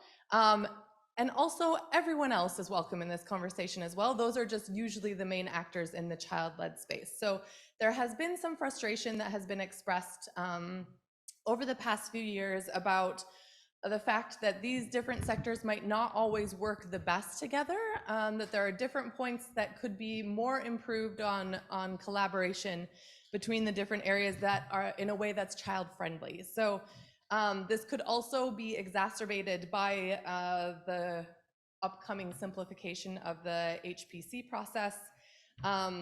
There has been some resources developed for how to work between sectors in this area, but we still want to make sure to have that conversation here today. Those resources are on the shared drive, wherever the shared drive is, if you want to look into that more.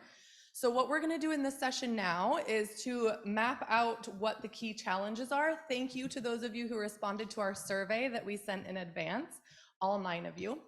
But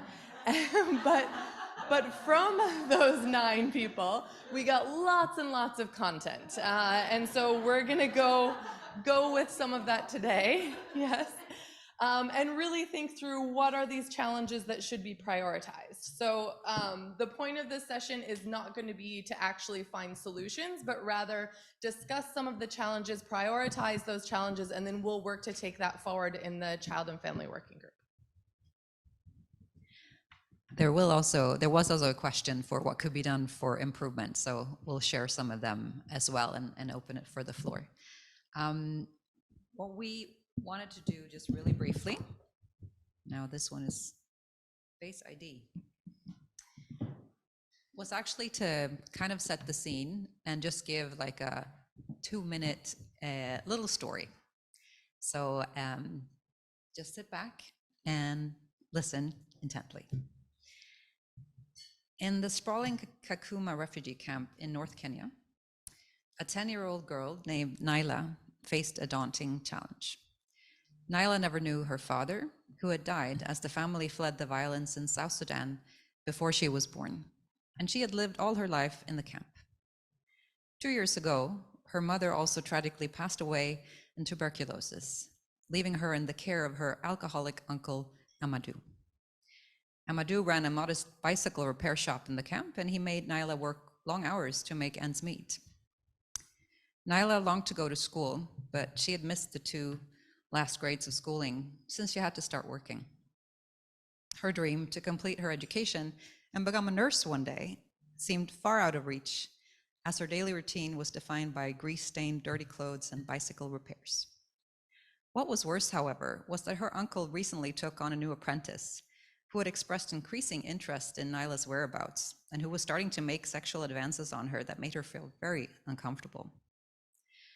The only time in the day when Naila got a break was after dinner, when she used to visit a children's activity center. There she got to play with children her age and do some arts and crafts. At the center, Naila was known as a social and responsible girl, but that had changed over time. The animators at the centers, they started noting that Naila was becoming more and more quiet, introspective, and withdrawn. And she was also coughing and seemingly tired. As the health outreach team was coming through the section of the camp where Naila lived, the center staff suggested that she'd visit the mobile clinic. However, on the day of the outreach, there was a surge of new arrivals in the camp, and Naila was nowhere to be found. That's just a very small story, fairly realistic, made up. But just take 1 minute and reflect. How many service providers could have made a positive difference in Naila's life? How many can you count to? And if just one of them would have intervened, what could an adequate support have looked like?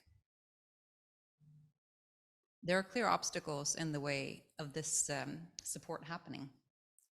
And we need to have girls like Naila and boys in our mind's eye as we work to overcome these obstacles. So I'm not going to ask you to, count them. But it was quite interesting, even as I put some notes together, that there's always a number of different entry points for someone who's not doing well in whatever way. And then what happens if someone does pick it up? There are obstacles. There are also very good examples of when it does work, but they're not in the plenty, I would say. So just with that story in the back of our minds, we're going to go and share some of the survey results that we got. Thanks, Marie. Does this one work? Yeah, great. And just to mention that Jennifer Chase, who was on the call earlier from the GBV AOR, also helped us in preparing this session, but she's had to jump off. So the reason we asked you to complete a survey was because we just didn't have time to do a lot of in-depth group work and feedback in this session. And maybe it's a good thing that only 9 of you responded because you had a lot to say. So we're going to try in like 2 minutes per flip chart to just feedback on the challenges that you noted, some good practices, and answers to the question, what is needed to help us to do this better and to serve children better in an intersectoral way. So overall themes in terms of challenges were things like coordination challenges, but it goes beyond coordination. Information flows and funding flows came up, differing conceptual approaches between the different sectors, and also some challenges that are just inherent in working with children. So to summarize, under coordination, people said things like everyone is very busy in their own sector. There's a lack of joint referral systems. Technical working groups are often dominated by one sector. Related to that, someone said child protection, GBV and education coordinators rarely attend MHPSS technical working groups in country, and they may not know what they offer or see what value their roles might add. Duplicative coordination groups in different sectors, we've talked about that. And that different sectors have different providers of last resort, and in practice that can also lead to some complications. Information and funding flows, the reality is, or at least the perceived reality is, that there is competition for funding between sectors, and often funding is provided in a sector-specific way. In interest, by the way, these were submitted anonymously, and don't shoot the messenger for anything controversial. But I think it was actually quite good to do it intersectorally, because it can be, or sorry, anonymously, because it can be hard to talk about this stuff actually. But in intersectoral work, who gets the credit? Who gets to count the numbers in their monitoring and evaluation? Who achieved that result, and who gets to report it to their donor? That's a real issue actually. It might be one we don't like to admit to, but in practice it's there, and it's something people struggle with. Every sector needs to justify their existence and show their relevance. Also, when I'm saying sector, please excuse me, I mean sector, AOR, area of work, so just different work streams or cluster. And there's no integrated data system for reporting. So how should implementers report? Should they report to the technical working group? Should they report to the sector? There are different views on that and how the data should be combined. And then consequently, that rolls into the HNOs, the HRPs, the RRPs. They're usually structured by sector as well, though not always, and we have some interesting examples. Will I keep going with this one? And then, okay, so different conceptual approaches, differing views on MH and PSS versus MHPSS. So there is some reluctance to embrace the composite term of MHPSS and the approach that goes with that among some actors. Differing views on what counts as evidence. We definitely encountered this when we were putting together the MSP. And differing views on the level of research or the kind of research that counts in terms of saying, yes, this is effective, let's roll it out. That actually can vary by sector, as well as by individual, but often by sector. Different views on what counts as MHPSS. So is giving toys, is that MHPSS? Is arranging sports matches, is that MHPSS? Is case management MHPSS by default, or is it only MHPSS if it incorporates certain elements? There are different views on all of these things. And finally, that child protection and GBV collaborations sometimes falter or struggle because of different approaches to boys and men. So maybe I'll hand over to any of my colleagues to take over the next one, challenges inherent in child and family work. Ella? So for the challenges inherent in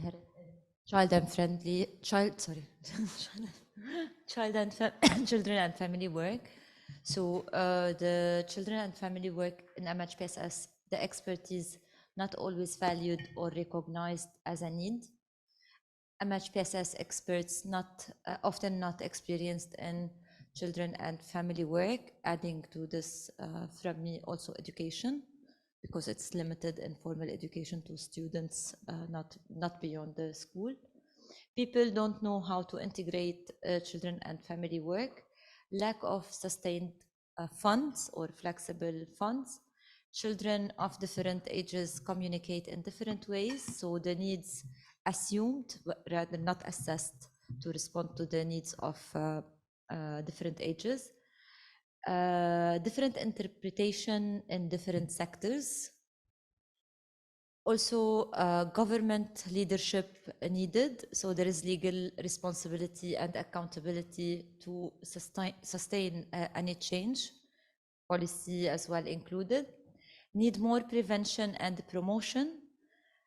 Child survivors, limited guidance on which approach to take depending on age of the child, past versus present abuse, single incident versus repetitive incidents. Some of the good practices captured from the survey: intersectoral resources. I'm just thinking that we'll take a moment after the challenges and just see, are you recognizing any of these? Is there anything you've thought of that maybe wasn't there before we move on? Yeah.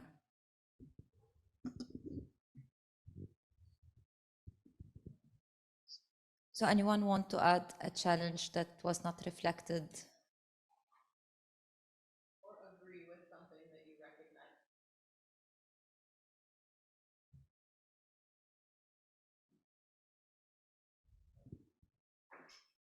Coordination challenges, there is information and funding. We have someone here. We had a lot of feedback from our colleagues working in National Working Group, and it resonates a lot in terms of not finding a place or having separation between MH and PSS and not finding where they're supposed to report. So yeah, it definitely resonates with the feedback. Thanks for this. Anyone else?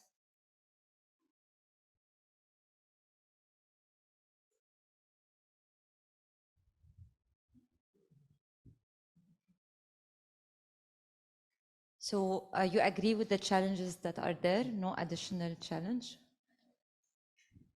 I know I'm a part of the session, but I think, can I just say that from UNICEF's side, being I'm not the one that wrote that, I think people really do identify with it. If a certain sector is the leadership of one group, people don't feel comfortable going to the group if they're from a different sector. And I think that we all could do a lot to think about how to address that in the technical working groups and in the multi-sectoral areas.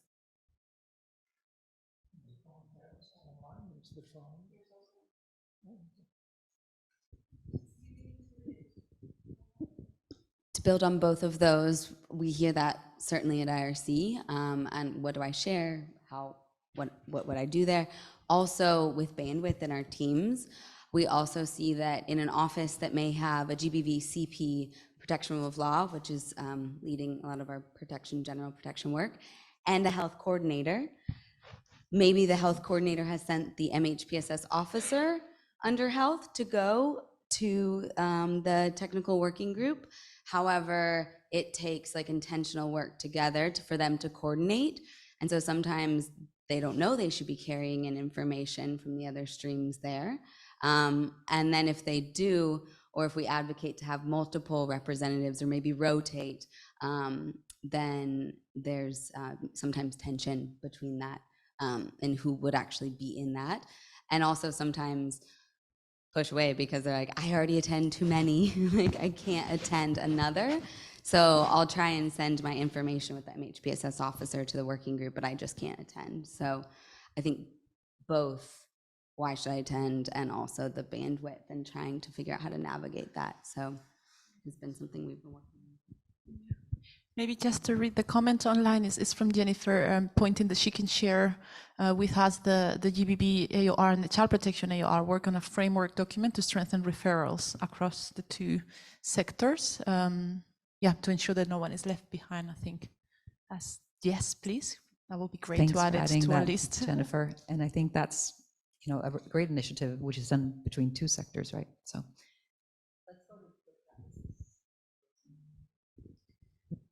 So some of the good practices captured, intersectoral resources, examples, caring for child survivors, also the CP-AOR EIE collaboration framework between the CP-AOR and the GC. For example, we have thematic papers inside it, and one of them is the MHPSS thematic paper, nurturing care framework for ECD, multifunctional safe spaces that has MHPSS, cash, GBV support, legal support, and case management. Merging duplicative coordination groups, example in Bangladesh and Iraq. Comprehensive intersectoral programs. Sorry, I wrote that bit. These were just examples that were shared within the survey. So there was programs in Eswatini, West Nile, Uganda, and Central African Republic that were examples of effective intersectoral work. So I don't know if there are any colleagues here who actually submitted those in the surveys that would like to say a bit more about what they saw and what was effective. It was anonymous. You can also maintain your anonymity if you like. But I guess the point is that good examples do exist, and maybe we need to learn more about them and share more about them. Yeah. Would anyone like to comment on those or any other examples?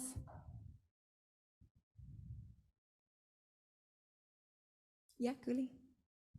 General question, it's not about the example. Here we have child protection and responsibilities, the GBV group, where mainstream, because I think the most problems we have are not with these groups, in particular, but with the mainstreaming protection, approach that dictate what we have to do within our programs, So it's not a problem of relations with them, but a problem of mandatory, I don't know if it happens in all the agencies, but protection mainstreaming, telling you, no, you cannot work with the perpetrator, or no, you cannot do family mediation, or no, because this was decided. When we talk with the cluster, it's not the same. So, when we talk with the group are much more flexible than that. But the mainstreaming, the normative mainstreaming brings to another direction. So I wanted to understand what is the relation between these groups and the entity that mainstream protection within agencies. Is that a question for us to answer? I'm not sure I fully understood it. So was it an issue about, so you mentioned a few things that sound like different conceptual approaches, like we don't do mediation or we don't work with perpetrators. Would those fit as challenges under the conceptual approaches maybe? Or is it, am I missing your main point? I think I might be missing it. My question is, what is the relation between the child protection area responsibility, the GBV group, not the GBV group, and the protection mainstreaming? So that is something else. It is not about programming, but it's about what agencies should do or should not do, based on protection principles in other sectors as well. It's an interesting For us, question. there is a dedicated unit. Huh? The global protection cluster, and in each agency, I don't know if you have it in UNICEF, but in Are you we have talking the relation between the GPC and the AORs and how this is that exactly, basically, that's the idea, because then we have in each agency, I don't know if it's the same for you, but I have a protection mainstreaming unit. Yes. That mainstream protection principle everywhere and tells you what you should do and what you should not do in your own program, not only in relation to. That doesn't happen to everyone. It's only me. Okay. Sorry for that. So it's a problem. Okay. Maybe we have message that's already the answer. Okay. Thank you so much. I can talk about the relation between the AORs and the GPC, which is dynamic. No, Peter says don't talk about it. No, but it is, as an AOR, GBV AOR is the same thing, and the CP-AOR the same thing. We give messages to get child protection in every type of work. For example, we published a booklet from how child protection actors can work in any other sector with overviews of words that are commonly used in every sector that are relevant for us, just to make that we can talk with each other on the level of vocabulary, and then actually what are the actions, how you can cooperate with another sector. Yes, in terms of the relation with the GPC, it's cooperative. It's in some countries it's good, in some countries it's a bit more explosive. It's just a matter of who represents who. Sometimes, in most countries, the GPC say that they represent the whole AOR architecture as well, and child protection as well, and GBV as well. In some countries, it's not perceived like that. It's a complex type of thing. Currently, there is a reshaping of the protection architecture going on, and there is a vivid discussion of how it should be. So let's leave that question for next year. Yeah. But maybe to link. Yes, agree. But also because you were talking about good practice, I was trying to think, and suddenly what you were saying was making me think about something that I was invited to that I perceived as a good practice at the time, which was precisely this kind of getting together, that the global protection, the protection cluster of Choco, which you also have been supporting very actively in Colombia, was the one hosting this conversation between all of the AORs on how do we do a work plan together. And I know that happens in many contexts, but I don't know, the way in which they facilitated in that context really felt very dynamic, very sitting in the table and thinking, no, but I can't do that. I can't do this if you do that. And it was a very active, the AORs coming together and kind of saying very clearly, this is I can't reach children if you don't do this before me. Okay, then this. And that I can share as a positive experience as an observer at the time. Yeah, and another issue actually that I want to bring up is actually when we talk about cross-sectoral cooperation, we always talk about the humanitarian traditional divide among the sectors, right? But of course in society there are more sectors. For example, I've been working in Colombia as well with judges who send children to penitentiary institutions or to alternative care as well. And I linked them up with child protection workers and psychologists and psychiatrists and so on. I was giving them training about child development and what is now right and wrong and what is now, from a child development perspective, how should you reconsider the standard operating procedures in the legal system for children who enter alternative care as well. That's also cross-sectoral cooperation, but not in terms of what we see here in all the little world of humanitarians, right? And then another example that I find very good, which you see now across Europe and is now being implemented as well in the partner countries of the fallout of Ukraine, is you have this one-stop center for children who might have been abused, sexually abused, where you have both the forensic services, you have the psychosocial support, you have the health support as well, and the legal support. These Barrenhorst, do you call them like that? It's something like a name from your region? Yeah, something like children, one-stop center in Swedish, they call it like that. Yeah, okay. What country is that? I can give you the name. One-stop centers for abused children, you can say that.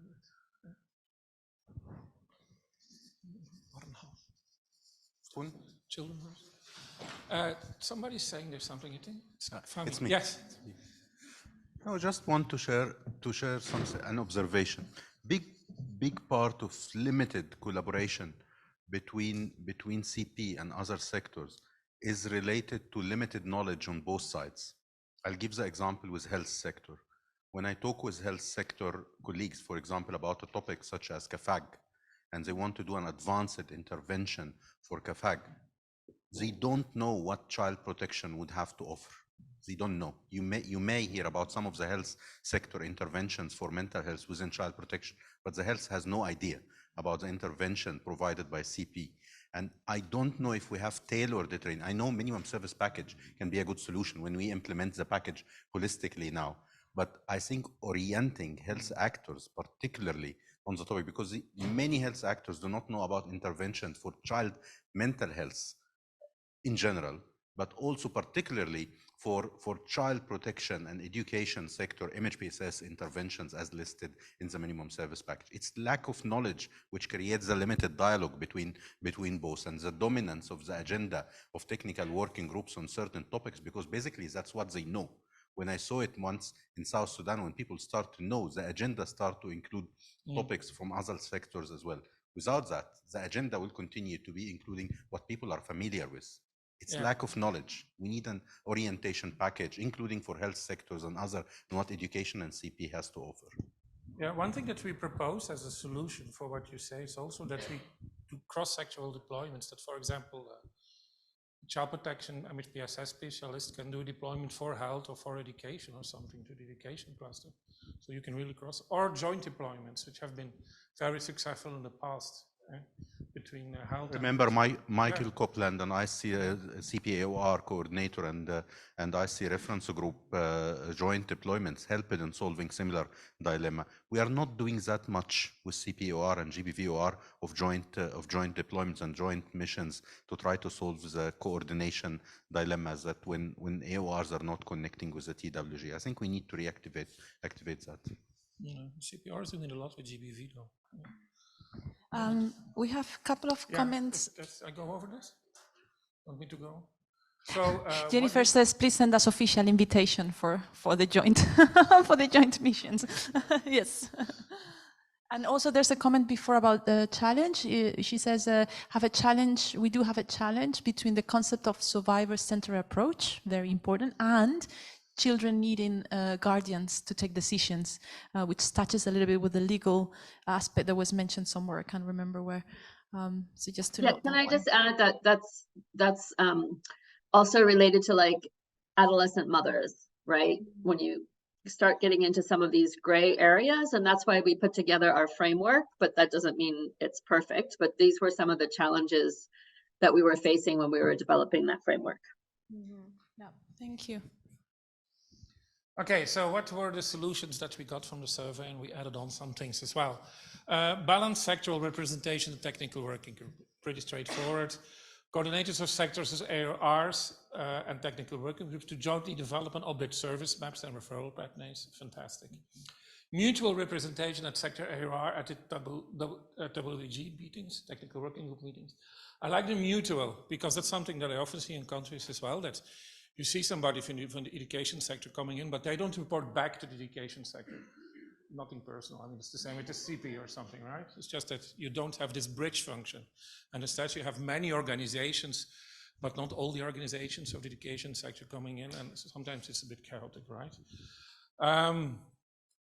Don't count report activities by sector, which is an answer to the challenge that every sector needs its beneficiaries because they need to report to donors and to the HRP, right? We need to find a solution. Maybe we should be allowed to do double counting. I'll look at you can explain later. Having examples, good examples, ready on global level, also an indicator bank. I think good examples is much more what the field needs than endless guidelines. They're tired of it. The cross-sectoral deployments came up here.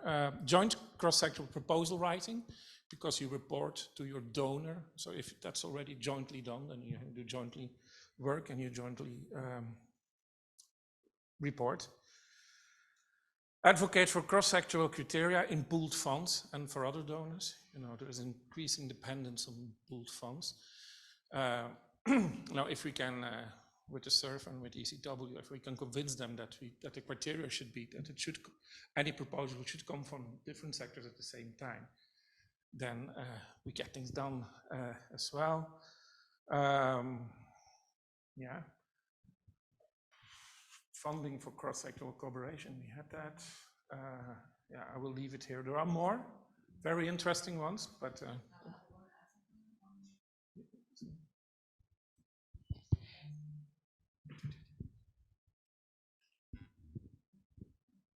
so the indicator bank was mentioned.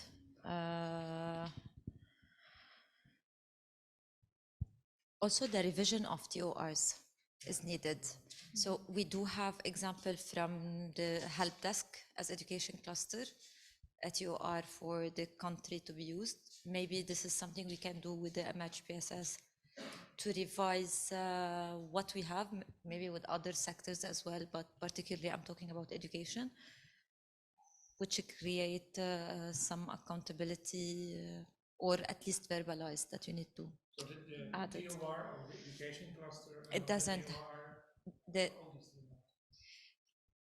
The TOR or the TOR of the education cluster in country can be revised to include roles and responsibilities related to MHPSS. Similar to the MHPSS Technical Working Group TOR, what are their responsibility in supporting the education as well. So this is a practical one that I thought of. other things. I would just like to make a very obvious point, but I want to grab that word in the mutual and see if we can all run with it a little bit and continue to have this in our minds all the time when we support our own sectors and our own clusters, etc. Because I think it happens at many levels. We've been having conversations this year with our colleagues in the GBV AOR. I feel often in the MHPSS side, we feel we need to, I mean, people have to be, you have to know how to refer. So you roll in the pyramid is that you do that and then you refer. But we still struggle with referrals back. We still have many MHPSS colleagues at country level that are not referring survivors to the GBV practitioner, case management, etc. Same thing I can assume with child protection managers. So I think if we all can come in those actions, in the review of our group's TOR, in the collaboration frameworks, with that mutual lens, that this, if any collaboration has to work, it has to go as much as I have to request from others to do with me, I have to do for the others. And probably that's the difficulty, that everybody's already quite busy and looking into what can I do and how can you help me? But yeah, maybe that is a word that can carry the spirit of what needs to happen. Yeah, vague, sorry. I know time is up, so maybe, final reflections or what you want to take I can just wrap up. Just adding one small thing to highlight. I think what Fami also said, like the lack of knowledge, right? How do we address that? It's about looking at what kind of capacity strengthening in really short formats that could be provided across to all the different actors, so that we have a common approach, a common way of understanding the field. So I think capacity strengthening of some form is also important. Thanks everyone who has been working on this session. We have, as you leave for the next break, which is not now, right? We're doing something else first. Yes. There's little sticky notes on your desks, little dots there, 3 by 3. So we'd like you to pick up 3 dots, and then you put them on either, a great suggestion for something that we can do that's on the board there, or if there's a challenge that you didn't see a solution for, but that you really think we should work on. So we'd like for everyone to just put their stickies on there. You can stick one on 3 different ones, or all 3 on one if you think this is really important, because we'd like to use the room to help us prioritize a little bit. We will collect the flip charts, and what we're thinking is, if there was any question on all the different things we could work on in the child and family group to improve coordination for children and families, I think we have a lot to do. So we'll bring that to the group, and also using your prioritization, looking at what's possible and what's kind of things that can happen quickly or in the long run. We'll work on that. And we'll come back to if I can say a final word of thank all of you, because I know that the task was difficult, but I think already the conversations that I saw you having to prepare for this session, I think they've been very valuable, and they're telling us a few things that we can do from the children and families thematic group, from the education and the child protection and GBV cluster. Then you have a little bit of feedback here, and then we continue moving forward. And a final note to say that probably a couple of us will stand in the door this evening, so nobody leaves before writing a name in one of the subgroups for tomorrow, writing the feedback in the flip chart, putting your stickies in the stickers, and getting your interest in the GBV in this flip chart. So thank you. Yes. And signed in this. That's 2 colleagues perfectly coordinated. So sign the sheet. Thank you so much, colleagues. Thank you.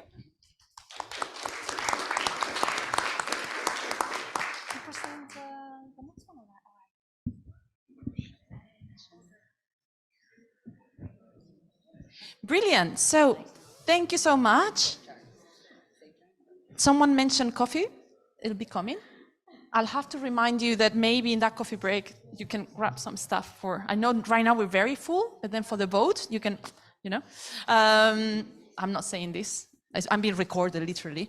So something that has been really, really, really concerning us is to make sure that we have a whole of the lifespan perspective. Dears. Thank you. So it's so exciting that we can have in the same afternoon. Hello. Hi. Oh, this is like when I was at university. Come on, guys. Come on. So we can talk about children and how important it is to improve our work for them, but we, as Fahmi was saying, we've not done so well as the reference group in having organizations that would help us go into the other spectrum of our wonderful lives, which is all the older adults. Some of the work that has been done within the disability colleagues, the disability thematic group, have definitely been informed very strongly by our colleagues, but we need to do more. So we wanted to invite our newest agency, HelpAge, to help us a little bit on looking at this MHPSS for older adults and at-risk populations. Thank you so much, Marion. Thank you. Is that mic working? I want to make that loud screeching noise. How do you do that?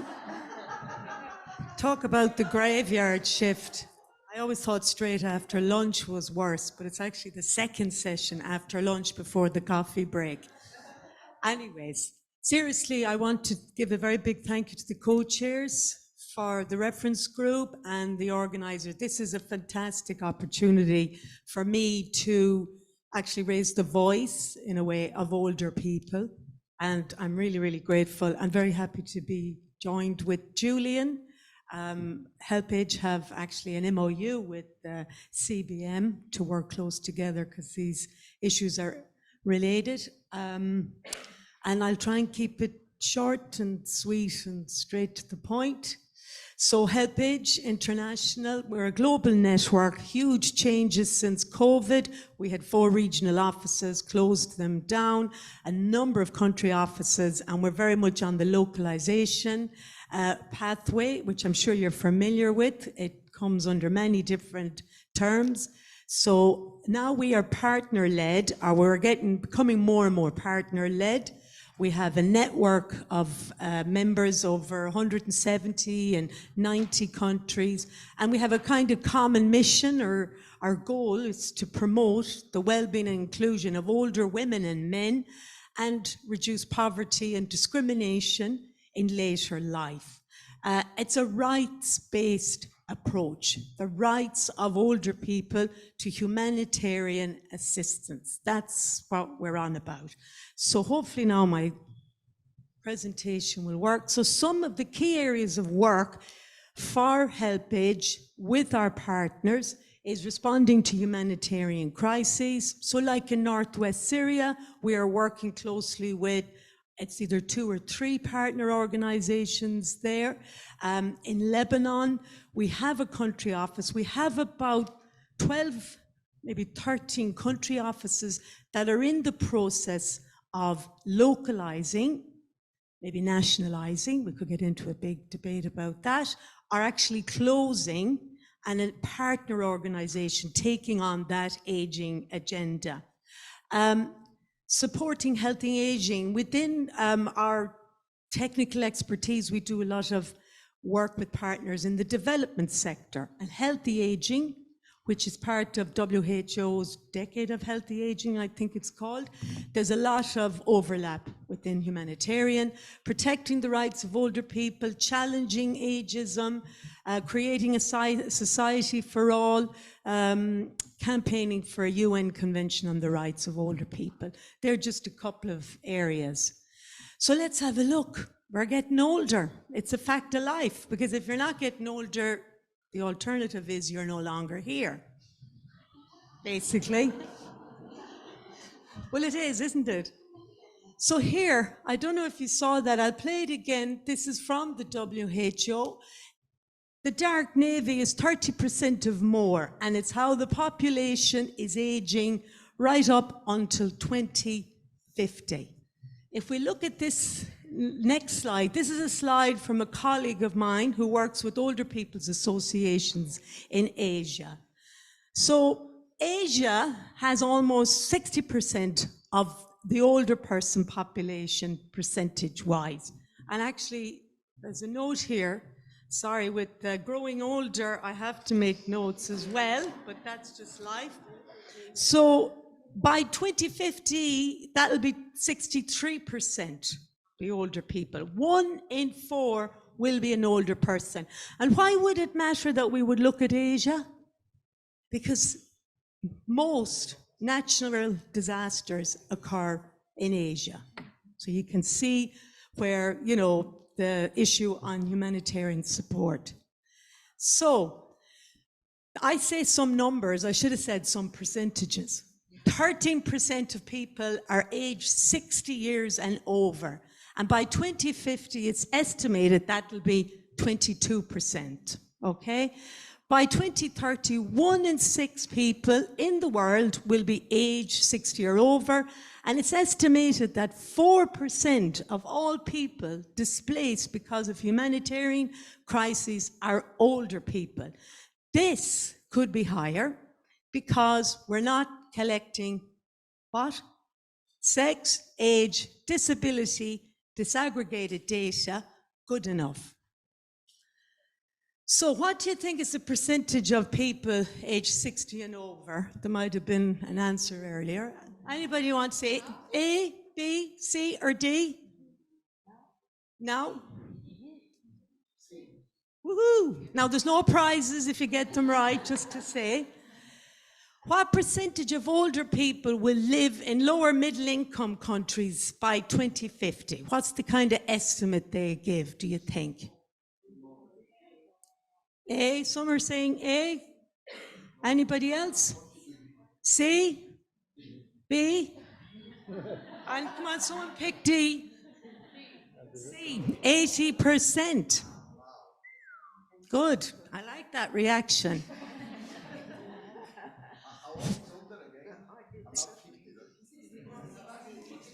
Oh, we'll get to that because that's an interesting question. Who's an older person? There might be 1 or 2 here and you'd be surprised. What is the percentage of the world's population aged 60 or older that have a disability? And my colleague from Humanitarian Inclusion, don't say anything. Thank you. What do you think? A, B, C, or D? D, C, D? Okay, hands up for D. Come on, don't be shy. All right. Okay, you're wrong. Go on. Hands up. Please note down who that was. That's a joke. Anybody else? It is high.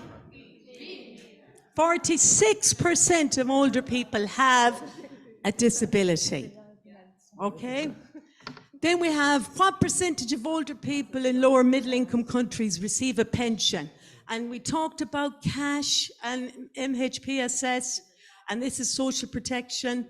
You know, there's no big jump there about having enough money to buy food and how it can really improve your well-being. What do you think? 20% do not receive a pension in lower middle income countries. I'm sorry, B. Oh,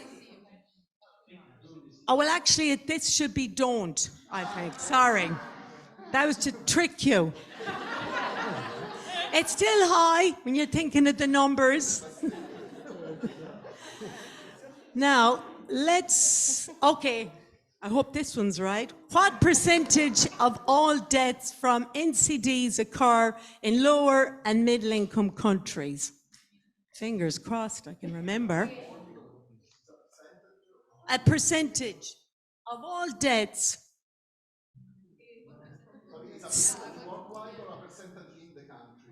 That's percentage worldwide. Well, within lower middle income countries, what is the percentage of deaths from NCDs? Which, yeah, within lower middle income countries. So 74%. So that would be, and I can't remember, but I'm sure I had, that would be significantly high for older people. So what is an older person? Well, listen, we could spend all day talking about that. That's an ecumenical matter, as Father Ted would say.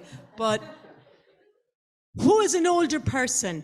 Well, according to the UN, it's someone aged 60 years or over.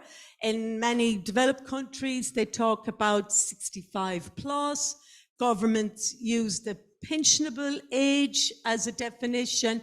But we know in our work that in many different countries, communities, cultures, they look at other aspects of someone's life as defining them to be older. Big one, I'm often told, is grey hair. right? Big problem. But it's also about if you have any kind of a particular health condition, right? Or if you're say a grandparent, a young grandparent or whatever, then within that setup, you're an older person. But we also know that in many situations, people don't actually have their birth date. Now, what's important to remember is that older people are diverse. And when I talk about older people and most at-risk older people, I'm talking about older people with and without disabilities. But also, you know, people tend to think of older people as all the same, helpless, frail, they need my help, I need to do it for them. The fact is, many of them have capacities and they play very important roles in communities and after humanitarian crises. With children, a huge percentage of carers, sole carers for children are older people. Not all older people are, you know, inherently vulnerable. They, you know, are engaged in their family and their community. However, older people, older age, they're challenged by ageism and negative stereotypes. When I have done training in the past, you know, just simple inclusion training, talking about older people, I'd always start with, you know, okay, come on, let's write up on the whiteboard what you think of when you hear the term older person or old age, and it's all inevitably negative, right? So ageism impacts older people in many different ways. There's statistics, this is from a report that we did, I'm sure it's on the website. Older people with negative attitudes about aging could live 7 to 5 years less than those with a positive attitude. It can really adversely affect an older person's health. And I'm sure in your work, certainly in my work in the UK, not only in humanitarian, you often hear, I wish I were dead. Don't know why I'm alive. It'd be so much easier. And in recent research we did with Oxfam on incontinence, the biggest thing that came out of that research in Malawi and Ethiopia was the impact of living with incontinence on their well-being, their mental health and well-being. I wish I was dead. So, on to MHPSS and most at-risk older people in emergencies. I'm just summarizing some of what HelpAge has done and what our partners do, and it's not rocket science. So even though older people are diverse, even though they have capacities, we do know that they tend to be at higher risk. And we have a load of reports on our website, if not now, when, what's the other one? Missing Millions, about how older people are forgotten by agencies and so on. So separated from family, as we said, 46%, think of that percentage, have a physical disability or have a disability of some sort, cut off from services, specific health and nutritional needs. We're bringing out a report or research soon about nutrition and older people, and that will come out because that is, in many occasions, totally ignored. The needs of older people in relation to nutrition, the connection with NCDs, and so on. And risk of abuse, neglect, especially older women, a huge challenge. We talked about, it was mentioned earlier about the challenge working with perpetrators. Well, think of the challenge working with an older person, living with the only carer they have. Maybe there's an abuse going on, and what you do. What can be done in that situation? Incredibly challenging. And also violence, abuse, and neglect. And then we talk about overprotection, which I might mention later. Now, I've been working in MHPSS for too long, I think, maybe many years, since before tsunami in Sri Lanka. And I worked with IOM for almost 3.5, 4 years in Sri Lanka. And I worked in different agencies. And then I worked for a small charity in UK. And I just can't believe some of the same conversations are going on. like localization, you know, getting the power and the funding to local partners, but also about what is MHPSS? I thought, God almighty, I thought we'd answered that years ago. To me, this is what it's about. We know that after a crisis, people, including older people and children, and you and me and our colleagues, we will do better if we feel safe, if we have access to social, physical, emotional support, if we feel calm, if we feel that we have some control over the situation of our lives, if we feel connected with others, and if we have or keep a sense of hope. Okay? That's what we're trying to do. And just, I'll summarize these couple of slides. The big thing is about meeting, listening, and engaging with older people to understand protection risks. MHPSS needs capacities, coping strategies. And again, I'm stressing about sex, age, disability, disaggregated data, and also the Washington group questions that HI and I are happy to train anybody on how to use them. There's only 6 questions, and that's the thorough way of understanding who has a disability. In the long version of that, they also include questions on well-being. And we use some of those questions in relation to anxiety, depression, what else? They also have pain and fatigue that are very relevant for older people. Community-based approach, building on what's there, mobilizing volunteers, including older volunteers, peer support networks, and linking with specialized services for the service we can't provide. In Myanmar, we have what they call, we had an office there, of course, international staff had to leave. Work continues with the national staff, and they have inclusion self-help groups, which are basically older people's associations. And they're continuing to do the work.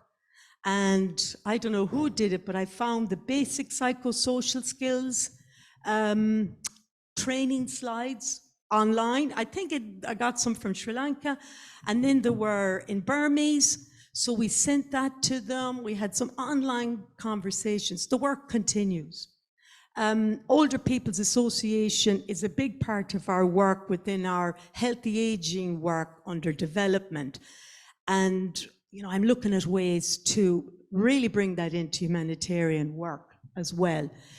Sharing accessible information. So a colleague meets 2 older women in Dnipro last year, and they have no idea where to go.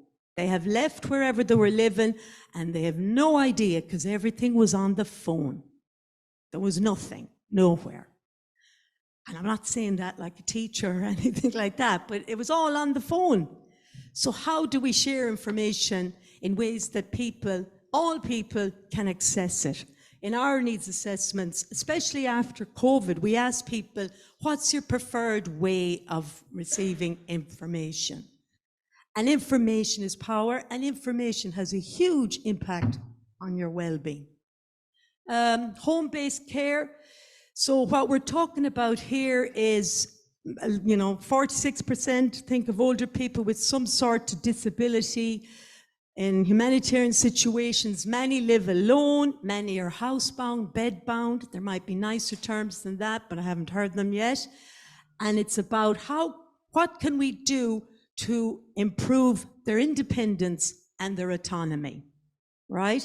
If they're living with caregivers, how can we help them take better care of the older person who's homebound? So we try to work with community volunteers, or it might be staff within the organization. A huge part of this that has a huge impact on well-being, I don't care whether you call it psychosocial or not, is the provision of assistive products, right? So you're talking about, well, it can be your cane, it can be your walking aid, it can be wheelchair if that's appropriate. What have they included? What did the WHO put in recently? Incontinence products. There's a whole list of what is regarded as assistive products, and they can have a huge impact on someone's life. The older person and the caregiver. And then for those that are not stuck in the house because of a disability or because of being fearful going out, we try to set up, organize with others, activities, opportunities to meet, to interact. And you know this yourself, build those intergenerational links. But have it facilitated. It may be facilitated by older people, learning new skills, hearing information, and so on. So what are we looking at next? Well, we're looking into palliative care. This is a huge area. And, you know, we have some little pots in the pan about trying to look at this, do a wee bit of research, trying to understand it better. There's a small bit about it, I think, in the Sphere guides from 2018, but that's a big area. And we would be looking about how to incorporate that into home-based care. Pain management would have to be done with the hospital or the primary health care, but we're talking about you're at home, you're in end of life, and you're in pain, and what, in a humanitarian situation, what can be done. I have forever been working on these good practice in mental health, just trying to get that finished. And framing, all of any guidelines we've done or what I've been involved in have been framed about the guidelines from 2007, okay? That's a reference point for us.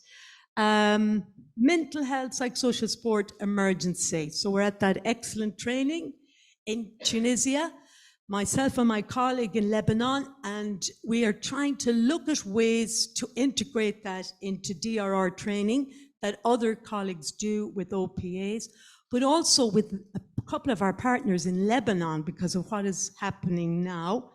And dementia in older people, we're not the experts. There is, what do you call them, Alzheimer's International or whatever. There's a big organization. They have fantastic resources. They've translated them into different languages, and we use them with, you know, our partners and staff and so on. That is a huge area. These are some of the guidelines we've put together. I mean, right back in the day, and I saw it mentioned on someone's presentation, REPSII in South Africa.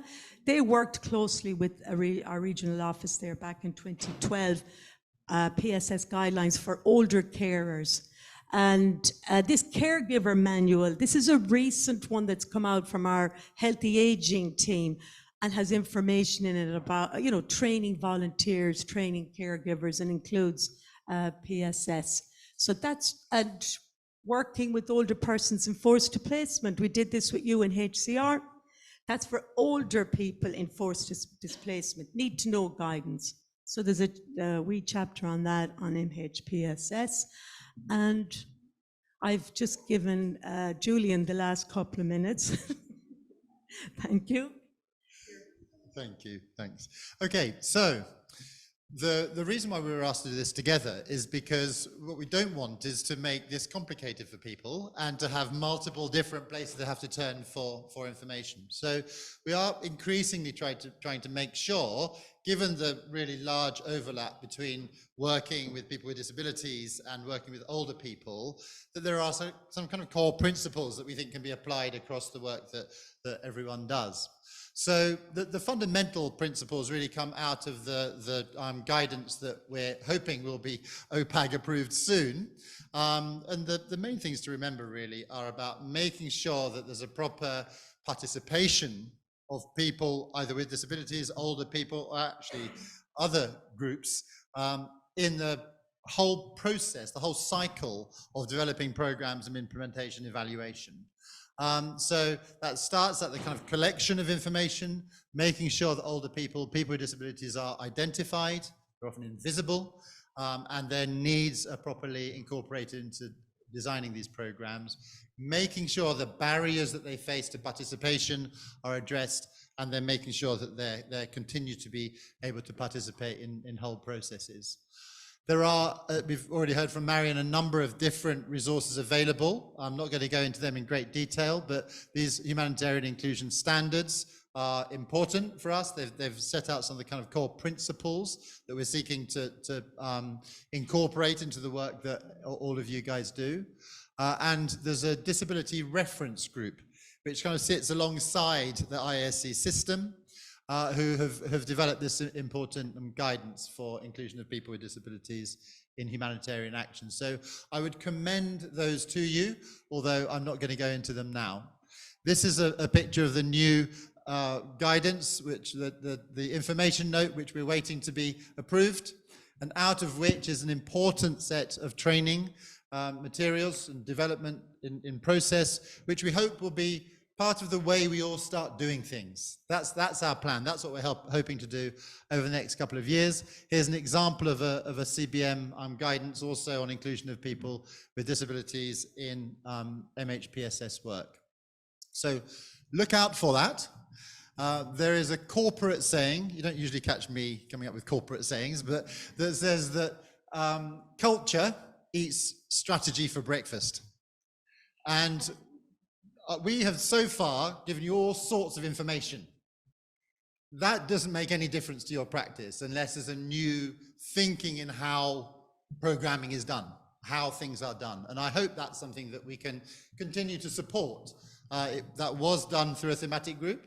We're increasingly looking at how that can be done by practical resources that are made available to you. And that we hope will quite naturally cross over older persons and people with disabilities in humanitarian settings and MHPSS work. Thank you.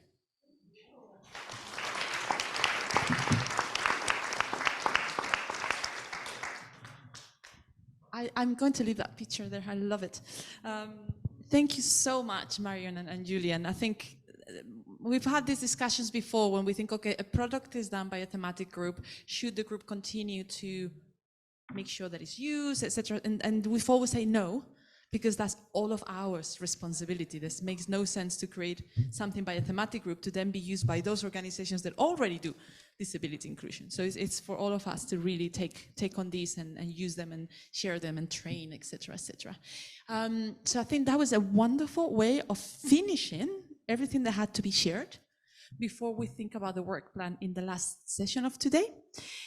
We have to be very, very on time for those who are going to the boat. So we would like to finish at 5, stops, 5:15. Like tops as in out to your room to get something now. So we're going to stop for a coffee, grab a coffee. If you feel like you would like to get some food in here, you're more than welcome to do that. And so that maybe in 5 minutes each, 10 minutes, just come back and we finish this. Thank you, colleagues, you're amazing. Yes, sorry, one announcement? No. Oh, no, nothing. You wake up.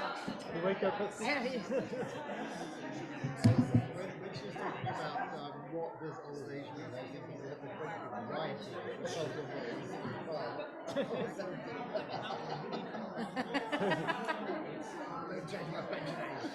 And then, eventually too, because I have a problem with the color scheme of the room.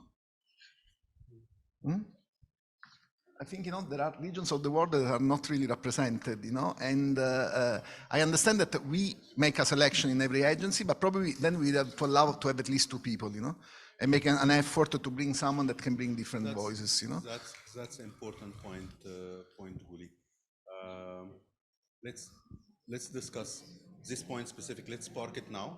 Let's discuss it in the governance meeting for also in general, in annual meetings, how we arrange participation, whether we need to expand from 1 to 2 representatives. Yeah. That's a good point to discuss.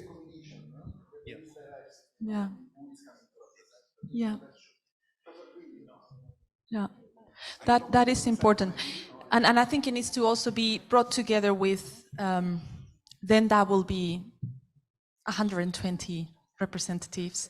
So can you also do your internal work? Can we all do our internal work, or who is it coming to represent our organization? Maybe in some cases it has to be 2, maybe in some cases it can be 1, and we can decide to give that role to a regional colleague. It's a bigger conversation, but it's really well noted. It's time to be discussed. I think we all 100% agree. 20 is big, I agree. Yeah, big agreement, yes, as Anna was doing. I think so. I think we all need to bring that diversity much more. and also the time. I know we don't have enough time. This is a self-paid also meeting, so we can't really say very easily, come for 4 days self-funded.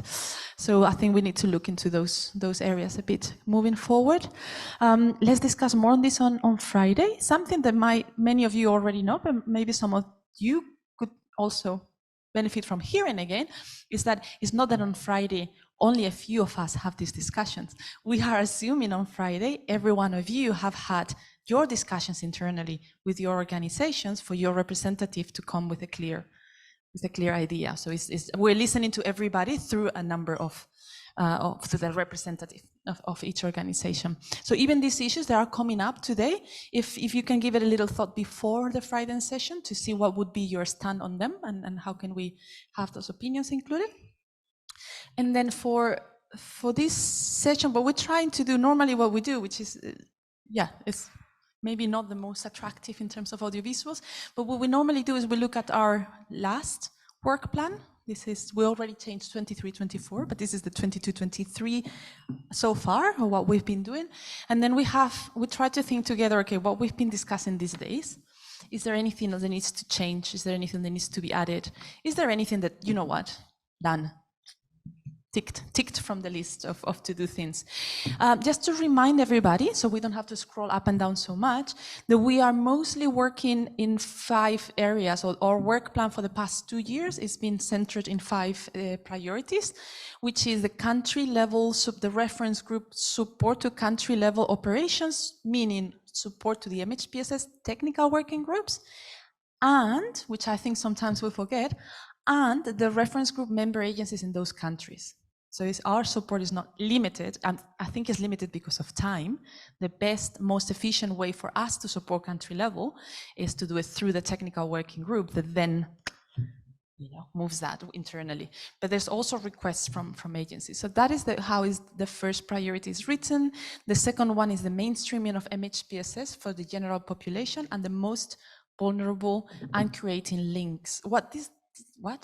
This is where we've been putting over the past few years, all the work that we've done, what are the most vulnerable disabilities, all of those thematic groups that have come to create a resource for making sure that we're doing MHPSS for everybody, basically. The third one is the dissemination and operationalization of our resources, of everything that we do. Again, the thematic group creates something, but it's our joint responsibility to make sure that it continues to reach our help desks, our colleagues doing translations, etc.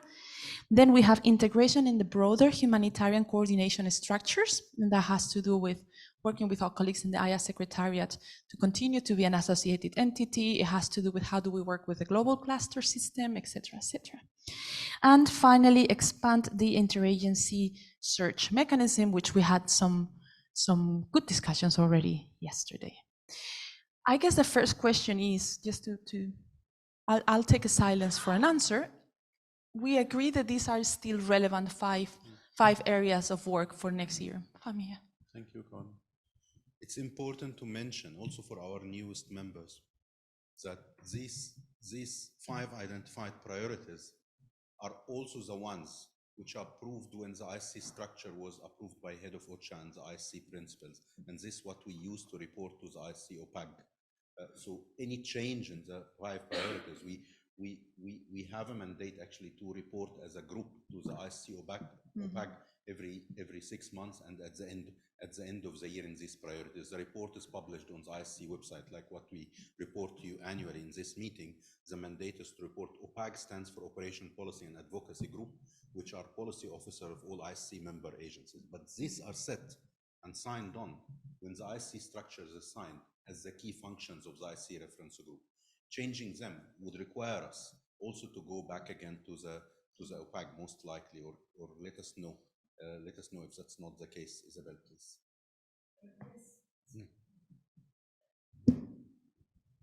Yes. No, it doesn't work. It's working. It does. Sorry. Yes, the OPAC approves the work plan. So once a year at the beginning of the year, and then there is, as Fami said, the obligation to report every 6 months on progress made. And thank you to Fami and Carmen for just having provided the latest progress report. The OPAC also reviews once a year the work accomplished, and if there were a change in the work plan, of course it's possible, but it would have to be discussed at OPAC level. We report, of course, on this annual meeting and any priorities we agree, but the bureaucracy of the process, it's easier to update the sub-activities than to update these 5 domains. Yeah. And we try to make them as comprehensive as possible, so they almost include every year everything. But the sub-activities we can revisit based on our work plan, and then we again update to the OPAC. Yeah. But the 5 main domains need to go all the way to head of OCHA and the IC principles. Yeah, and I think that's why they are so beautifully broad. A lot of what we do is supporting technical working groups and other agencies at country level. Great. And a lot of what we do is creating anything else that would help any group that needs external support to have that support or to disseminate, etc.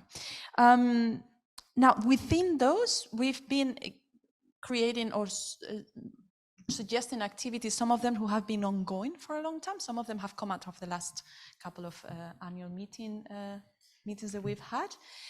So I guess what is useful is just to go a little bit through them, and with your minds on what's been discussed these days, let's see if anything that you would change or suggest.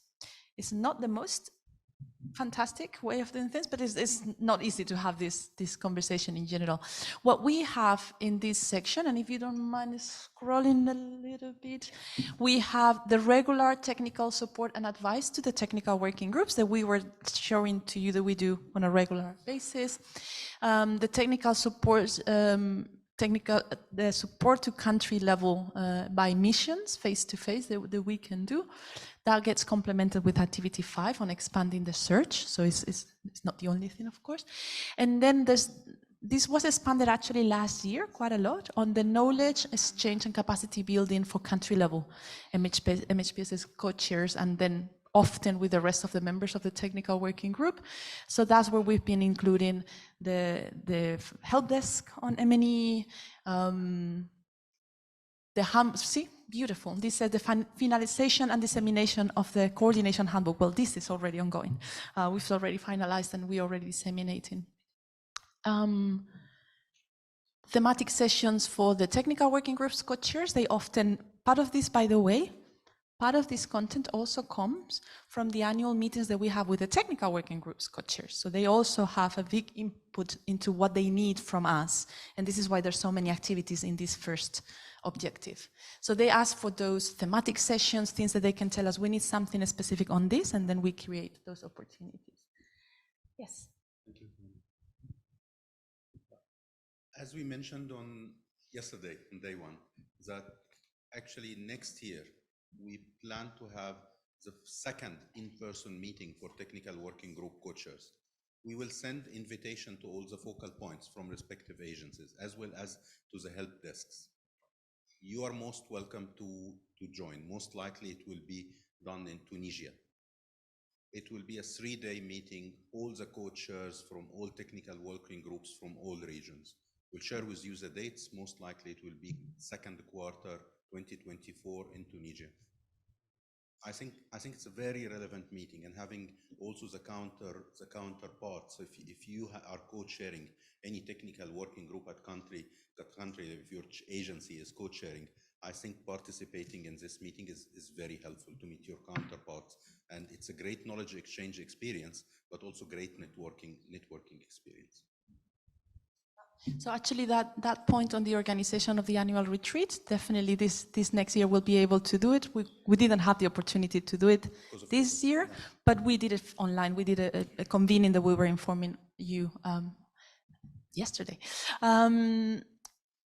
Something maybe to add here, of course, the groups are co-led by your organizations at country level, and in some cases also by local smaller organizations. That is also really good news. But I think when we continue to share this online, I think that feedback is also important to hear from your colleagues that are co-leading groups. What is it that they find very useful from us? What is it that they could benefit a little bit more from? So that we rely on you to communicate at country level. Yeah. Related also to the point you raised, Guli, we share the annual work plan with the technical working group chairs as well. We do this habit every year, so they get updated and we get their inputs as well. So we keep this habit. Of course, we still need to discuss in the governance meeting about the participation of 2 participants, noting the logistics and the number of participants, but we keep this habit. Yeah. So that is all very specific, like on groups that are already existing, on a work that is already happening. And then last year we also included, of course, the organization of ad hoc calls when there's an emergency, either getting bigger or starting new. And we put it in here because the purpose of those global calls is not for us to talk to each other, it's for us to find ways of supporting the country level. In cases where there's no, still as Fahmi was saying yesterday, where there's not yet a technical working group or any other coordination mechanism at country level, we've been doing a little bit of that until we feel that is ready and we can step back and just continue to share that contact information. But that goes in there. Support establishment of new technical working groups in several ways, through missions, through support to the organizations, etc. And then something that we're still working on, and we talked about it a little bit yesterday, and we'll see how we can continue to do this better, is this better presence online that many of you have also echoed, I feel, yesterday. Or if there was that information easily accessible where I can see which technical working group is where, with what structure, who is co-leading. And we've been working on that for the past year. It requires a lot of thinking, more than it looks like, from who hosts it to what kind of information different technical working groups are happy to share. And this is also why we are reaching out very recently this last week to Relief Web, because being a place where already the clusters and the sectors are present, it can be a safer place. It's a website that is a humanitarian website. But we are thinking through it quite a lot. It's not that easy to just, create a website and put everybody's information in there. Ideas, support, and contributions to it will be very, very welcome. And thank you to MHPSS.net also for helping us thinking through all of these challenges. And final 3 things, just getting the resources at country level that we do, advocacy, which is something the thematic group on advocacy is supporting, as they explained yesterday, and continue to coordinate the global calls. Is there anything else in this point? No, okay. So yes, absolutely. There's missing, to add to modify. Yeah. Just a question on the knowledge exchange and the capacity building, where you're doing workshops for country level coordinators. Is there anything there that also supports the local organizations to become better able to be part of leading coordination groups? I think that would be really good in terms of localizing. I can start, and then I think it's not spelled out, and it could be definitely spelled out. One of the ways definitely has been through the trainings on the coordinator handbook, because that's not a handbook that we are training the coordinators on. We are getting the entire, or all of the organizations in a setting to learn about the coordination. I'm just thinking also that if you're a local organization, it's not so easy to understand the humanitarian architecture. Yeah. So even if there's like resources you can pick that are existing and recommend and like touch on it briefly, but make it available, I think that's a good step forward. Yeah, absolutely. And even, for example, quite regular practice that we have is with the technical working groups, that recommendation of having an online space. So many of them have already a Google Drive, and often we help them with the population of that first folder on resources. It's like, here you have a few of them that you can put in there in your language already. And then there's that level of technical working groups coordinators to do the job with those small organizations. But I think if the room feels that it's important to write it down, including more efforts on localization and so on, I think that can be typed in any way, if that's something that it feels like it's important. What do you think, Fahmi? Great question. And there are more and more requests from technical working group for courses and coordination. So obviously we would not go to a country and train only the 2 co-chairs to train, because it's about coordination. It's not for coordinators, because that's also how we label the handbook of MHPSS coordination. So when this meeting started, I came just the day before from Ukraine because we were building the capacity of sub-national coordinators from all Ukrainian oblasts, including those who work with local NGOs and those who work with government. So it was basically an MHPSS coordination training for 3 days. These trainings does not have PowerPoint slides. They are tailored based on interviews with these coordinators and day-to-day work. And I'm doing the same training in Ankara for the provincial level coordinators next week, based on request from the Turkish government. Again, there is no slides I can share because they are tailored based on what they actually do. We do semi-structured interview, try to understand their day. We ask them for their monthly reports that they send to their either local NGOs or their local coordinators. And we tailor role play and tabletop simulation using as close as possible. We have colleagues, for example, working on data for each oblast. So we create data that mimic multi-sectoral coordination in this oblast. And this takes 3 days of tabletop simulation, role play, what we call mastering stations for people to interact with various sectors and learn coordination skills based on real life scenarios. It has been done in a number of countries, also Afghanistan and then in Ethiopia. Yeah.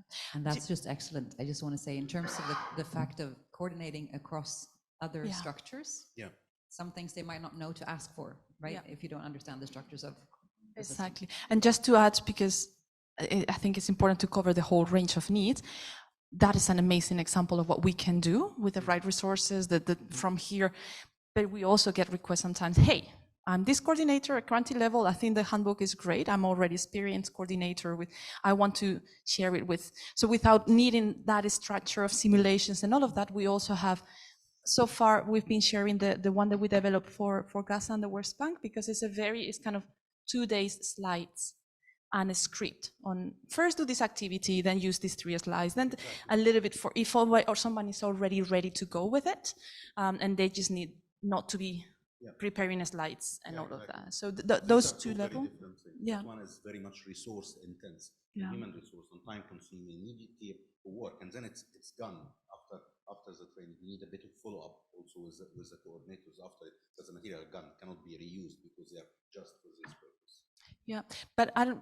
If I don't hear a no, what we'll do is to add a better sentence than that, saying that would include the localization, making sure that there's a focus on training local organizations in being better able to do coordination. Yeah, that's a good point. Is there anything else on this section that people feel? Yes, Zainab, you have a microphone somewhere? Perfect. Thank you so much. First of all, I just want to take a moment just to say I hope you're proud of all the work that you're doing. I think the weight that's on your shoulders, it's seen, it's felt, it's appreciated. Yesterday you presented on the number of working groups, technical working groups that have increased. I think that's really, really impressive. I think the question to you is, there's all of that progress that's happened, and at the same time we still know that there are a lot of challenges at the field level. So how can we as a reference group, as members, support you co-chairs in your roles as you provide support to these technical working groups as it relates to engaging maybe sectors, because we know that that continues to be a struggle, in assuming co-chair roles, in their active participation, in coordinating with other working groups. So we know that that challenge is very much still real. How can we support, with the technical working group convening that you will have? Is there something that we can do? Can we show up and deliver some presentations that showcase the importance of coordination across sectors and how they can do that better? So just honestly, just reflecting with you to see if that's something that we can discuss. Great question. Yeah. First, thank you, Zainab. Great question. Carmen, would you like to respond to it? I can start with a massive yes. And one thing comes to mind, it goes back to us, I'm afraid. I think I'm the first one who runs around too much. And something that I've been thinking systematically, and sometimes I do better than others, is to send you guys an email when I'm going somewhere. And I'm like, hey, can you, but with enough time, not like, hey, tomorrow I'll be somewhere, but more like, hey, I'm going to be there. There's this challenge specifically that we're trying to cover. Can you talk to your organization in that country? I think when I've managed that, it's been fantastic. So I think maybe having that in a bit more of a systematic way, where we can just send a general email mission to this country, and everybody who has its presence in that country can come back saying, perfect, I'll give the heads up to my organization that you're coming. Or if it's the agencies who are leading sectors, be like, okay, good opportunity for me to remind my own organization that we promote as well coordination. So I think it goes a little bit back to me and my responsibility.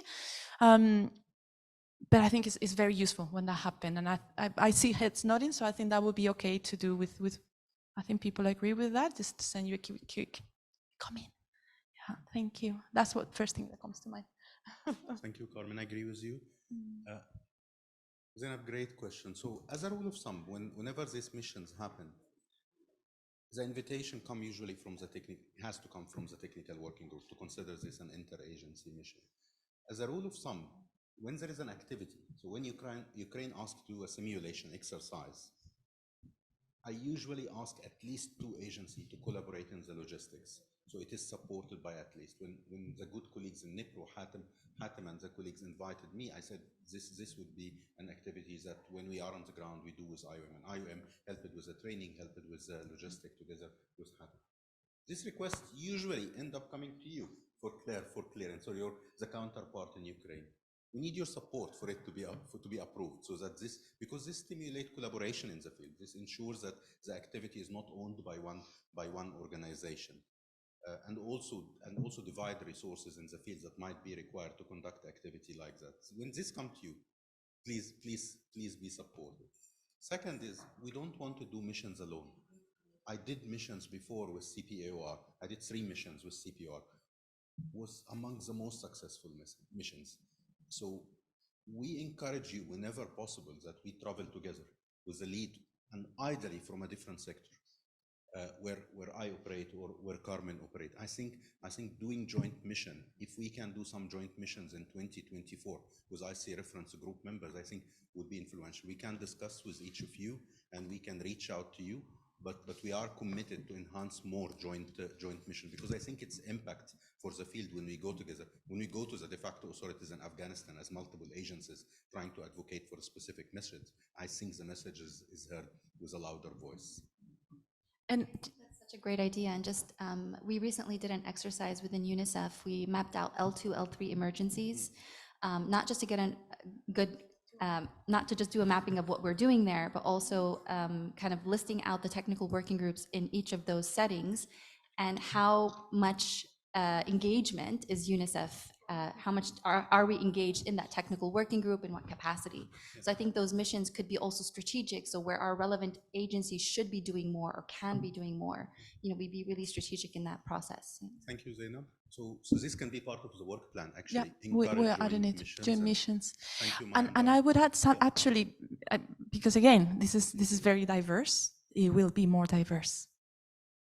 But also colleagues that are not sector leads and cluster leads. Like if any of you are also doing a visit to support your organization at country level, and it happens that we are interested in the same country or doing, so this goes also for NGOs, and it goes for agencies that are not leading. Just please reach out, or if you think that our support in joining you in a mission would be of use for anything specific that is interagency, please also let us know. So it goes beyond the clusters as well. I have one more point. Yes, please. You want to say something? I'm done. It's a point that can be here or can be also under point number 5. We don't want co-sharing to be only UN agencies or only one sector. So we really followed up a lot to make sure that ACF continue to chair the group, because it comes from nutrition sector in Afghanistan, and it's an international NGO. But that's one of the rare situations where we have international NGO working in nutrition sector, co-chairing a group in an L3 emergency. We encourage other international NGOs to either establish their surge mechanism, as done by Save the Children, or to sign agreement with RVO or other standby partners, or to establish positions for coordination in the field. Feel free to reach out to Carmen and I. We're happy to brainstorm with you, but we don't want the co-chairing of technical working group to be dominated by one sector or to be dominated by UN agencies only. We want to encourage, and we are keen to support more international NGOs to sign agreements with RVO.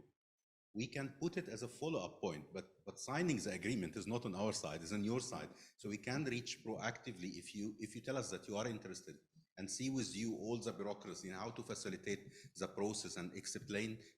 I know MDM was interested. We are keen for you, and if you want to use that to establish co-chairing of some of the groups in the field, we will be very supportive with you throughout the process.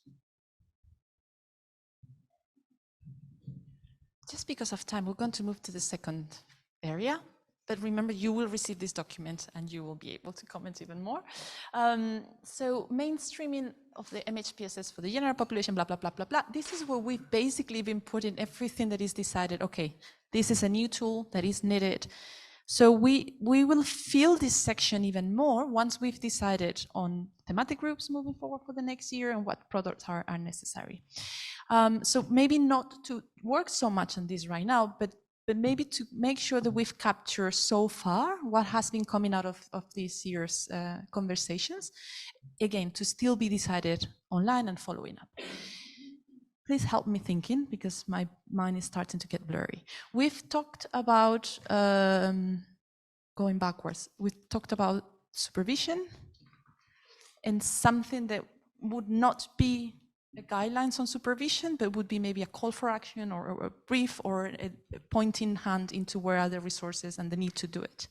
Is that something that we all feel initially, and then we will vote and everybody will have a voice, but is that something that we need to put in the suggestions to vote? Supervision, yeah, I see, I feel. Yeah. Yeah.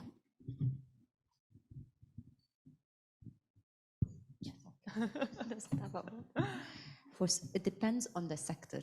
Yeah. Even if it's MHPSS for education, better placed are INEE because we use their standards and we don't call it supervision. Right. So maybe they can be consulted because we call it capacity building, even if they are counselors. And emergency, usually we don't have counselors, we have teachers. Rarely we have school counselors. And the system of capacity strengthening is related to ministry. So also development actors are responsible to align with us or us aligning with them. So it's both. Both let's not get into the technicality now, but it's point well taken that is this specifically is important to check with all of the other sectors that might affect on what would that be the way of making it work for all of the sectors. Perfect, well noted. Thank you. What else did we talk about? What else are we doing? Yes, Julian.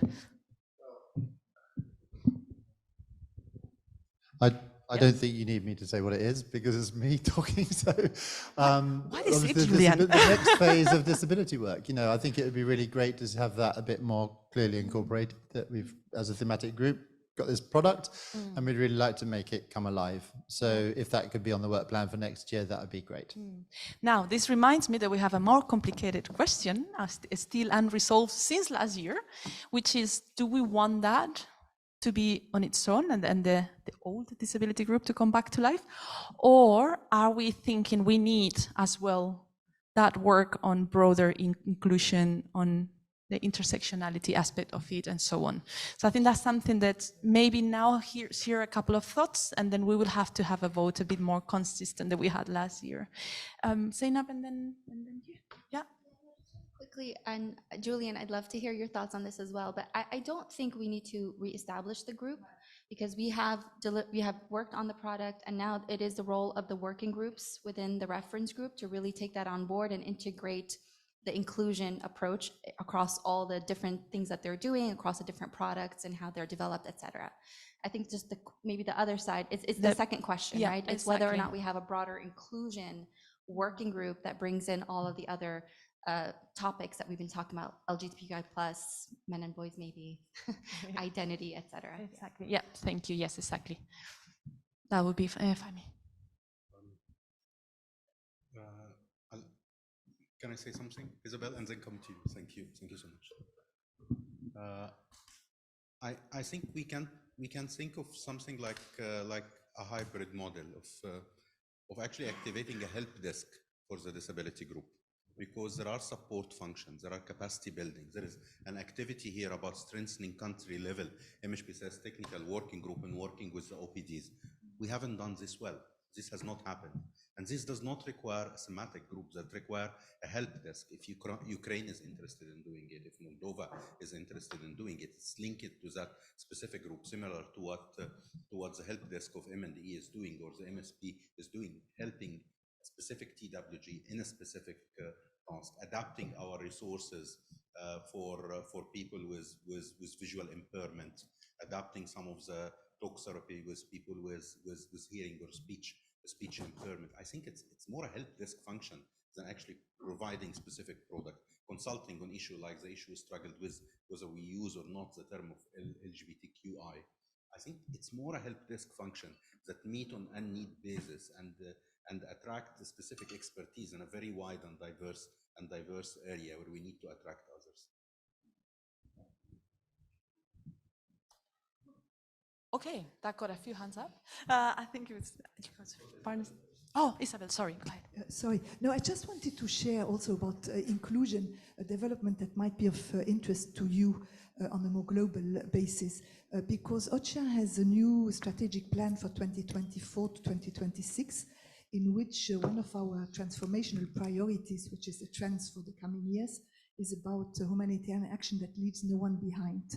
And one of the actions that is foreseen in that area is to come to a common system-wide understanding of what inclusion is, because it's very different, the definition of inclusion from one organization to the other. So we have started working on that with some colleagues, and as I'm also in the lead of the inclusion cross-cutting issue at the next HNPW, Humanitarian Network and Partnership Week, which is our flagship event in April, gathering something like 6,000 people. There will be an event on definition or common understanding of what inclusion is. And of course, it would be useful also in case whatever you decide, if you want to also participate to that.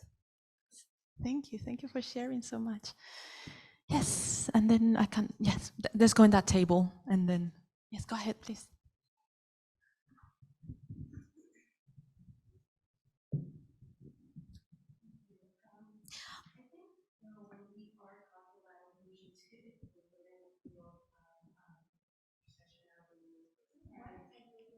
Sorry, can you hear me? No, it's good. It's good. Yeah. Okay, sorry about that. I think that when we are talking about inclusion and intersectionality, oftentimes we also talk about it within the framework of decolonizing global mental health. And I believe that generally, and I think research has shown that our experiences really shape who we are and how we perceive the world, and how our difficulties might present themselves to the outside world. I think that up until now or recently, we've kind of been perceiving those that may be in a humanitarian crisis as one population. That's how we've really generally have interacted with them, and also in the development field as well. But the reality is that we do have to look at intersectionality, because it does really matter in terms of our efficacy in the work that we provide and the sustainability within the work that we do out in the field. So I think that when we are talking about inclusion, it does also include decolonizing our work in that way. I have one unrelated comment to that. Go ahead. It would be great, I think, to also maybe if we can get a conversation starting about like technology and how technology can be used in mental health treatment, especially AI. I know that people like Jem Kim and Vikram Patel are really doing research on this and really looking into how we can incorporate technology into into the field and really thinking about how it can reach, it can have such a much more broader reach than possibly working always in person with somebody. Thank you for that suggestion. What we've done normally is just to take note of these suggestions, and then we'll see how many of them can become or would take track from at least, as we were saying yesterday, at least 5 organizations, etc. But we also have to think a little bit, okay, how many of these are one idea or actually can come together in under one area of work, etc. But I think that is a big one. And if it comes through, I think I will be very excited to see the conversation also happening with wonderful organizations that are looking at the risks associated, the protection, especially of data, what mistakes we've done as humanitarians in using technology that then has come in, but also the big potential of reach and of well-being, etc. So I think it could be a very interesting conversation to have. Yes, please. It's important also to highlight that classically this group has not looked specifically into designing treatment modalities. While these type of psychological treatments may exist, but the process of doing RCTs for testing it and also developing the actual intervention, like what happened in Lebanon with step by step, for example, which is based or other interventions which rely mainly on artificial intelligence or using a bot in chatting. I don't think it's the mandate of our group to develop the intervention itself, but operationalizing the intervention and testing it in humanitarian settings might be, and that's what we can develop guidance note about. I'm keen to hear for other group members also how do you think we should tackle this? Artificial intelligence and these topics are not distant and coming in the future. It's part of today. I agree that our agreement at the very beginning wasn't for us to become a provider. So our agreement at the very beginning of this group wasn't for us to become a provider of the how, Yeah. What we do inside, the therapeutic models inside the sessions and so on and so forth. So the role is a different one, So it's we don't have the research capacity, not the technical capacity, but especially not the political role, to create those, So. But obviously, we should have an eye open to what is happening in order to include it in our work. Exactly. So that's MHPSS is on AI. You can open any AI application today and say how to establish an MHPSS technical working group on what are the challenges of MHPSS coordination. It will give you something. Sometimes it's right and sometimes it's wrong. And that's the danger because it's very much out there and thousands are using it every day, including our guidance and guidelines. And you can ask, play with any artificial intelligence software, you will find a lot about MHPSS. We are away from that.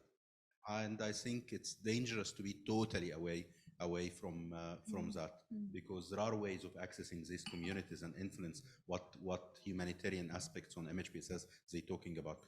Not on treatment, but what are the links between AI and our field? I don't think this is a discussion for 2028. This is a discussion for 2023, 24. Yes, let's continue. I'm not sure if it fits here, but this is about establishing your links. Yes, I was wondering if it would be possible to add also different kind of intervention and approaches to such art, which is missing for now. So yeah, if it would be possible, it would be great. Yes, Guli. Microphone, Guli, please.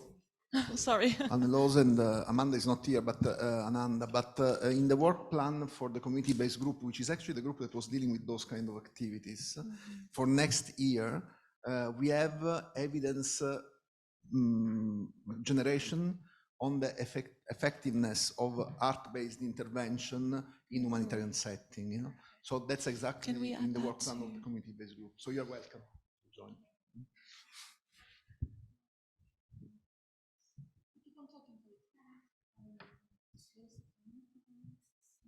Sorry, Anna, Carmen is sharing.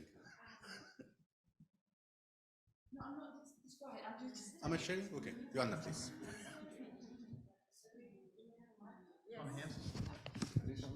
Thank you, Joanna. Thanks a lot. Yeah, I was wondering actually about one topic. It's not about the what we are doing, but how we are doing it, and about the implementation of the HDP nexus. And because picking up also on what Isabella said, that there is a group within IASC who is like on HDB. Excuse? On HDB, Humanitarian Development Nexus. Yeah, on the HDP, yeah. So I was wondering if it would make sense to make a case study how we can do and implement the HDP nexus with MHPSS actually, because I think it could be also a good thing for the advocacy group to have that and to communicate that, because all donors are actually looking into it, at least that's my feeling. So I was wondering if there's kind of interest in it in the room. And that's very much also linked to the peace building group. So perhaps also in addition to advocacy group, discuss that with the peace building group, because peace building is at the core of the HDP. If the group want also to include that within their mandate. What do you think, Uli?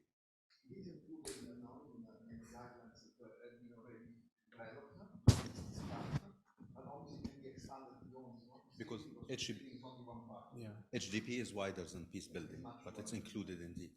Sorry, Isabel. No, I just wanted to confirm that the group, the IASC group, is humanitarian development nexus and linkages to peace. So what Tom says. Yeah.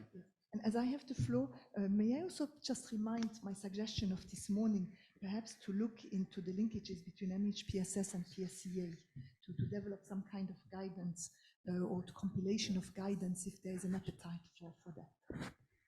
Because colleagues of the PSCA workstream in OCHA told me that they have very, very limited resources. Yeah, I think that's very important for our collaboration with the IASC, because IASC has the whole structure of PSCA hosted within the IASC, and you have the PSCA champion, and you have the PSCA group, and I don't think we have yet something concrete as an IASC MHPSS reference group. I think we, and this is what this session is about. We put the ideas here, and then it goes for you for further feedback. It will be sent by email for either including it or not including it in the work.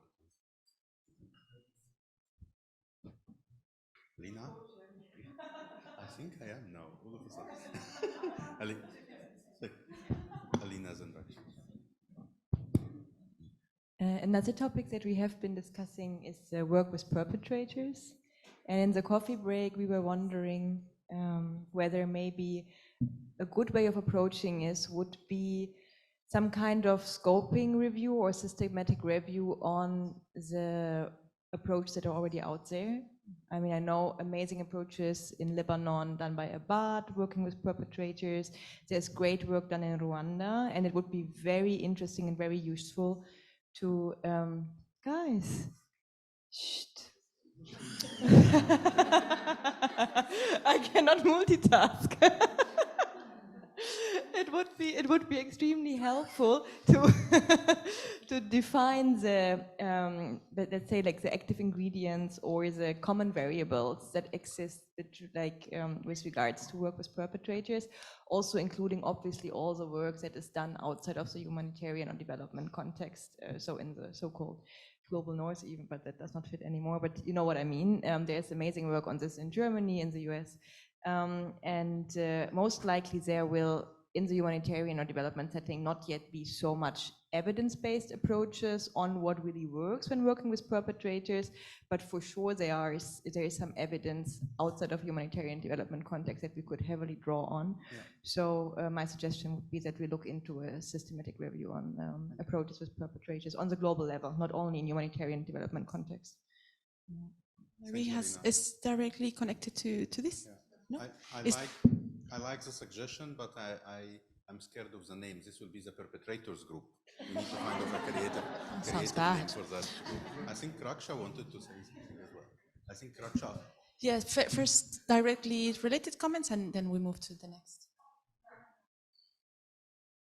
Go ahead, Raksha. Great, thank you. This is more of a curiosity, which is about innovation. What exactly does it mean? What does it look like? What are the metrics? Considering technology is up and coming, but also recognizing the risks of saying innovation is just tech, when it does matter to also consider the social, economic, and political aspects of innovation. what does innovation look like? I heard the term here used quite often, and I'm curious to understand how various agencies and people, and most importantly, communities, how do they consider innovation? How do they do innovation? Are we learning from them when innovation is being considered? So, I mean, curious to know if that's of interest. Thanks. And maybe to also add to that, also because we had some conversations that are quite interesting. I think the thing with innovation is that probably is one of those cross-cutting things that we should all think when we do whatever we're doing, and then maybe we're not integrating so well in all of the aspects. So I think maybe not thinking it about one resource on innovation and MHPSS, but more can we challenge ourselves as a group to have maybe a few interactions around innovation. We had last year very good experiences in the Nordic conference, specifically talking about this. I think as maybe an area to discuss and to have a few exchanges of those agencies who might be interested or in organizing a global call or a webinar or things like that. But yeah, happy to hear. Please, Fahmi. Oh, Guli. I'm going back to another point. This is one of PSEA, no? Because as you probably know, IOM has been on the forefront, you know, of, it has been the champion, for many years of that. So in our organization, PSEA is like staff counseling, in the sense that there is a dedicated pillar and unit that deals with it, including the counselors. So they have their own counselors that deal with PSEA, PSEA victims. So in case we have to do that, we should reach out to this other group of people again. So it's not something that we can cook between Just ourselves, like thinking of what is right, just because like there is an entire story. Exactly. Yeah. No. Absolutely. I think that's a very good point. Yes. Sorry. So I have a question on, I know this is the previous years partly, but there are a few key resources spelled out that, has been developed or are being developed. And then there is the line kind of continue developing relevant resources. Yeah. So I'm just wondering what's the distinction on kind of getting a specific resource onto here reflected, or just kind of waiting to see a relevant resource? What does that mean? That is the tricky way of having space for everything that we agree in October 2023. Okay. And then if in November 2024, there's like, oh, we need this. Yeah. Okay, there is the space to come.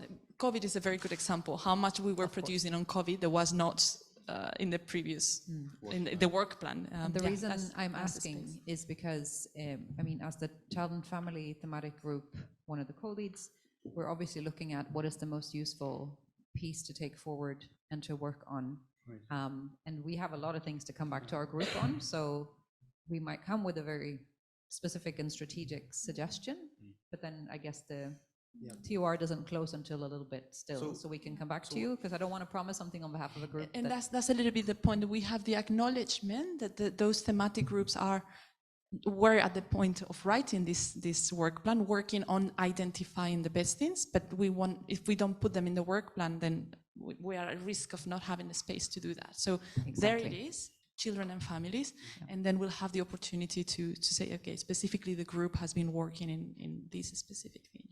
That makes sense? So we'll come back to you, but it is on cross-sectoral coordination, obviously. That's an important point. If, for example, next April, the plan is approved and in progress, and then you identify the resource which is really needed for a specific group of emergencies, you still can develop it. But we need, while it is in the process of development, to inform OPAG in the next reporting phase, because we cannot submit for clearance a publication that OPAG was never informed on, neither in the annual meeting nor in the regular report. So we need to know as early as possible, because it cannot come to them as a surprise. So that's the distinction. Yeah. Thank you. So we can still come back to you, but within a certain timeline. Thank you. The word that it will require that process, and so, yeah, good clarification. Yes. Hi. I also just wanted to raise an opportunity to address perhaps developing some guidelines on working with religious leaders and traditional healers. I think this is a space that could be really exciting for us to explore together. So I just wanted to put out there. Okay, thank you. I'm just going to look at Julian at the back of the room, because there's some beautiful work that was done some years ago in community dialogues across West Africa that work really well. We ended up having traditional healers referring to the psychiatric nurses in Sierra Leone and the other way around. It was really beautiful. So that's something to be added in there, and then we will be doing the voting. Please, ARC, and I'm also going to start looking at the people who have not contributed during this I think everybody has spoken more or less, but I might check. Yes, please. Oh, do you want mine?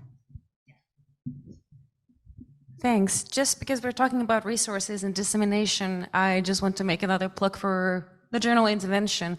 Things like this, reflections of development of new materials, these are things we'd love you to write a personal reflection on, field report, articles. Please contact us, because this is a great way to disseminate. You know, also, you don't pay something to submit an article. It's open access. This is really read by the field and informed by what's happening. Yeah, we would really love to. I know a lot of you have contributed either in peer reviewing or also writing up articles, and I know writing up articles can feel daunting. You don't have a lot of time, but please also remember reflections, field reports, these are all welcome. Perfect. Yes, Brandon. Sorry, I cut it in.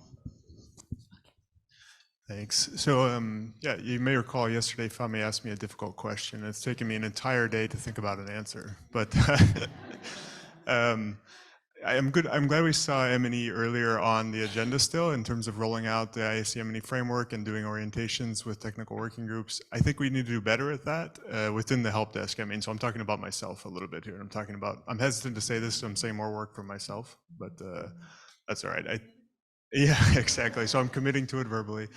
But I think there's interest in that, you know, in a lot of our engagement with technical working groups, there's always this request, like, can you do a workshop with information management people in clusters or sectors, bringing everyone together to actually say, what does MHPSS M&E look like? And we haven't done so much yet, but I think we can. And so that's a plug for us to do more of that moving forward. But a second thing that we're asked for a lot in the help desk that I think would be really easy to make would be one page. How does someone in information management or a meal team, if it exists in an agency, use this framework? Very simple. I think we can make that. It's not hard to do, but the framework itself is great. It doesn't need to change. What we need to do is just make it seem more accessible to people who haven't opened it or are a bit intimidated by it or don't know the area. So just another thing, a job aid type of tool. Yeah. Nice.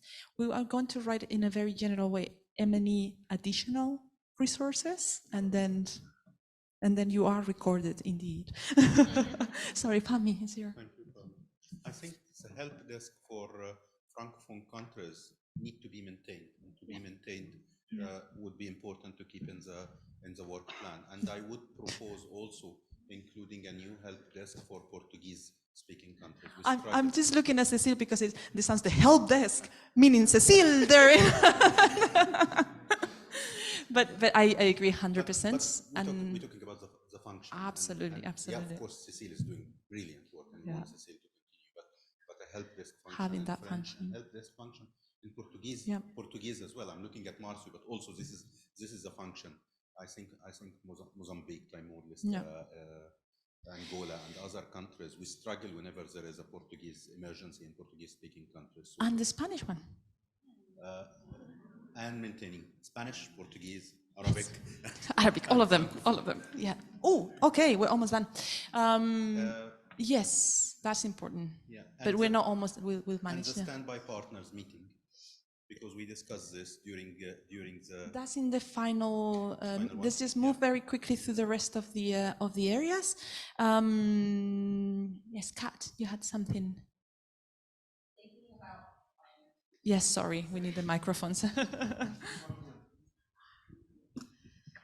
I think one of the things, thinking about all the important key topics and how we move forward in either guidelines or help desk, I think I keep coming back, to be honest, to the MSP and how do we overlay that in all of these conversations? And is it any time a new resource is developed, the last slide of the presentation flags where it is in the MSP. I think there's an ongoing, really important conversation that I would love to continue to be educated by you all on the MSP and how we as organizations can continue to funnel people towards that resource, advocate for that resource, bring people together for those trainings, and then also how these other guidelines feed into building that as a compendium instead of creating more side pieces. I think that's something that I'd really love to continue that dialogue across all of this in some way,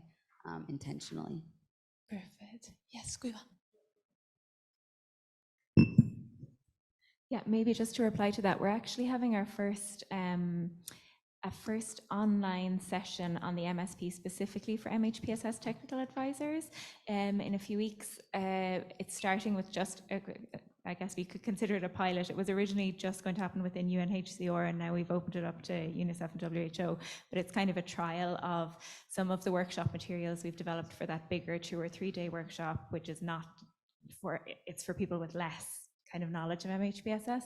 But I think if that goes well, it might be something worth rolling out so that technical advisors at least feel equipped to talk about the MSP, feeling confident about it and knowing how, you know, there's some really nice activities that the consultants that were working on that workshop have put together that are quite fun, like a scavenger hunt to find content on disabilities in the MSP, or like, you know, so stuff to help people take the time to actually navigate through it and get familiar with it, because it's hard to do that on your own time when it's such a big thing. So even just having that protected time is helpful, I think. So yeah, thank you for that feedback. And that really resonates. Wants to add? Yeah. Perfect. Inka, and then we're going to move to the next, next 3 points. Two quick points on that. Thank you for that. I think, you know, always as I'm listening, I have the MSP in my head and I'm like, where does this fit in the MSP? Because I think at the end, all the great resources and materials that are being developed, we want to have on the MSP website. I always scan the mail out to see what we can put on there, but please also feel free to let us know if you have something that you want to see there. But I also encourage you to mention the MSP and any resources that you develop. Say you develop a staff care guidance, mention the MSP in there because it has a staff care activity. So that way it can kind of, I think, become less fragmented and more coherent and more easy for people to orient themselves. So that's one point. The other point is, I think I mentioned, you know, capacity building. I heard one of the thematic working groups had dissolved, but then was working on capacity building materials and had some sort of steering committee. And I was kind of thinking about that to say, I don't know if it needs to be part of the work plan, but I think if any of you are interested in engaging with us on MSP capacity building for your own organizations, of course, to the help desk, please let us know, because we are developing materials now and we're very interested in testing them and getting your feedback on it. So we, would be very interested in having engagement. I'm going to ask the team and Brandon as well in this section of the dissemination and operationalization, to help us with the wording of that. How are we going to improve that for the MSP and for the MNE, and then anything else that come out, if anybody else can input in this one, of course. But I think those two is very important, that you, from your expertise and what you know you can do, help us wording what is this going to look like in the work plan. Quick comment for Peter, quick comment from Anne, and then we continue. No, this was it. I think it's an IASC product, so I think it's good that we formulate something that we have capacity building event or events for different audiences. We did a lot of orientations, which was great, but something deeper I think is good. So I think it would be great if we could have it in the work plan, but maybe we put it there and see if people are interested. Yeah, it's also very empowering to be like, oh, I don't know what, and you can always answer, just look at the MSP. Any question you're asked. Anne, and then Fahmi. Just really quick, because I see Sonali maybe has gone. Is she not still here? And it's been 2 jobs ago that I work for CVT, but let me just say that they have a fantastic capacity building model. And so for all of these things that we're talking about, additional capacity building, it might be worth looping them in and seeing how they do their approach, because it's not about the content necessarily, but the model in which they do it, which might be a good thing to consider. Perfect, we note that, reaching out to CVT. Okay, perfect, nice.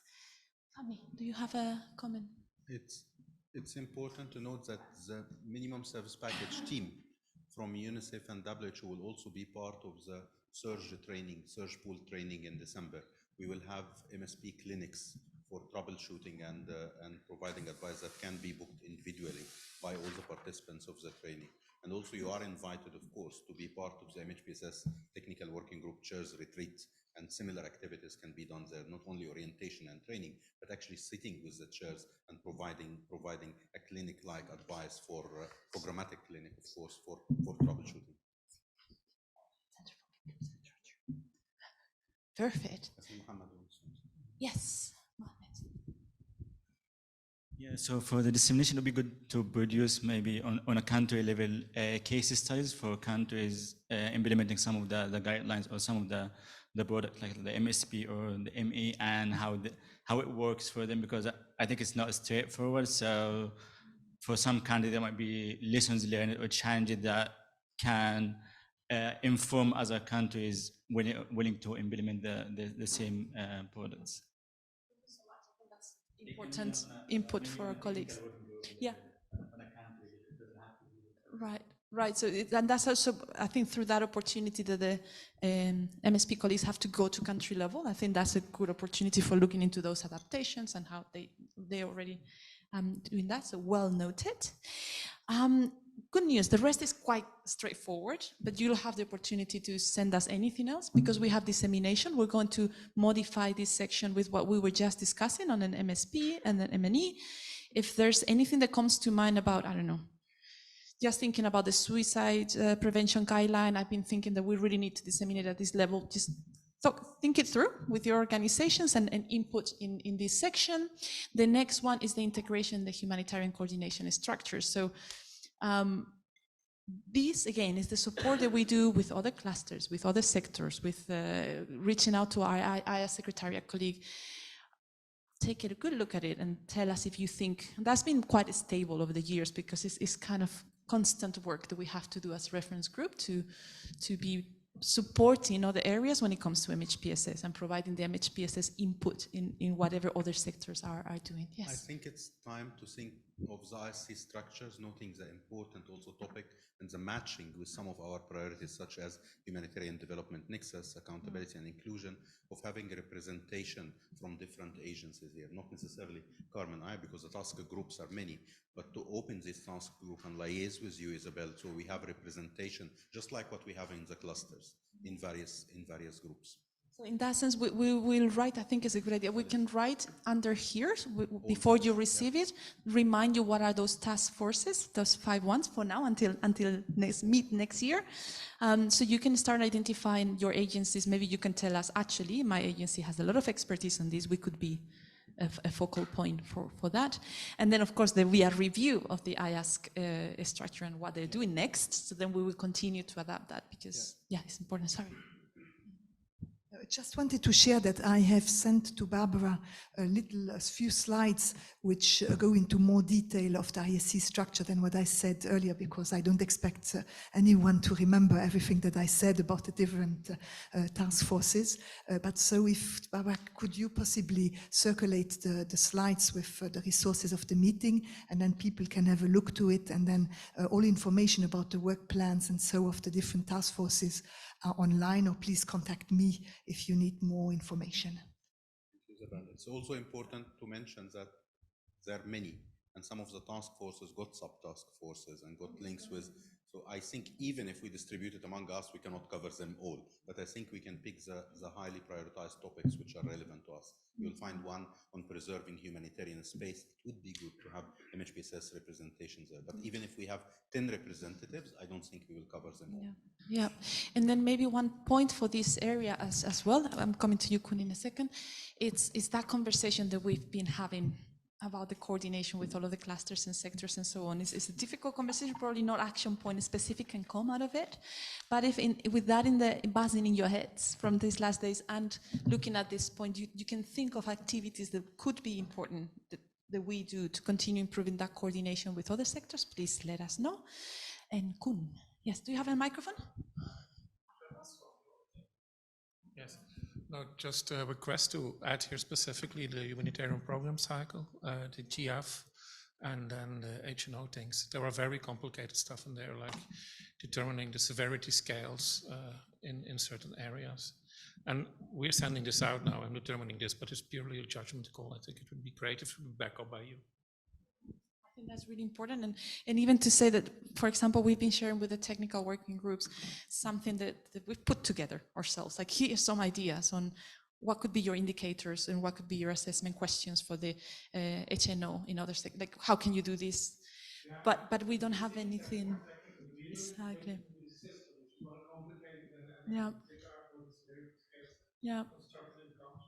I think we need to work a little bit on that together, and more than happy to put it there as a point, the HNO and HRP cycle. The last point on our work plan is search. We had a lot of conversations. So what we're going to do is to capture what those conversations said, to keep on reaching out to you to see who can contribute to those meetings coming up, who can think about the standby agreements, who can think about hosting, who has questions but I'm not sure if I can host because it's not clear to me. And then we can continue to bring this forward. So we're not going to spend more time in that because we're also closing up now.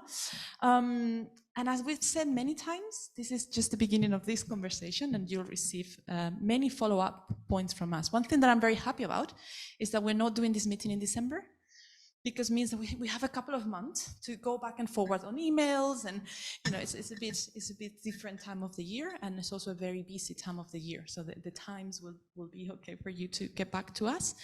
And also maybe a reflection from my side in all of this process is clearly it's too little time, it's too little space if we see the annual meeting only as that one time when we have all of these conversations. So I think what I bring back with me in my head is how can we do this differently throughout the year? And instead of having maybe those global calls very specifically in like, okay, we share what is this, can we have a few longer calls throughout the year that allows us to have our annual meeting a bit more, to come together a little bit more online, and then gather here without having a million things to discuss, because it's more like talking about what we've been talking. I think that's a bit of something that it's been buzzing in my head a little bit these days, not allowing you to enjoy your coffee with our annoying bell. But I think it's very useful. We will put all of this together. We're going to write a report, but even before the report, the action points for the meeting you will receive, what we need from you afterwards you will receive. And then we always have the recording, which can be extremely boring to re-listen to, but it will be there in case you don't remember something that was said. I think that's the content part of it. So, well, thank you so much to all of you for helping us with this, and that closes that part. Yeah. And I'm going to close the meeting. So it was very quick and very rich as well. It was amazing. I want to start by thanking our great host, GIZ, for working so hard.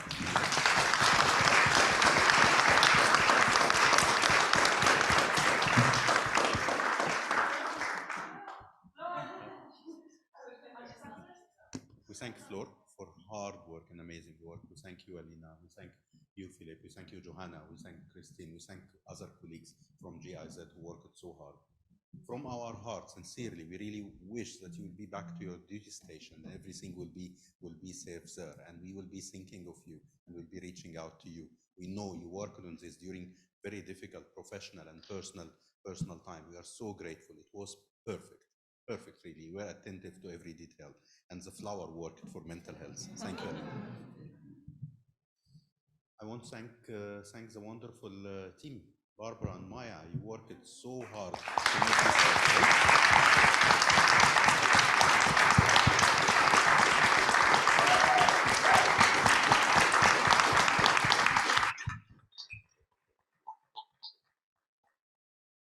I thank also the donors who supported this meeting, BMZ particularly. I thank also the donors who were behind lots of the work we saw today, lots of the success, USAID, BHA. I want to thank the Netherlands for the great work. Thank you.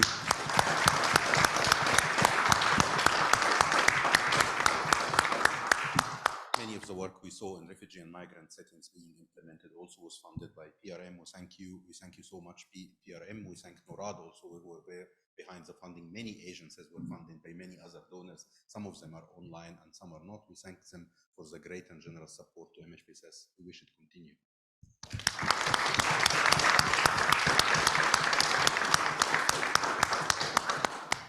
I would like to share with you that we haven't received offers for hosting the next annual meeting.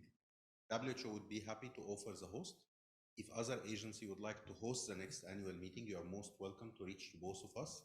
So temporarily, this is the only offer we have for the next annual meeting.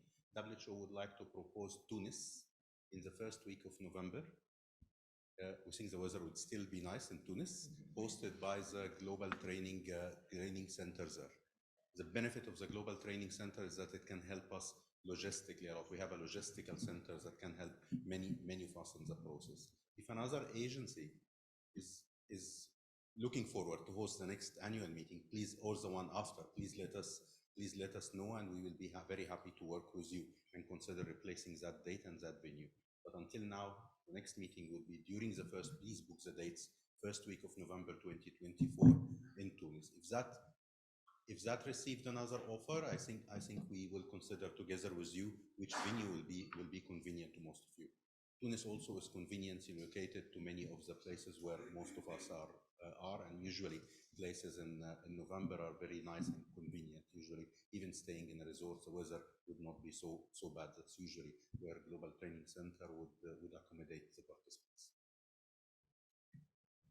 We haven't finished all the activities actually this week. We still tomorrow will work our good colleagues in Turkey, and we still have the governance meeting, and then actually the week after I'm still staying with the technical working group of Turkey. Before closing, I want to thank you, Carmen, for the hard work throughout the year. You came.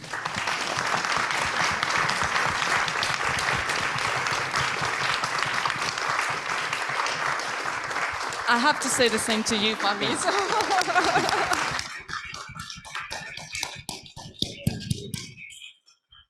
We survived another year of co-chairing, so well done. Congratulations on taking up with me. That's great. I know you also came one day just before this meeting from Cambodia, integrating MHPSS into my action. Really a group that we wanted to do all your work to make this. At least I flew. I didn't have to be 14 hours in a car from from Ukraine into Poland to then fly here. So yeah, we are happy. We are proud to work with all of you. All of you are not only great colleagues, you are great friends. We are also happy to have good time with you in these meetings. And until we see you next year, but many of you are here also for the event tomorrow. With this, we consider this meeting closed. Thank you, everyone. Thank you.